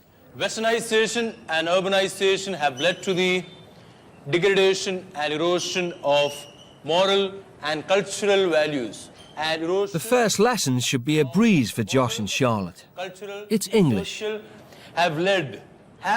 Which tense is it? Past. Have led is past tense? Have led. Which tense is it? Anybody? Which tense is it? Present perfect. Present perfect.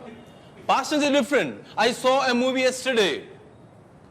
A completed action has to be denoted with simple past. You cannot say, I have seen a movie yesterday. Right. Thank you.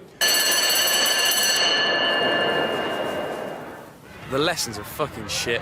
The way they teach over here is the kids listen and the staff teach. You know, there's no class activities, there's no involvement. You know, you just listen.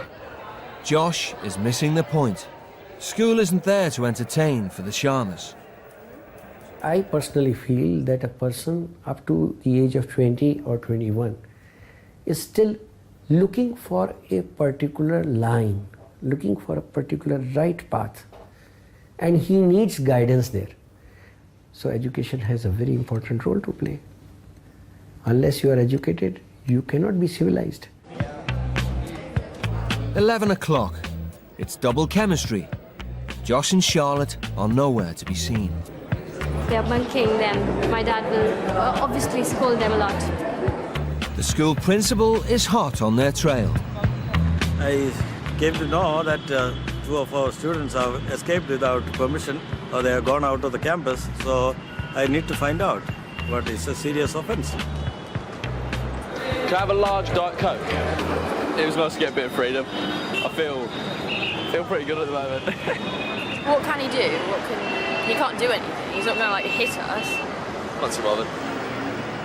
The school's music teacher has finally tracked down Charlotte and Josh. I came to the class, but I couldn't find you. I told the teacher where I was. Without permission, you cannot go out of the class. Yeah. I'm certainly disappointed because I don't expect such behavior because ultimately I am responsible.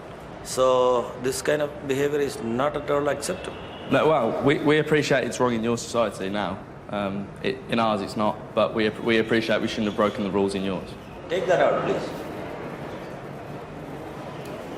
So, the normal procedure will follow. Now, when you write here that this card is given to you for bunking class, going, I hope you won't do this again. We're sorry for the inconvenience that we caused to you and your staff. I appreciate that. There you go. Josh and Charlotte are being given a grey card, which they must present to Sanjeev to sign. All right, sorry about that. It's a serious punishment at St Saviour's. 3 of these, and a pupil is expelled. Seems to have become very popular all of a sudden. Everyone's interested in the grey card. It is green, but they call it grey, so who are we to judge? It just shows that this is like the most exciting thing that's obviously happened in a long time. That someone went to McDonald's during school. It's like, just shows just how little happens in school or whatever. The grey card proved good for you. Yeah, well, kind of. We've yet to speak to your dad. Yeah. But, all the best for that. None of Sanjeev's children have ever received a grey card. Bunking is pure, simple indiscipline, nothing else. The school people take it very seriously. Why should I not take it? In the Sharma household, bad behaviour brings shame on everybody. First to feel Sanjeev's wrath is Ankita. We decided this thing, that they will go to your class. Then you have some responsibility towards them. I seriously didn't know where they were going. And they never told me. When they were going out, you should have accompanied them. No, but I have told you. They had taken ma'am's I have told you that you have some responsibility towards them. Papa. Till they are in the school, they are your responsibility. Tomorrow they may fight with somebody and you will sit in your class. Is this your responsibility? You just leave them in the school and you enjoy yourself with all your friends. Forget about that. You have 2 brothers, sisters. Don't show this kind of behavior. Those 2 children, they don't understand this. There they don't have this kind of discipline. I told them they're not allowed to bunk classes. Today, whatever has happened has happened. Am I clear? From tomorrow onward, act like a shadow. Don't let them go out of your eyes. Am I clear? No further arguments on this aspect. Now go and change. Come down. I found it very bad and very embarrassing about my reputation. It's just because of them, because of their actions. First time I've been scolded because of someone else's fault. Josh and Charlotte finally arrive back home. The whole family is waiting for them, but it's Sanjeev they'll need to face. This grey card has been given because of bunking class, going out of campus without permission. Who suggested amongst both of you that let's go out? We both decided it was kind of, we wanted to go and get a drink. So you couldn't get a drink in the canteen? We wanted food and we wanted to just get out of the school. Because you got bored? And suppose if you don't go to the school and stay at home for the entire day, you will get more bored here. I appreciate it, yeah. That you think, No, it's not appreciating. See, let us be very clear. I am a very, very clear man.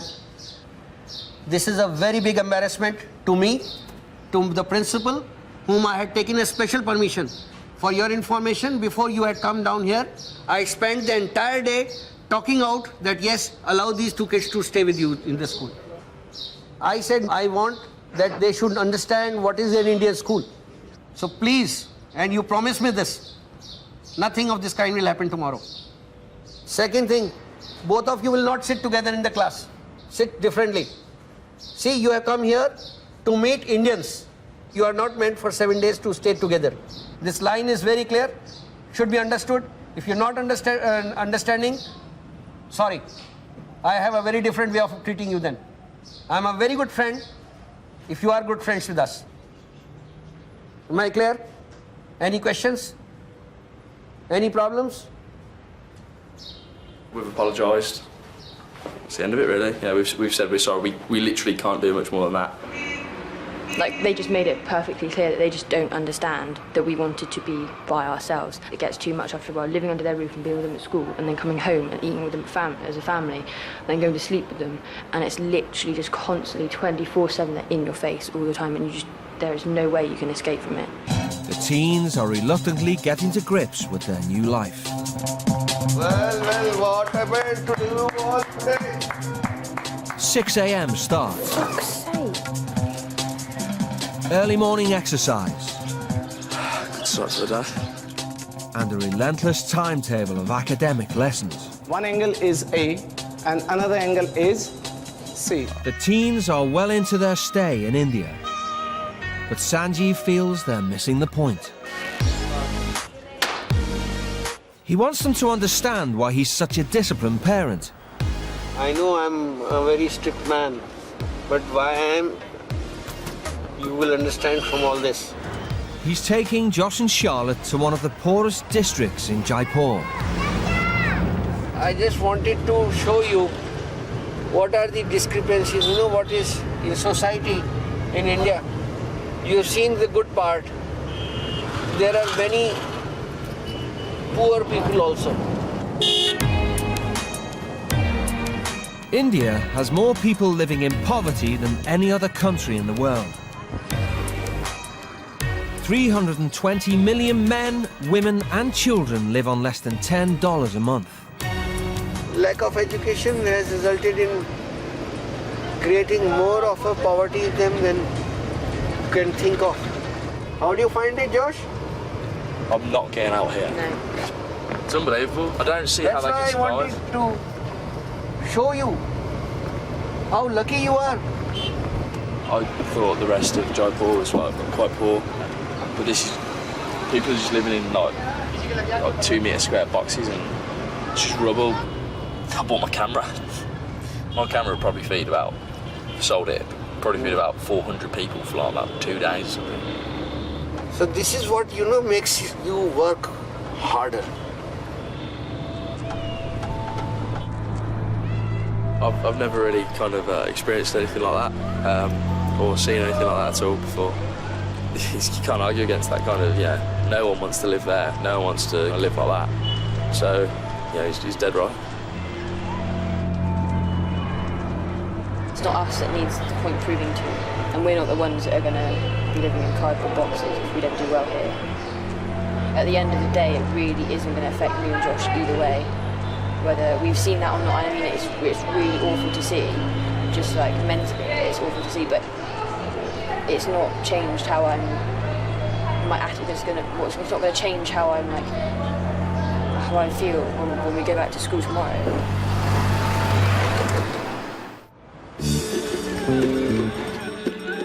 It's 6 a.m. and halfway through Josh and Charlotte's stay in India. Josh is up and ready for another school day.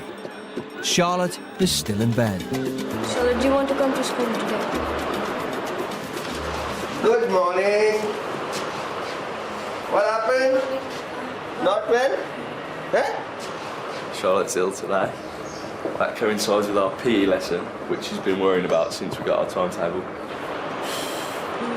I'm sure she's not ill. I'm abundantly sure she's not ill.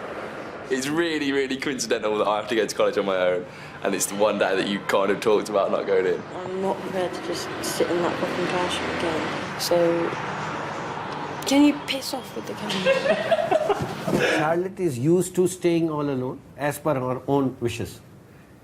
She's finding it very difficult, she's finding it very inconvenient to stay in a family. So, how to avoid this situation? Show that I am unwell, very good excuse.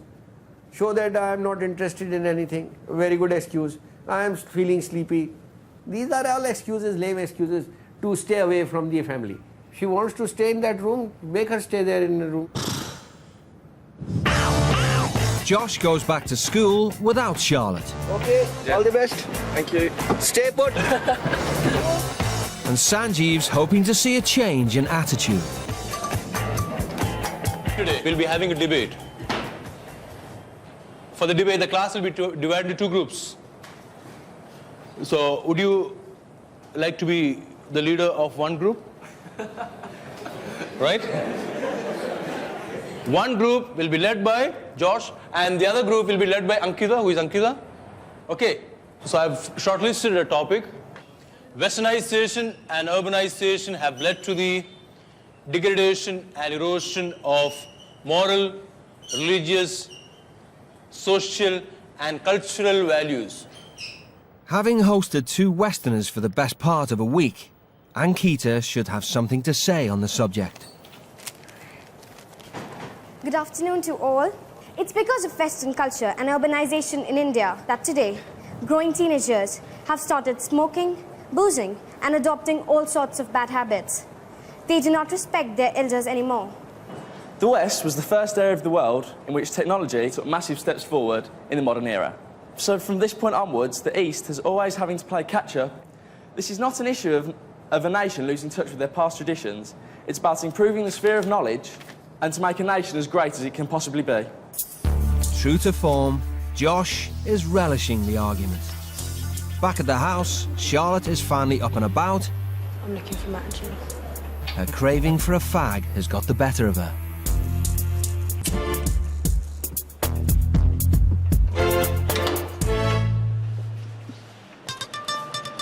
You can't just expect someone just to stop just because it's suddenly just become a house rule. I have tried my best to be polite in every way possible and abide to all the rules, and I don't think that there's any rules I've actually broken, apart from rules which were made which were completely ridiculous. Yes, success. The country doesn't have to lose their culture, but if their culture and religion can be adapted to fit in with a new world that is influenced by the West, it would be a good compromise. I am not saying you don't adopt their good things, but why are you forgetting your culture? Why are you adapting kinds of smoking and drinking and all those things? If the Indian population felt so strongly against the West, they would have discarded American schools because they would not want to be part of the West. You would not be here if you didn't approve of the Westernisation, because this is an American school. Then the culture won. Thank you very much. I invite what's your name? Whom do you think was the best speaker? How many support Ankita? Okay, so how many say George? Okay, so I declare George as the winner today. Please. Josh, congratulations. Thank you. George, congrats, yeah. You speak very nice, eh? Thank you. Yeah, I feel quite good, and it's nice that they voted for me, and I really like the heat of the battle. Like, it's really enjoyable to be there. Win or lose, or if you believe in the point or not, I was lucky that I won and I believed in the point. After his success in the big debate, Josh is finally getting into the swing of things. At school, things are definitely improving beyond what I could have imagined. I didn't think I'd ever get to a point where things are this comfortable, things are this kind of enjoyable.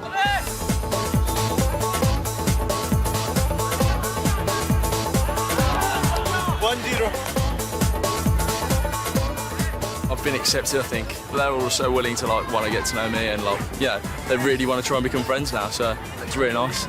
My friend.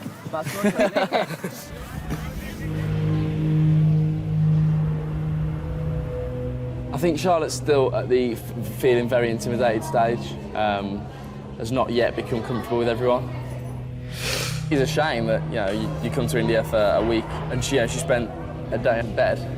It's a shame for her, and unfortunately because she hasn't been able to turn the corner yet.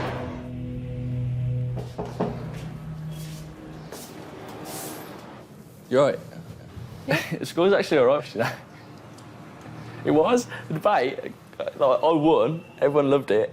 As that school went, it was a good laugh. Do you know what I mean? Well, to be completely honest, I didn't have any interest in them whatsoever. So. Yeah, I didn't until with you being away, I had to talk to him and stuff, which was and then the more I did talk to him, the more it was just the nicer they were, and the more at home I felt. So, but I just think it would just be completely fake, and I'd just be sat there If we are here till Sunday, so I'm going to want to go home and say, I really did experience it. Maybe I don't want to go home and just be like, oh yeah, well I just kind of couldn't be asked the last day.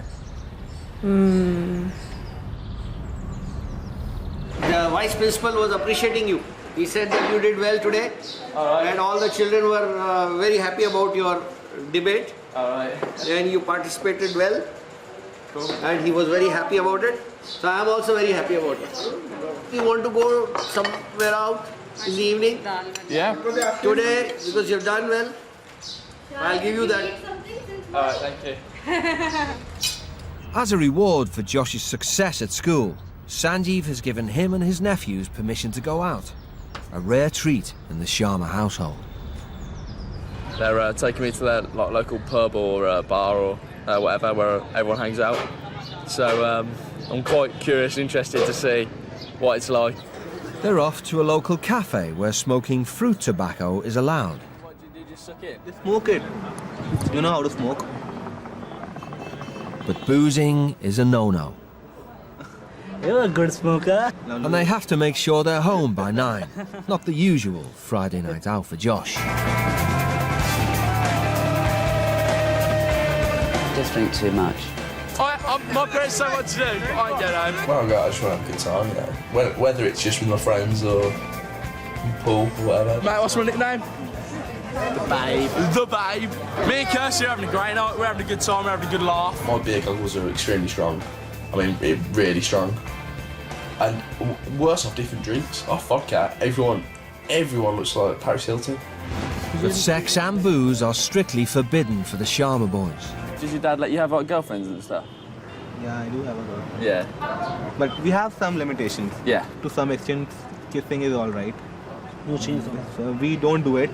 Don't take it that way. We don't do it, but sleeping together, moving around together, this is very bad.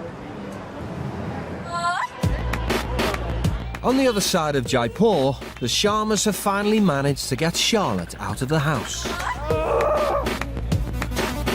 Because she's studying photography, the Sharmas are hoping that she'll relish the opportunity to take some snaps of the bustling Indian market.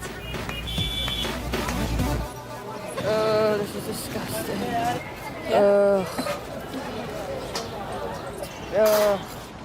It's just really like busy and hot and don't like it at all.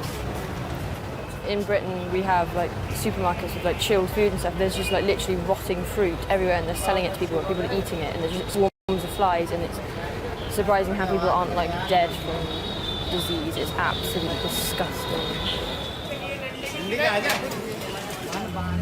She's not having even a smile on her face. So it's a bad experience for me. She's thinking that, you know, the people are very disgusting. It's a bit insulting for me. Charlotte digs her heels in. But at the bar, it's a different story. The boys are getting on like a house on fire. What in your sense sex is? Probably just intercourse as sex. Bet you whenever you have sex, you are drunk. Heavily drunk. What's there you feel go for sex?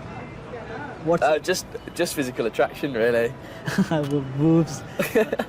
Boobs, legs, bums, yeah, that kind of, yeah. But it doesn't have to be about love. You know? I feel quite embarrassed that now talking to you guys that I've had so much sex and stuff, because I feel a bit kind of dirty. But when I'm in England and I'm drunk in 2 weeks' time, You'll forget all these things and No, I will not forget, but my desire will overcome my social awareness. I think you should stay for 2 months more. stay for 2 months more. You'll stop doing these all things, and you'll like us. Yeah. The trip round the market is almost over, but Charlotte still hasn't even got her camera out. These are the old buildings. Jaipur. Take pictures of this thing. This is actually the thing to take pictures of. I never saw her taking one picture. So, I don't know if she really liked photography or not. Because if she liked photography, I like photography, and whenever I go anywhere, I just keep on clicking pictures. Everybody. She's not doing anything like that. So you don't want to take any pictures? No, it's not a nice thing to take a picture of. It's just rotting fruit. It's horrible. I would have thought for a photographer this is heaven, with all the bustle and colour and... Yeah, but my photography is in black and white, so it doesn't make any difference.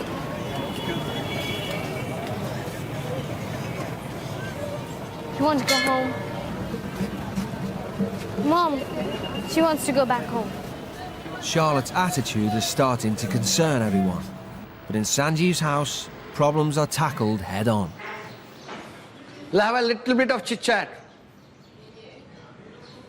My room. After staying here with us, how did you find our family? It's very, intense. Very much involved with each other. Not like yours. Nope. Well, what's like your family? I don't see my family because I don't get on with my family at all, and I never have. We've had family counselling, we've had therapy, we've seen psychologists. It doesn't work. My family, my parents hate each other. That's why they split up. My dad will say things to try and make me not like my mum, and my mum will do the same with my dad, and it's just constant using me and my brother to get at each other. Okay. So I'm completely fed up of it, so I'm just leaving. That's why, I've been watching you, I've been talking with others. We find that you are always having a very, very sad atmosphere around you. That's why you're not enjoying anything. This is not life. You have to lead your life. All right, what has happened with your father? What has happened with your mother? Don't let it happen to you. Don't let it influence you. You have taken a challenge. You came all the way from there to meet me. We were all strangers, complete strangers to you. You took up this challenge, no? If you can take this challenge, why can't you take a challenge for your own family? That would be a real life challenge. Do you agree with me? The way I was brought up, I guess, just my mum bringing me up, and the fact that my dad left when I was 5 and stuff. I think that's got quite a big part to play in the fact that I don't easily trust people, or I don't like people to get too close to me because I know that one day they will just bugger off. Thank you. And over the past week, I've learnt that, my family are one of the most important things in my life, and I'm so lucky to have a family that I do. I kind of feel like I kind of ruined the trip, but I don't know.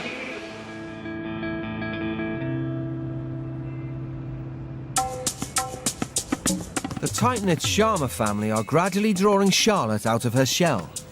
As the week draws to a close, everyone heads off to Sanjeev's farm in the country. Are we going to a small village like these ones? Yeah, we're even smaller than these. They live in like wicker huts.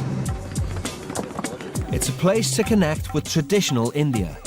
Staying at home and moping isn't an option. Come. This is good, Sanjeev.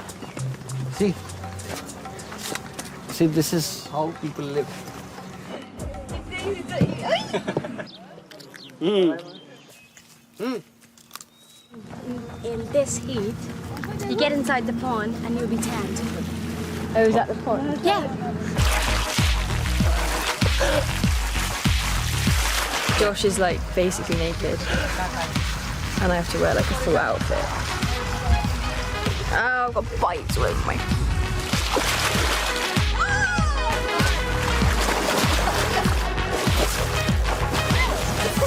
The idea was that I bring them here, see the different kinds of places, and let them be more happy. Let them feel that, yes, they are in India. Charlotte's change of heart comes as no surprise to Sanjeev. Charlotte is a girl, and girls are always having a complex character. My both daughters, they also have a very complex character.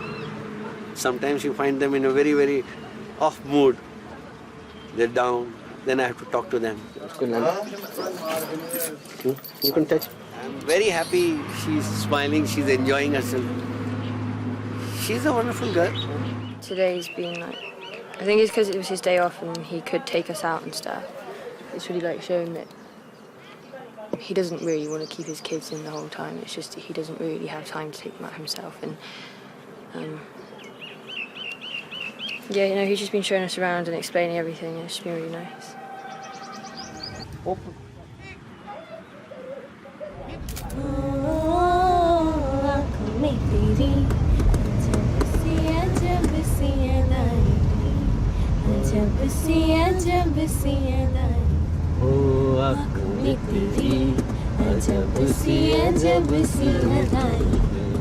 Charlotte, this is for you.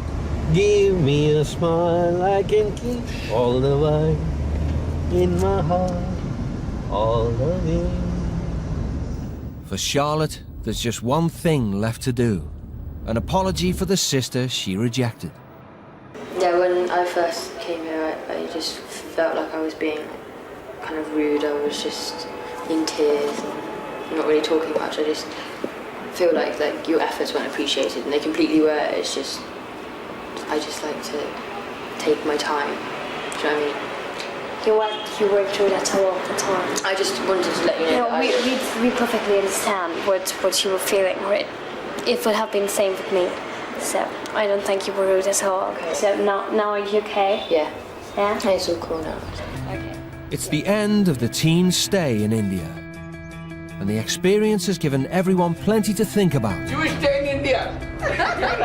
Good boy, very good boy. I think I have definitely learnt while I've been here that the more you put in, the more you get out. And that's shown in how much I've enjoyed the time I've spent here since. I tried a lot harder in school, and things kind of snowballed from there. At home in Birmingham, Josh gets everything handed to him on a plate. With the Sharma's help, he's starting to realise how much he takes his parents for granted. I'm not going to be stacking the dishwasher and, asking my dad if I can cut the lawn and things like that. That's not how I see things changing. But I think I'll be able to appreciate the work that goes on in the home a lot more, and appreciate that my parents are kind of building a base from which I can hopefully springboard. Since her parents' divorce, Charlotte has spent the last 10 years rebelling against her mum and school. I think my upbringing would have definitely benefited if there was a lot more discipline and an actual structure to it. Charlotte's mum was desperate for this experience to help patch up their fragile relationship. I don't think it was too late to change how things are between me and my parents. Because I would like to get on with them. To be honest, quite a lot of the time I just refuse the support that they offer. And I think that if I could, or I did accept the support that they were giving to me, things would probably be a lot easier and we'd probably get on more. It's just I think I'm stubborn like that, and I just don't really appreciate quite a lot of the things that are handed to me. But it's not too late. Before Josh and Charlotte leave for the airport, the Sharmas have one last cultural treat in store. Charlotte was telling me that you people get drunk and then dance. Yeah. Nobody gets drunk here and then dance. We just dance carefree. Okay.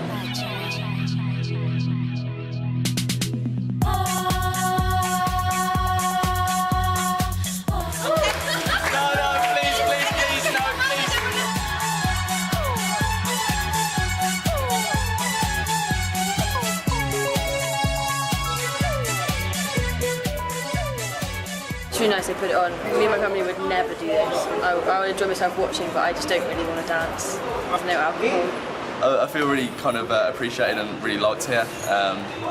After getting married, would you live with your parents or would you like to live separately, independently?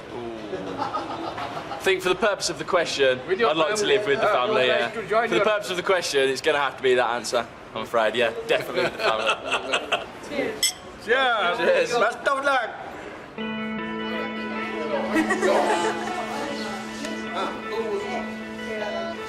Oh, I have one as well. Most thing which I found that they have taken experience from our families with regard to how to enjoy not only with your friends but in your family also. How to live good life in a family. Thank you for answering. Thank you all. Thank you all for looking after us.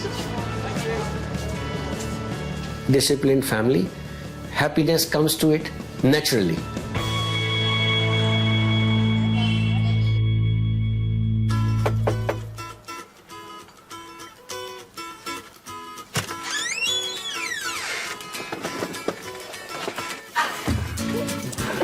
Hang on, I think it's nice for me to pick up my bag.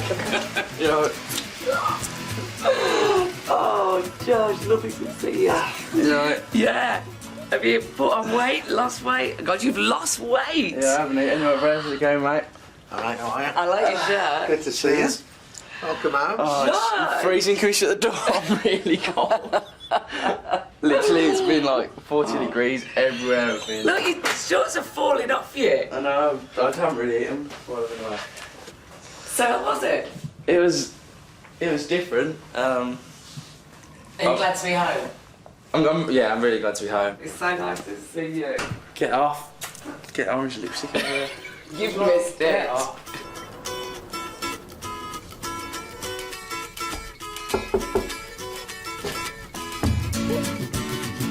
Hi, how are you? I'm alright. Thank you, Nikki. Have you? Yeah. You had a good time? Yeah. Yeah.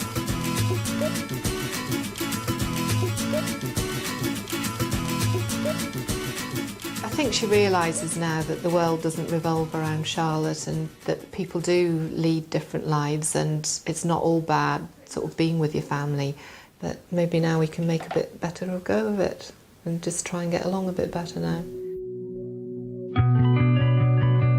3 months later, and Charlotte has moved away from home into a flat of her own. She's had plenty of time to reflect on her stay with the Sharmas in Jaipur. I kind of realised that your parenting method was much better than the Indian cultures. Do you? Why? You pushed me, but not to the limit.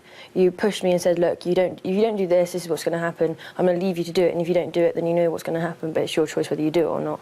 And where their family is so much more like, you're going to do it, whether you like it or not, you're going to do it. Their kids, they've very much got such a very strong bond with their family, but they don't respect them in the way that I respect you. Like, I respect you for what you've given me, but I also respect you for letting me be me. Thanks, darling. You do love me after all, then, do you? Yeah. In Birmingham, Josh's stay in India has had a major effect on him. Mum Sue has noticed the difference. I think it's quite a substantial change in Josh. He's much softer. He's a bit more thoughtful, a little bit more chilled. Not major, but all the little things that perhaps add up to a lot. Yeah, I'm really pleased. To be honest, I really didn't like Sanjeev that much when I first got there. But he wants to give his children the best opportunity he can. So the only way he knows how to do that is by making sure they do all their schoolwork, making sure they work as hard as they can, and making sure that they're very family orientated, and basically give them the same upbringing that he had. Like, how he believes in me as a person means that I could do what I wanted to with my life, and I could go as far as I can. I'm really proud of you.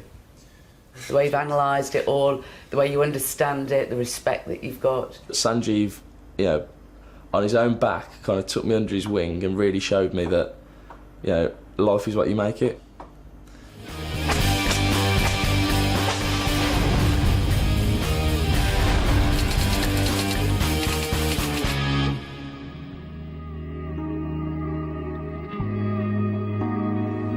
Come on, love.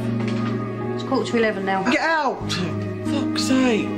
16-year-old schoolboy Grant Stevens hasn't seen his dad since he was 6 years old and regards himself as the head of the house. Now I'm going to be annoyed all day because I hate being woken up. She knows it's her problem. Do you know what? I'm not going to use physical violence. I use mental violence. The way I see it, I am king of the house, and my mum and my sister are the servants or skivs of the house. And if they don't do the job doesn't get done. Can you take your belt off your jacket? Oh my good lord! When Grant's not lying in bed, he's on the computer. No, what are you doing now? You me? Yeah. Fuck all. Grant's relationship with Mum Karen has completely broken down. Because he's the man of the house and there isn't another father figure in this house for Grant, Grant just thinks that he doesn't have to do anything. There's washing up that's been in the kitchen since last night. Shove it up your ass. Grant's relationship with his 15-year-old sister Kathy has also hit rock bottom. Slag. Catherine. Oh, stop. When Grant was younger, he used to look after his sister, and now they just can't be in the same room as each other. Yeah, like jump out the window. No, I'm okay. That means I'll end my life, you knobhead. To add to her problems, 2 years ago, Karen was diagnosed with lupus, an incurable form of arthritis. I do want Grant to help me around more. He knows sometimes I can't do certain things like lifting heavy saucepans and peeling potatoes, and it's like he's just not interested. I wish sometimes that the 11-year-old Grant was back, when he used to be nice, when he never used to shout and swear at me, and when he used to do things.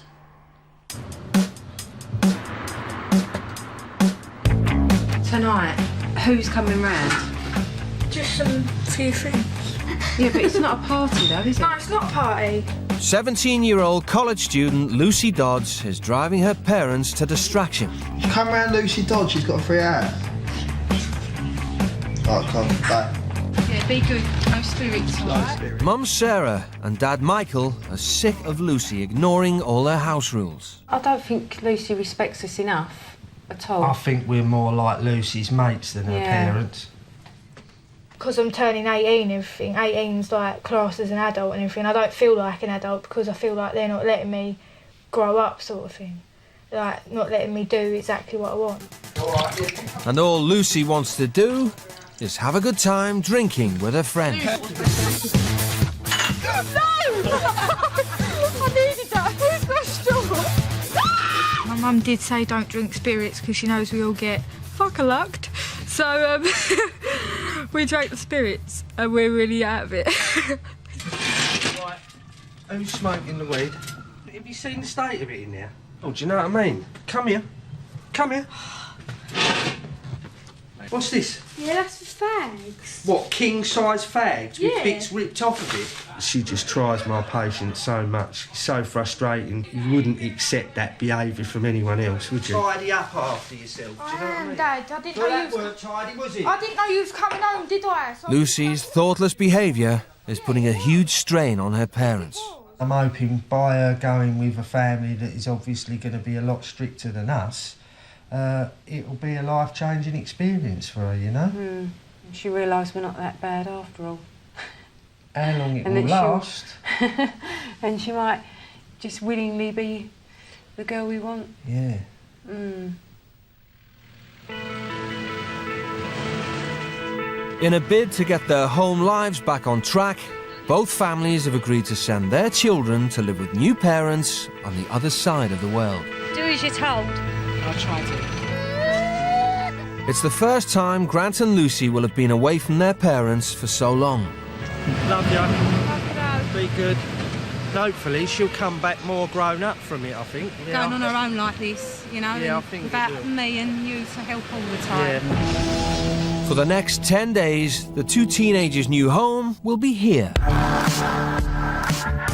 A farm in Craddock, deep in the South African wilderness, home to the Molman family. Discipline is important, because if you don't have discipline, you're not a human being, you're an animal.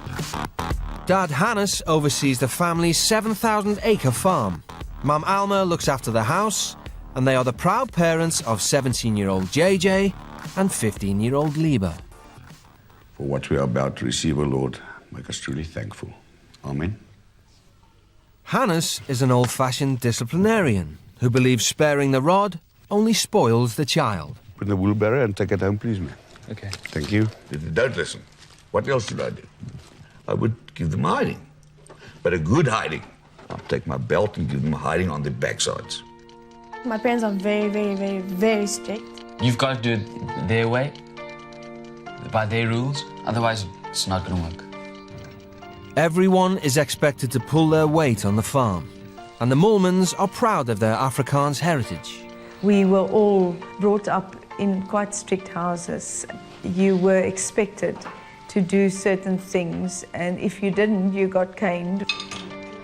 Traditionally, the women work inside and the men work outside. Especially on a farm, it works like that. The Molmans believe a life centred around hard work, self-discipline and respect for your elders will have real benefits for the British teenagers. If I can contribute just one thing, and they can say, I got it from that man. He taught me not to do this, but do that. Then I'm satisfied. After an 11-hour flight, Lucy and Grant touch down in South Africa. Nerves are beginning to kick in. If they're really poor or something, no offence, but like they might not have like enough water for like baths and stuff, so they might have to have cold water and shit like that. The Mulmans farm is a 3-hour drive into the wilderness, an area known as the Karoo. This is so scary. I'm getting concerned now. I really am. We're going very far out, and I haven't seen a house in a very long time.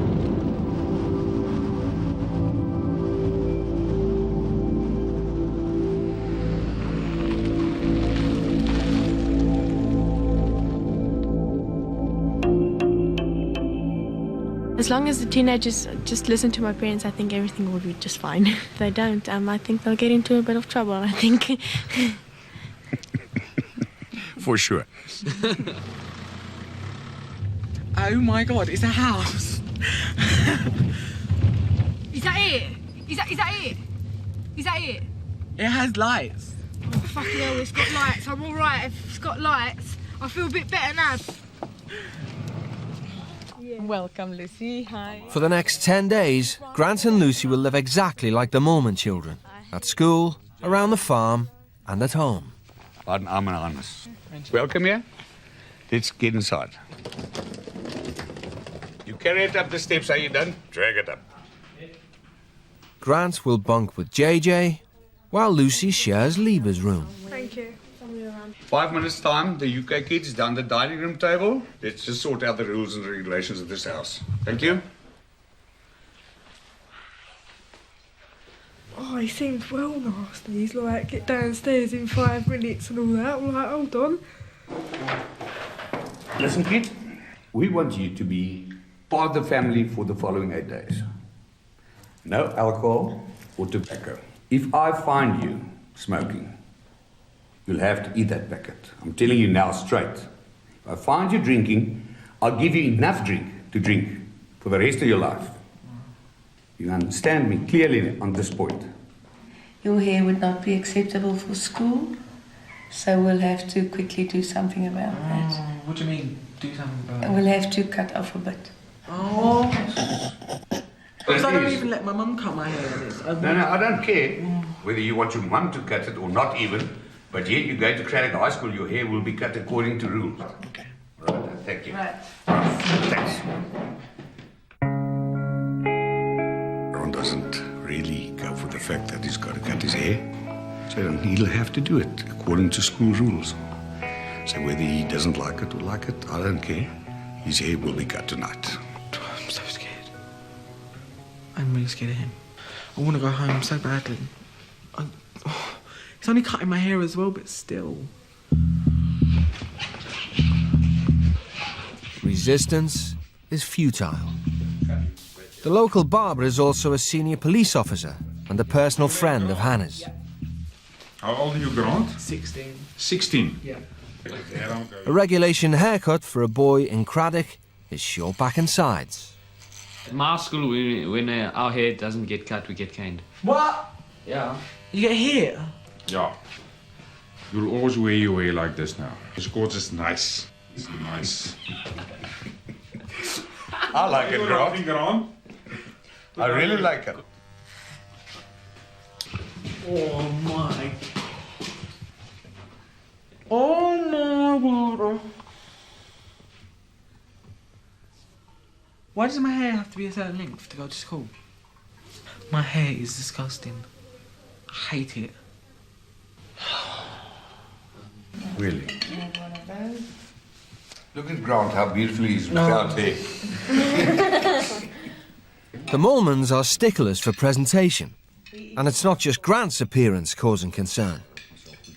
Lucy, you will have to get rid of your makeup. Otherwise, they would not accept you in the school. Is that a problem for you? Yeah. I can't not go without makeup. No, tomorrow morning you will not go with makeup. That's just one of the rules, my dear. Lucy's been allowed to wear makeup since the age of 12. She never leaves her room without it. I think they're too strict. Yeah, because now I'm going to have a row with them. Because there's no way I'm going. I won't go to school then. That's how it is. Grant actually, after a haircut, fitted in quite easily at table. But Lucy's not happy at this stage, I can see that. So I think day 2, perhaps, day 3, fireworks.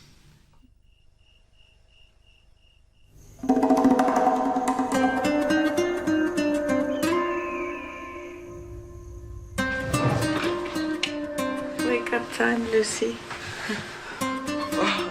It's 6 a.m. Today is the teens' first day at school. Boys, you have to dress quickly, otherwise we're going to be late. Do you know what? Go away. Just have to pack your bag. For now, Lucy has reluctantly complied with the no makeup policy. Just got to get on with it. I can't be bothered to argue this time in the morning. The Mormon children go to separate schools. For the duration of their stay, the UK teens will be attending Lieber's school. Now, I think it's important for the kids to go to school to see how South African schools work, the disciplined schools.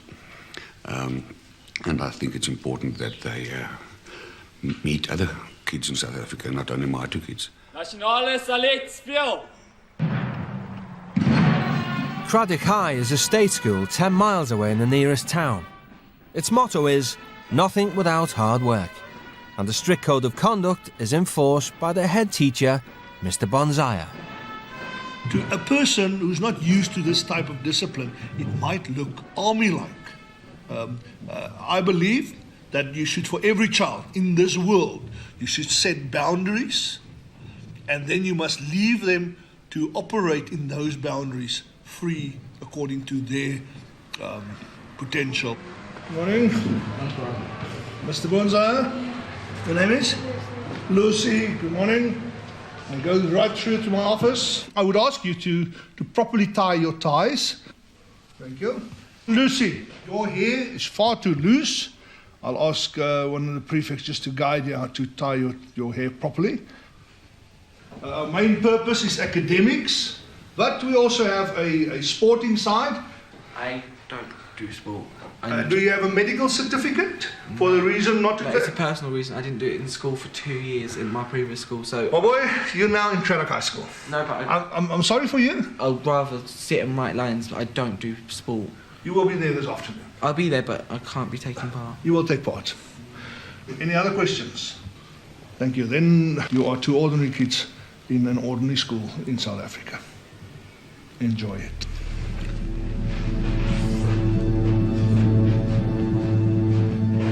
Honestly, this school is not a school. It feels like an army. It's like he's like the sergeant, and like all these little people. It's like everyone's gone back in time. It's like proper strict and everything. It's just stupid. It's a far cry from Lucy's life back home in the UK. She left school last year and is now studying for a diploma in graphic design at the local college. From school to college, I think I've changed like so much. In college, where it's so different, like the teachers ain't teachers, they're like your friends sort of thing, and they like let you do what you want.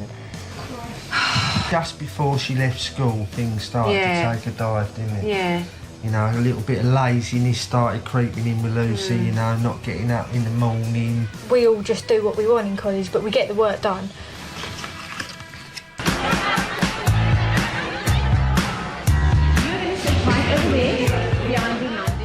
At Craddock High, the teachers command total respect from their students.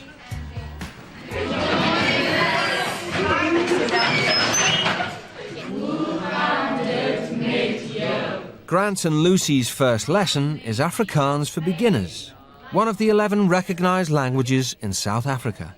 Good morning. Goeiemorgen. Goeiemorgen. Well done. Good afternoon. Grant? Goeiemiddag. Goeiemiddag. Well done. I handed you out notes. They need to pay attention, as their first test will be at the end of the week. Learn them. Thank you. I actually enjoyed that lesson. I have an Afrikaans test on Friday, a verbal one, so I hope I do well. I don't like it. Like, the good thing about schools in England is like you get the opportunity to like look how you want to look and have your own sort of look about you, like your own personality and all that. And like here it's like they're forced to sort of like look the same. I think it's quite intimidating, really.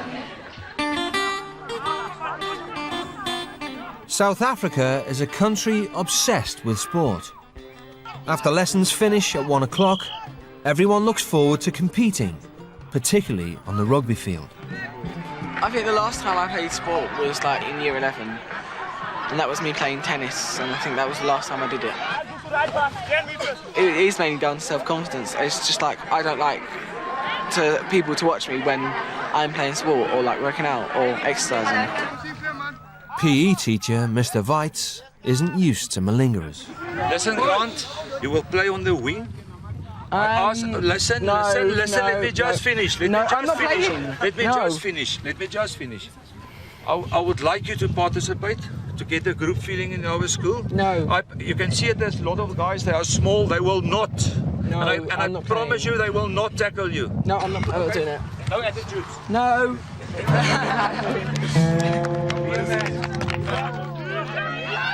Grant stubbornly insists on sitting it out. I do think there'll be repercussions, but if that happens, it happens, and if I don't feel like I want to do it, I won't do it. By contrast, Lucy is relishing the compulsory PE. At home, Lucy never does any competitive sport either, but here it's been a welcome distraction. Because you're concentrating all the time on like where the ball is and everything. I haven't thought about anything, whereas when you're walking around the school and that, and in class, right, it's hard not to think about everyone back at home and that.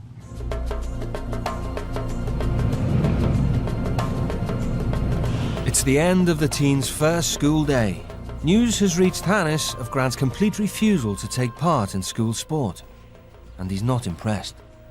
It all boils down to respect again. That's what made me cross. Grant?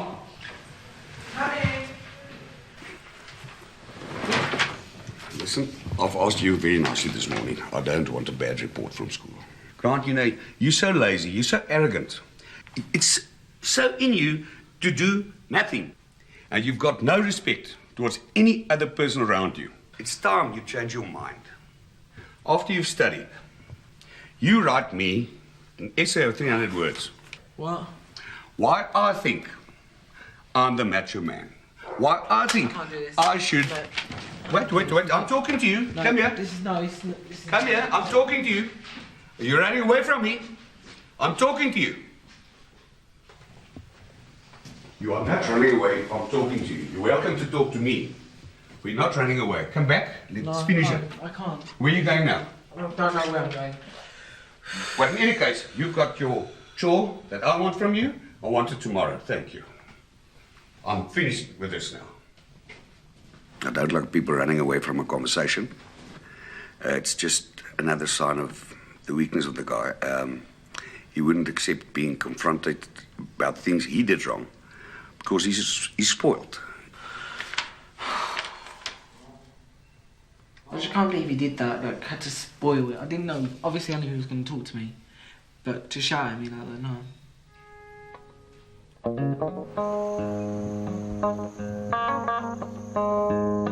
Hannes is used to obedience from his children.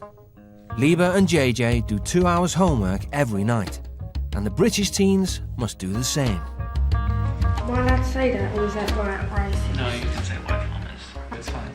I think it is important to hand us around for like us to get our work done and everything. I really don't want to be sitting here doing this, but I really don't want to have an argument with him because he's proper scary. Grant uses his time to write his punishment essay for Hannes. The theme of manhood produces some unexpected results. When? It's like what I really felt, basically, not like my whole life story, but like some of it on there. Because I said to him, I was like you may or may not know, like I was brought up with a single parent family, like I didn't have that male or dad role model, so I don't know what is expected and what's not expected. I finished the 300 words more this time now. Thank you, Grant. Have a good night sleep, right? Thank you. I'll try to. Right, ta-da. Thank you. The last time Grant saw his own father was at the school gates 10 years ago. I was in like primary school, like he was at the bottom of the road and he was just there, like had a bag full of sweets, like thinking that everything was going to be okay. I was like, I'm always here, blah, blah, blah. And like I don't think we've ever actually tried to contact him, and I don't think I really want to contact him. Hannes is starting to see a different side of Grant. By reading this letter, there's an urge for somebody as a role model. But saying that, I think there might be an urge for some love as well. He needs a male guy to take the leading role in this, let's call it a missing link in his life, where he didn't have a father or a dad or whatever. So I think he can learn from me.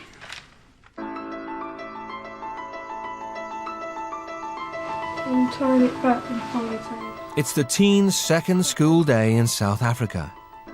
Yesterday, Lucy reluctantly knuckled down to the regime of academic lessons, immaculate appearance, and no makeup. But now she's starting to dig her heels in. I am wearing a bit of makeup at the school, but nobody knows that. Alma is not so easily fooled. I can see that she's got makeup on, not as thick as she used to put it on. But I was thinking if it will be wrong if I take makeup remover now and take off the makeup.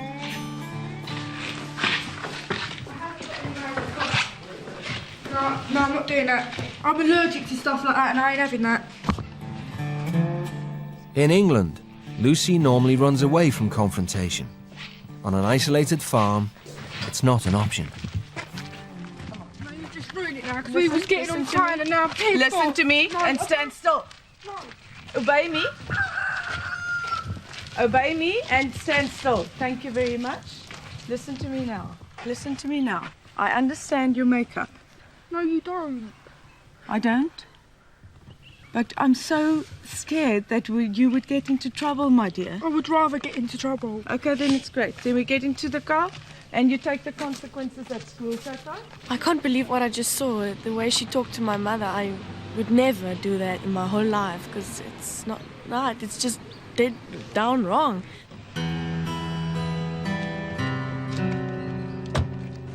At school, it doesn't take long for Lucy's blatant disregard for rules to be brought to the head teacher's attention. Lucy, please stand up straight and look at me when I address you. Do you have a problem with your makeup? Tell me what your problem is. I don't want to talk at the moment. You don't want to talk about it? I will have no other choice but to punish you. When school closes, you will sit detention for the afternoon. But you still have to change your hair. I haven't put hardly any makeup on at all, and there's no way I'm doing what you say. That's the end of it. Give me detention. Give me detention every day. I don't care. I want to go home because this place is shit. You have to be punished. There's no way about it.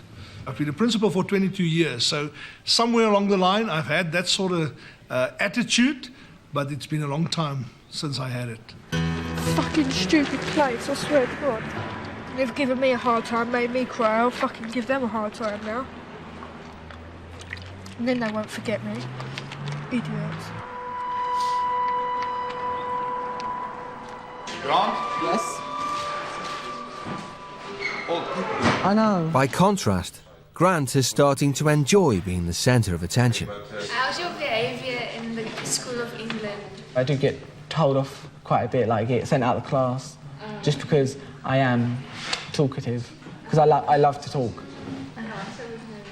So you're a bad guy? I'm bad at home. Like what? Like, I swear to my mum. But why? But why? I don't know. It's just a thing I do. It's a choice. Yeah, it's my choice to do it. Which I don't think is necessarily a good choice. No, I know, but it's totally different over in England. It's like, I can swear at my mum, but then me and my mum can have a laugh, like we can have a laugh together and we swear at each other and like we punch each other. You punch your mother. And you say, we are up here. Yeah.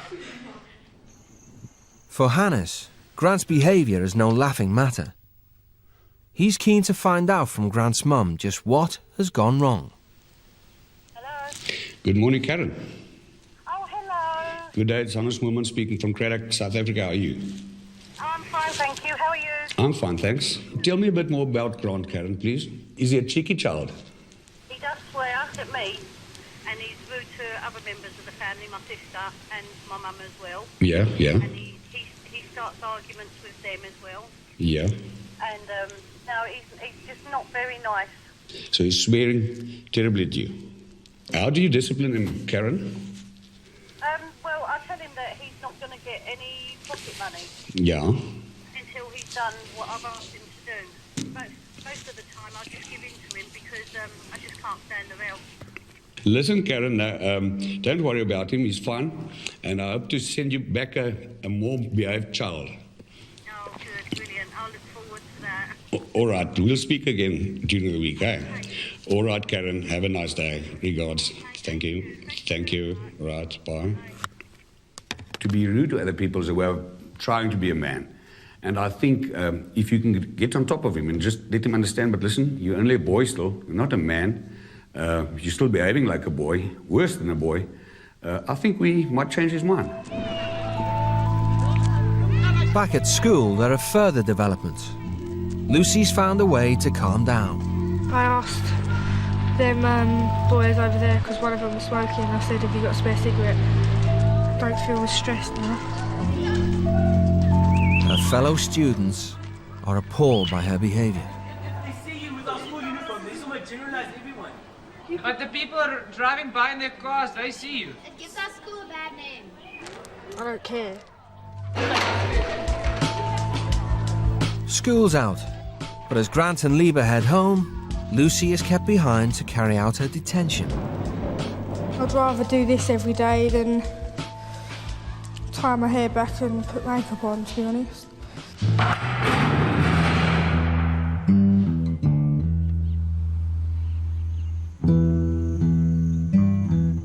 Grant? Yes. Come on, boy. Let me show you your chores for the afternoon. Every day after school, the Mulman children are expected to do 2 hours of work on the farm. You start sawing it. Here's a saw. That long. To fit into the fireplace. I don't think that Grant ever in his life did something like hard work. Never in his life. I think the hardest work he's done is swearing at his mother. And I just want to show him being a man means being physical. Like what he says, what makes a man is doing stupid things like this. It's just wrong.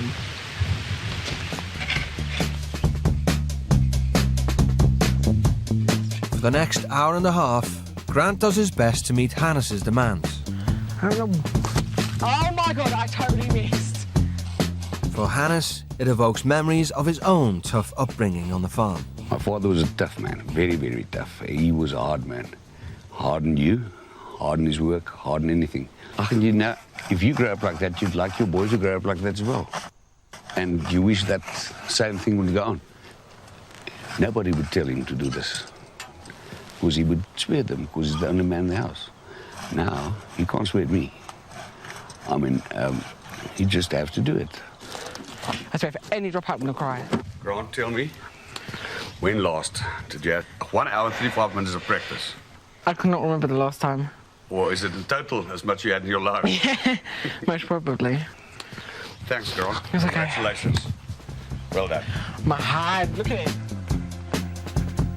He may only have cut 7 logs, but for Grant, it's a big achievement. I guess it's taught me that I can actually go through my pain barrier, because my whole body was aching like, by halfway through it. And I can actually do something to the best of my ability instead of complaining and just saying no. It's late in the afternoon when Lucy arrives home. Welcome home, and so late, eh? Alma's developing a soft spot for the girl from Essex. Rather than punish her further over the makeup, she decides to let Lucy explain herself. I can't physically do it because I will have a breakdown. It's like such a big thing, honestly. Like in England, all the girls wear makeup. That's a big problem. I care about what people think about me, and I like to look my best and not my worst. And yeah, we all do, but I mean, there's certain rules that we have to adhere to. I mean, there's just no ways that you're going to school with makeup. No ways. I'm used to the fact that everybody judges you looks first. In school and stuff, like with the geeks that are really ugly and stuff like that, people don't want to hang around with them and talk to them. Like, that's just how it is, so it's so much pressure to look good. And that's why I'm not confident to just suddenly change. It's the halfway point of the teen's experience in South Africa. Today, a letter has arrived for Grant from home, a reminder of why he's come to stay at the moment. I've got you something being sent with love from your mother. Wow. It's long. My nickname, Dear Fart, how are you? I hope you arrive safely and you are not too tired. I really do want you to have a good think about the way you behave at home, and especially the way you talk to people as well. What I would be really pleased with is when I'm not feeling well, because you know how much pain I am in with my lupus. For you to help me more around the house and for me not to nag you all the time and then getting us into stupid, huge rows. I really think you need to change.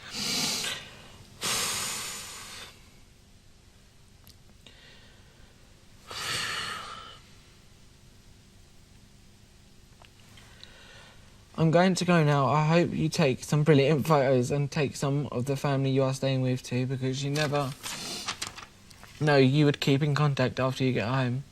I think you would really, that would be really cool. I would really love to see everything you've seen too. So loads of pickies, please. Love you, babe, lots of love. And I can't wait to see you home. All love, my love. Karen's words have hit home. There's also a picture of happier times. Grant is beginning to get the message. I'm her son. I should be the one that's like loving her, not making her angry and not making her upset.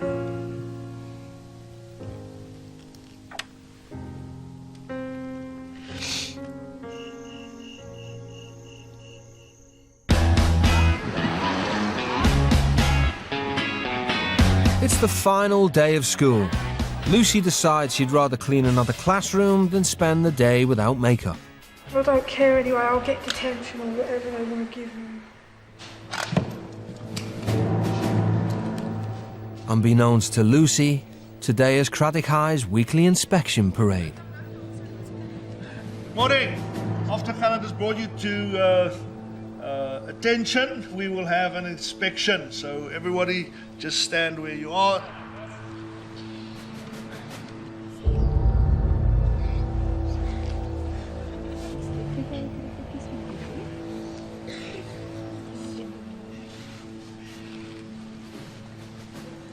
Oh no.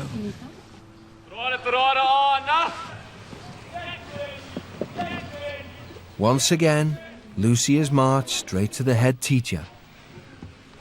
Yes, did you want to see me? I don't want to argue anymore, and I'm not going to backchat or anything like that, because that was wrong yesterday, but obviously I was really upset.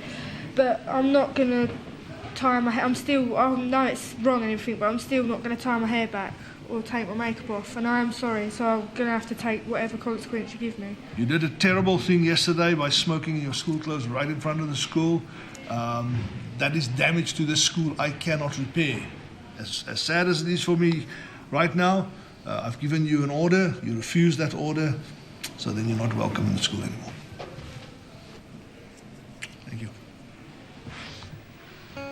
Lucy has underestimated South African discipline. Her time at Craddock High has ended in expulsion. Today is just the worst thing ever. If I was confident enough to not wear makeup and to have my hair how they all have it, I would go for it and there would not be any problems, I doubt. But at the end of the day, I'm not doing that because it don't make me feel nice, and that's how it is, basically. In his final lesson of the week, Grant has the chance to end his time at the school on a high in the Afrikaans test. My naam is Khaled. Well done. Is it? So it'd be S. Blue. Excellent. I'm going to have to subtract a half a mark there. And you only lost 2 marks. You have 9 out of 11 for your test. I am happy that I'm doing well at school, but I wish Lucy could do as well as me. I wish they could be more lenient with her. So. I have never imagined myself coming to the school to come and collect my child who's been expelled. So for me, this is a real shock treatment. Let's just be off and get home, please, because I'm really upset.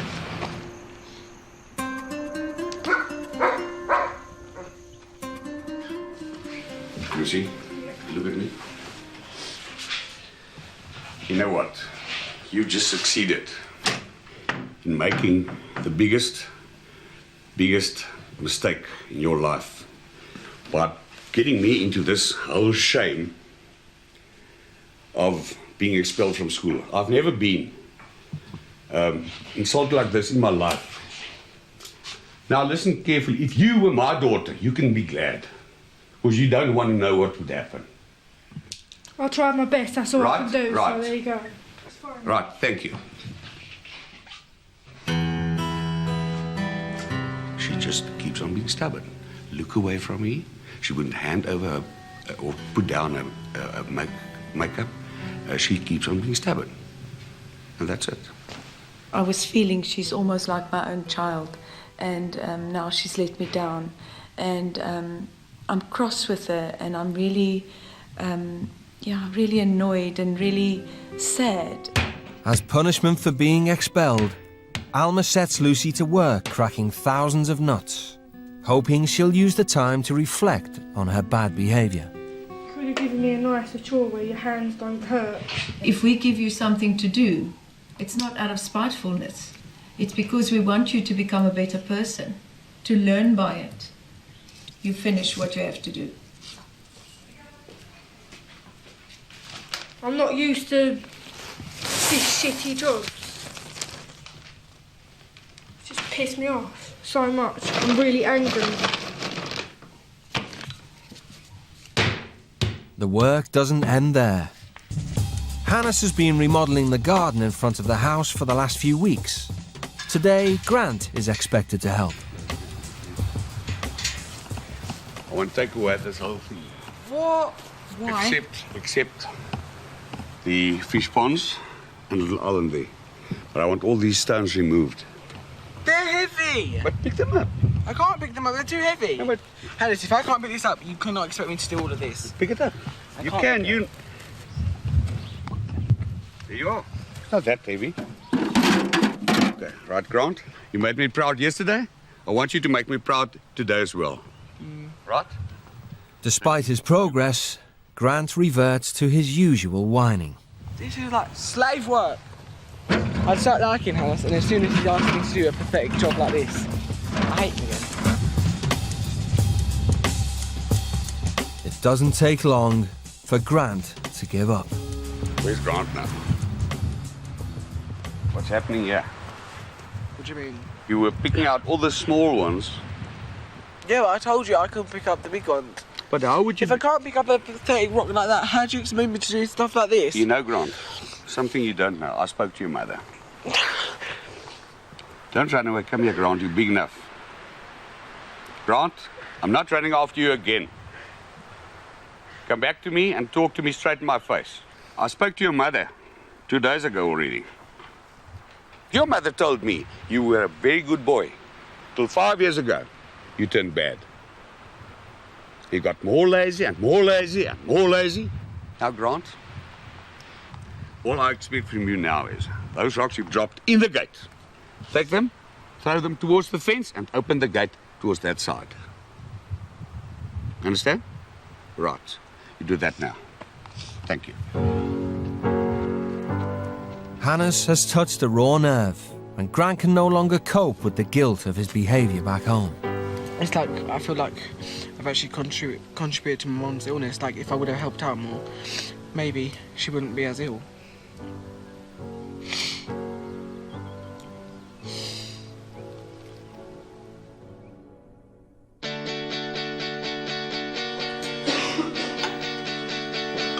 It's the weekend, But there's no rest for the Mullmans. Listen, guys, being Saturday, weekend doesn't mean we don't have work. While Grant and JJ stay on the farm to help Hannes, Alma wants Lucy to spend the morning doing work of a different kind. Alma's nephew is a pupil at a nearby school for the disabled. She and her children often help out as the school relies on volunteers to assist the teachers. Okay, Lucy, I'd like you to come with me, please. Lucy is in no mood to cooperate. I don't want to see people that are in bad conditions and stuff. I don't want to see that or speak to them. I can't cope with it. I don't want to see it. And I'm not getting out of the car, so you're wasting your time. If you want to come with me, you come now. It's going to be easier, or you can join me in the classroom.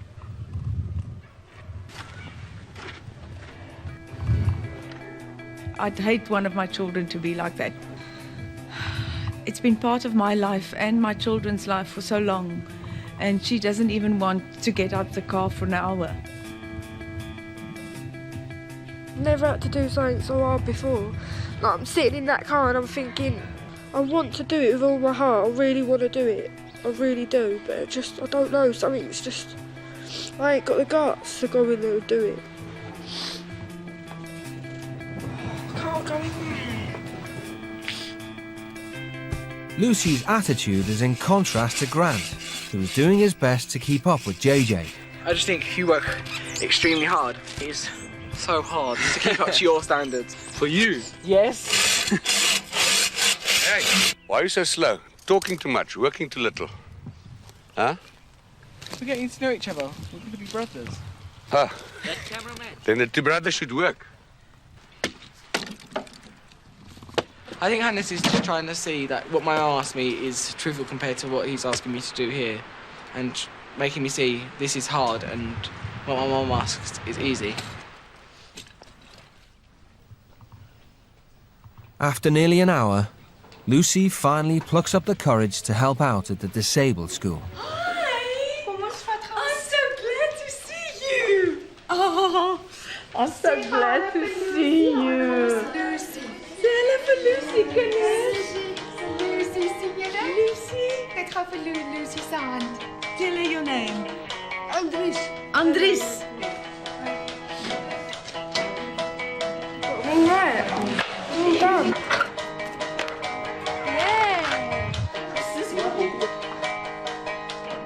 A morning spent helping others less fortunate than herself is a real wake-up call for Lucy. Like when my mum and dad have said to me before when I've got told off, like, you need to grow up, people have got it worse off than you, and now I know exactly what they mean by that. I've got an example of that to flipping, I'll never forget this. It just makes me angry that I was ever like that. Aren't you really glad that you got out of the car this morning? Are you? I'm glad to hear that. Off we go, get into the car, it's nice and warm.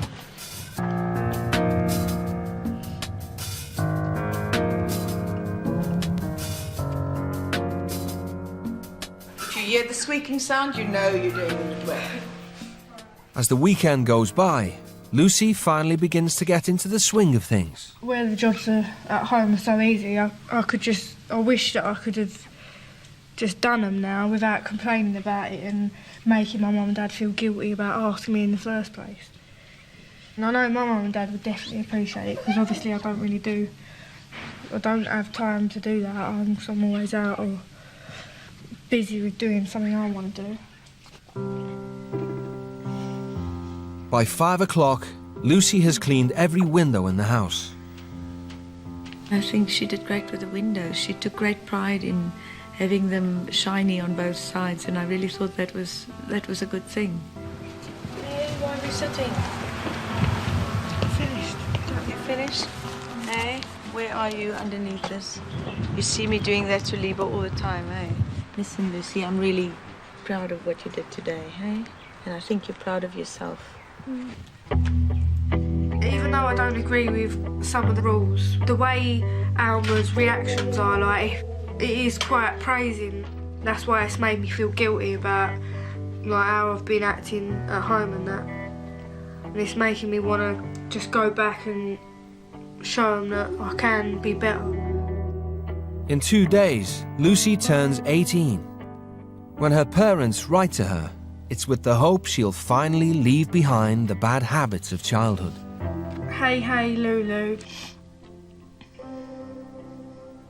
We do hope that when you get back you will be able to see things in a more mature way and understand that the way you behave really affects the family.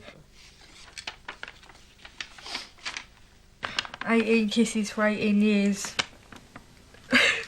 And she's put a lipstick over her lips and a foundation chin. That's hard reading that, because that's what I used to be like, and I've already changed here, and that's what's hard, because she's probably like, she doesn't know I've changed, and I want to prove it to her, but I have to wait.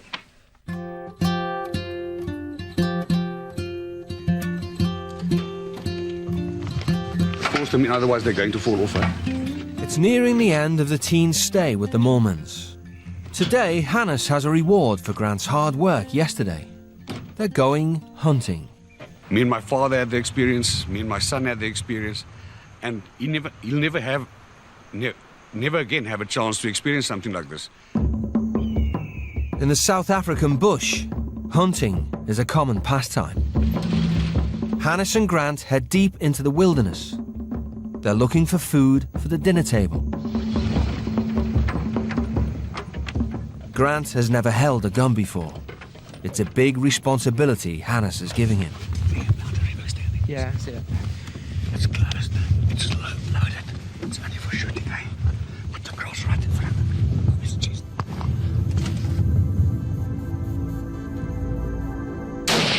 Oh! Shit, right over it. That's what you call a gun. Well done, Grant. It's a pity he didn't get it, but he tried. It was nice. It was. Enjoyed it. Yes, I did, thank you. Let's go. I'm very proud of Grant for what he did this morning. If he stayed the same Grant he was, he would never have done it. And I wouldn't allow him to do it in any case. It would have been too dangerous. The Grant who did arrive a week ago could not have done that. I can tell you that now. He would have like chickened out. I don't know. He would just came up with excuses for not doing it.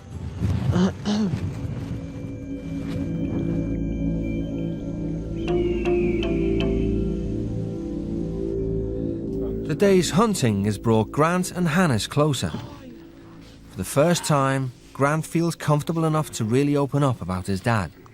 He used to live with our family, but the last time I saw him was in primary school, which was when I was like 6. You've got no urge to sort of meet him and say, listen, Dad, although you don't want to see us or whatever, I'm your son.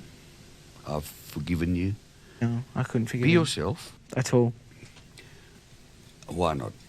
It's just, I've grown up like without him so much. So he was nobody to look up to? No, not at all. I can tell you now, if he walked through that door right now and was wanting to talk to me, I would walk out and I would not turn back. I would not think twice. I would just walk. I consider you as my son now because I'm looking after you, although only for 8 days. And I want you to continue growing with behavior, with discipline, with respect. Don't stop. Continue, work on yourself. Work hard on it.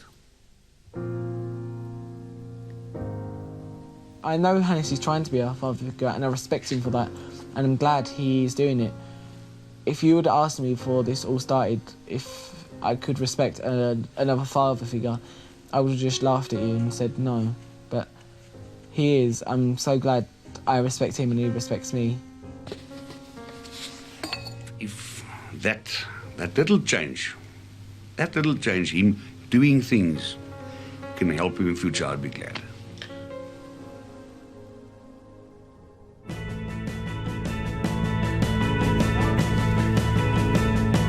It's the teenager's last day in South Africa.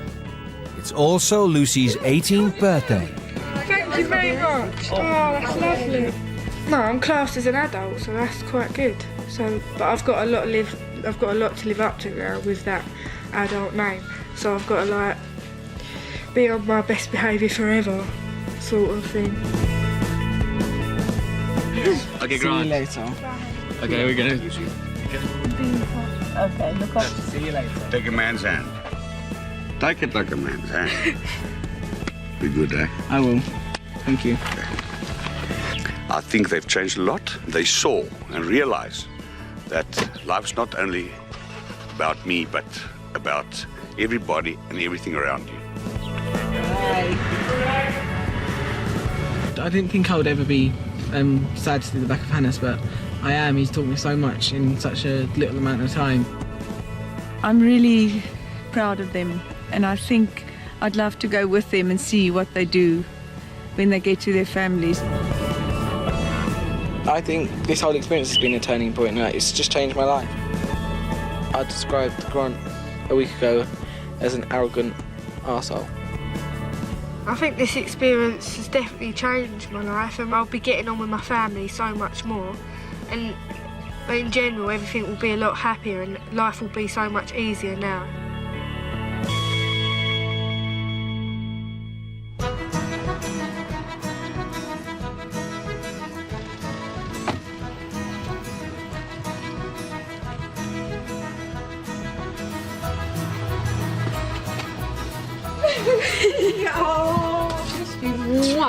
Ooh.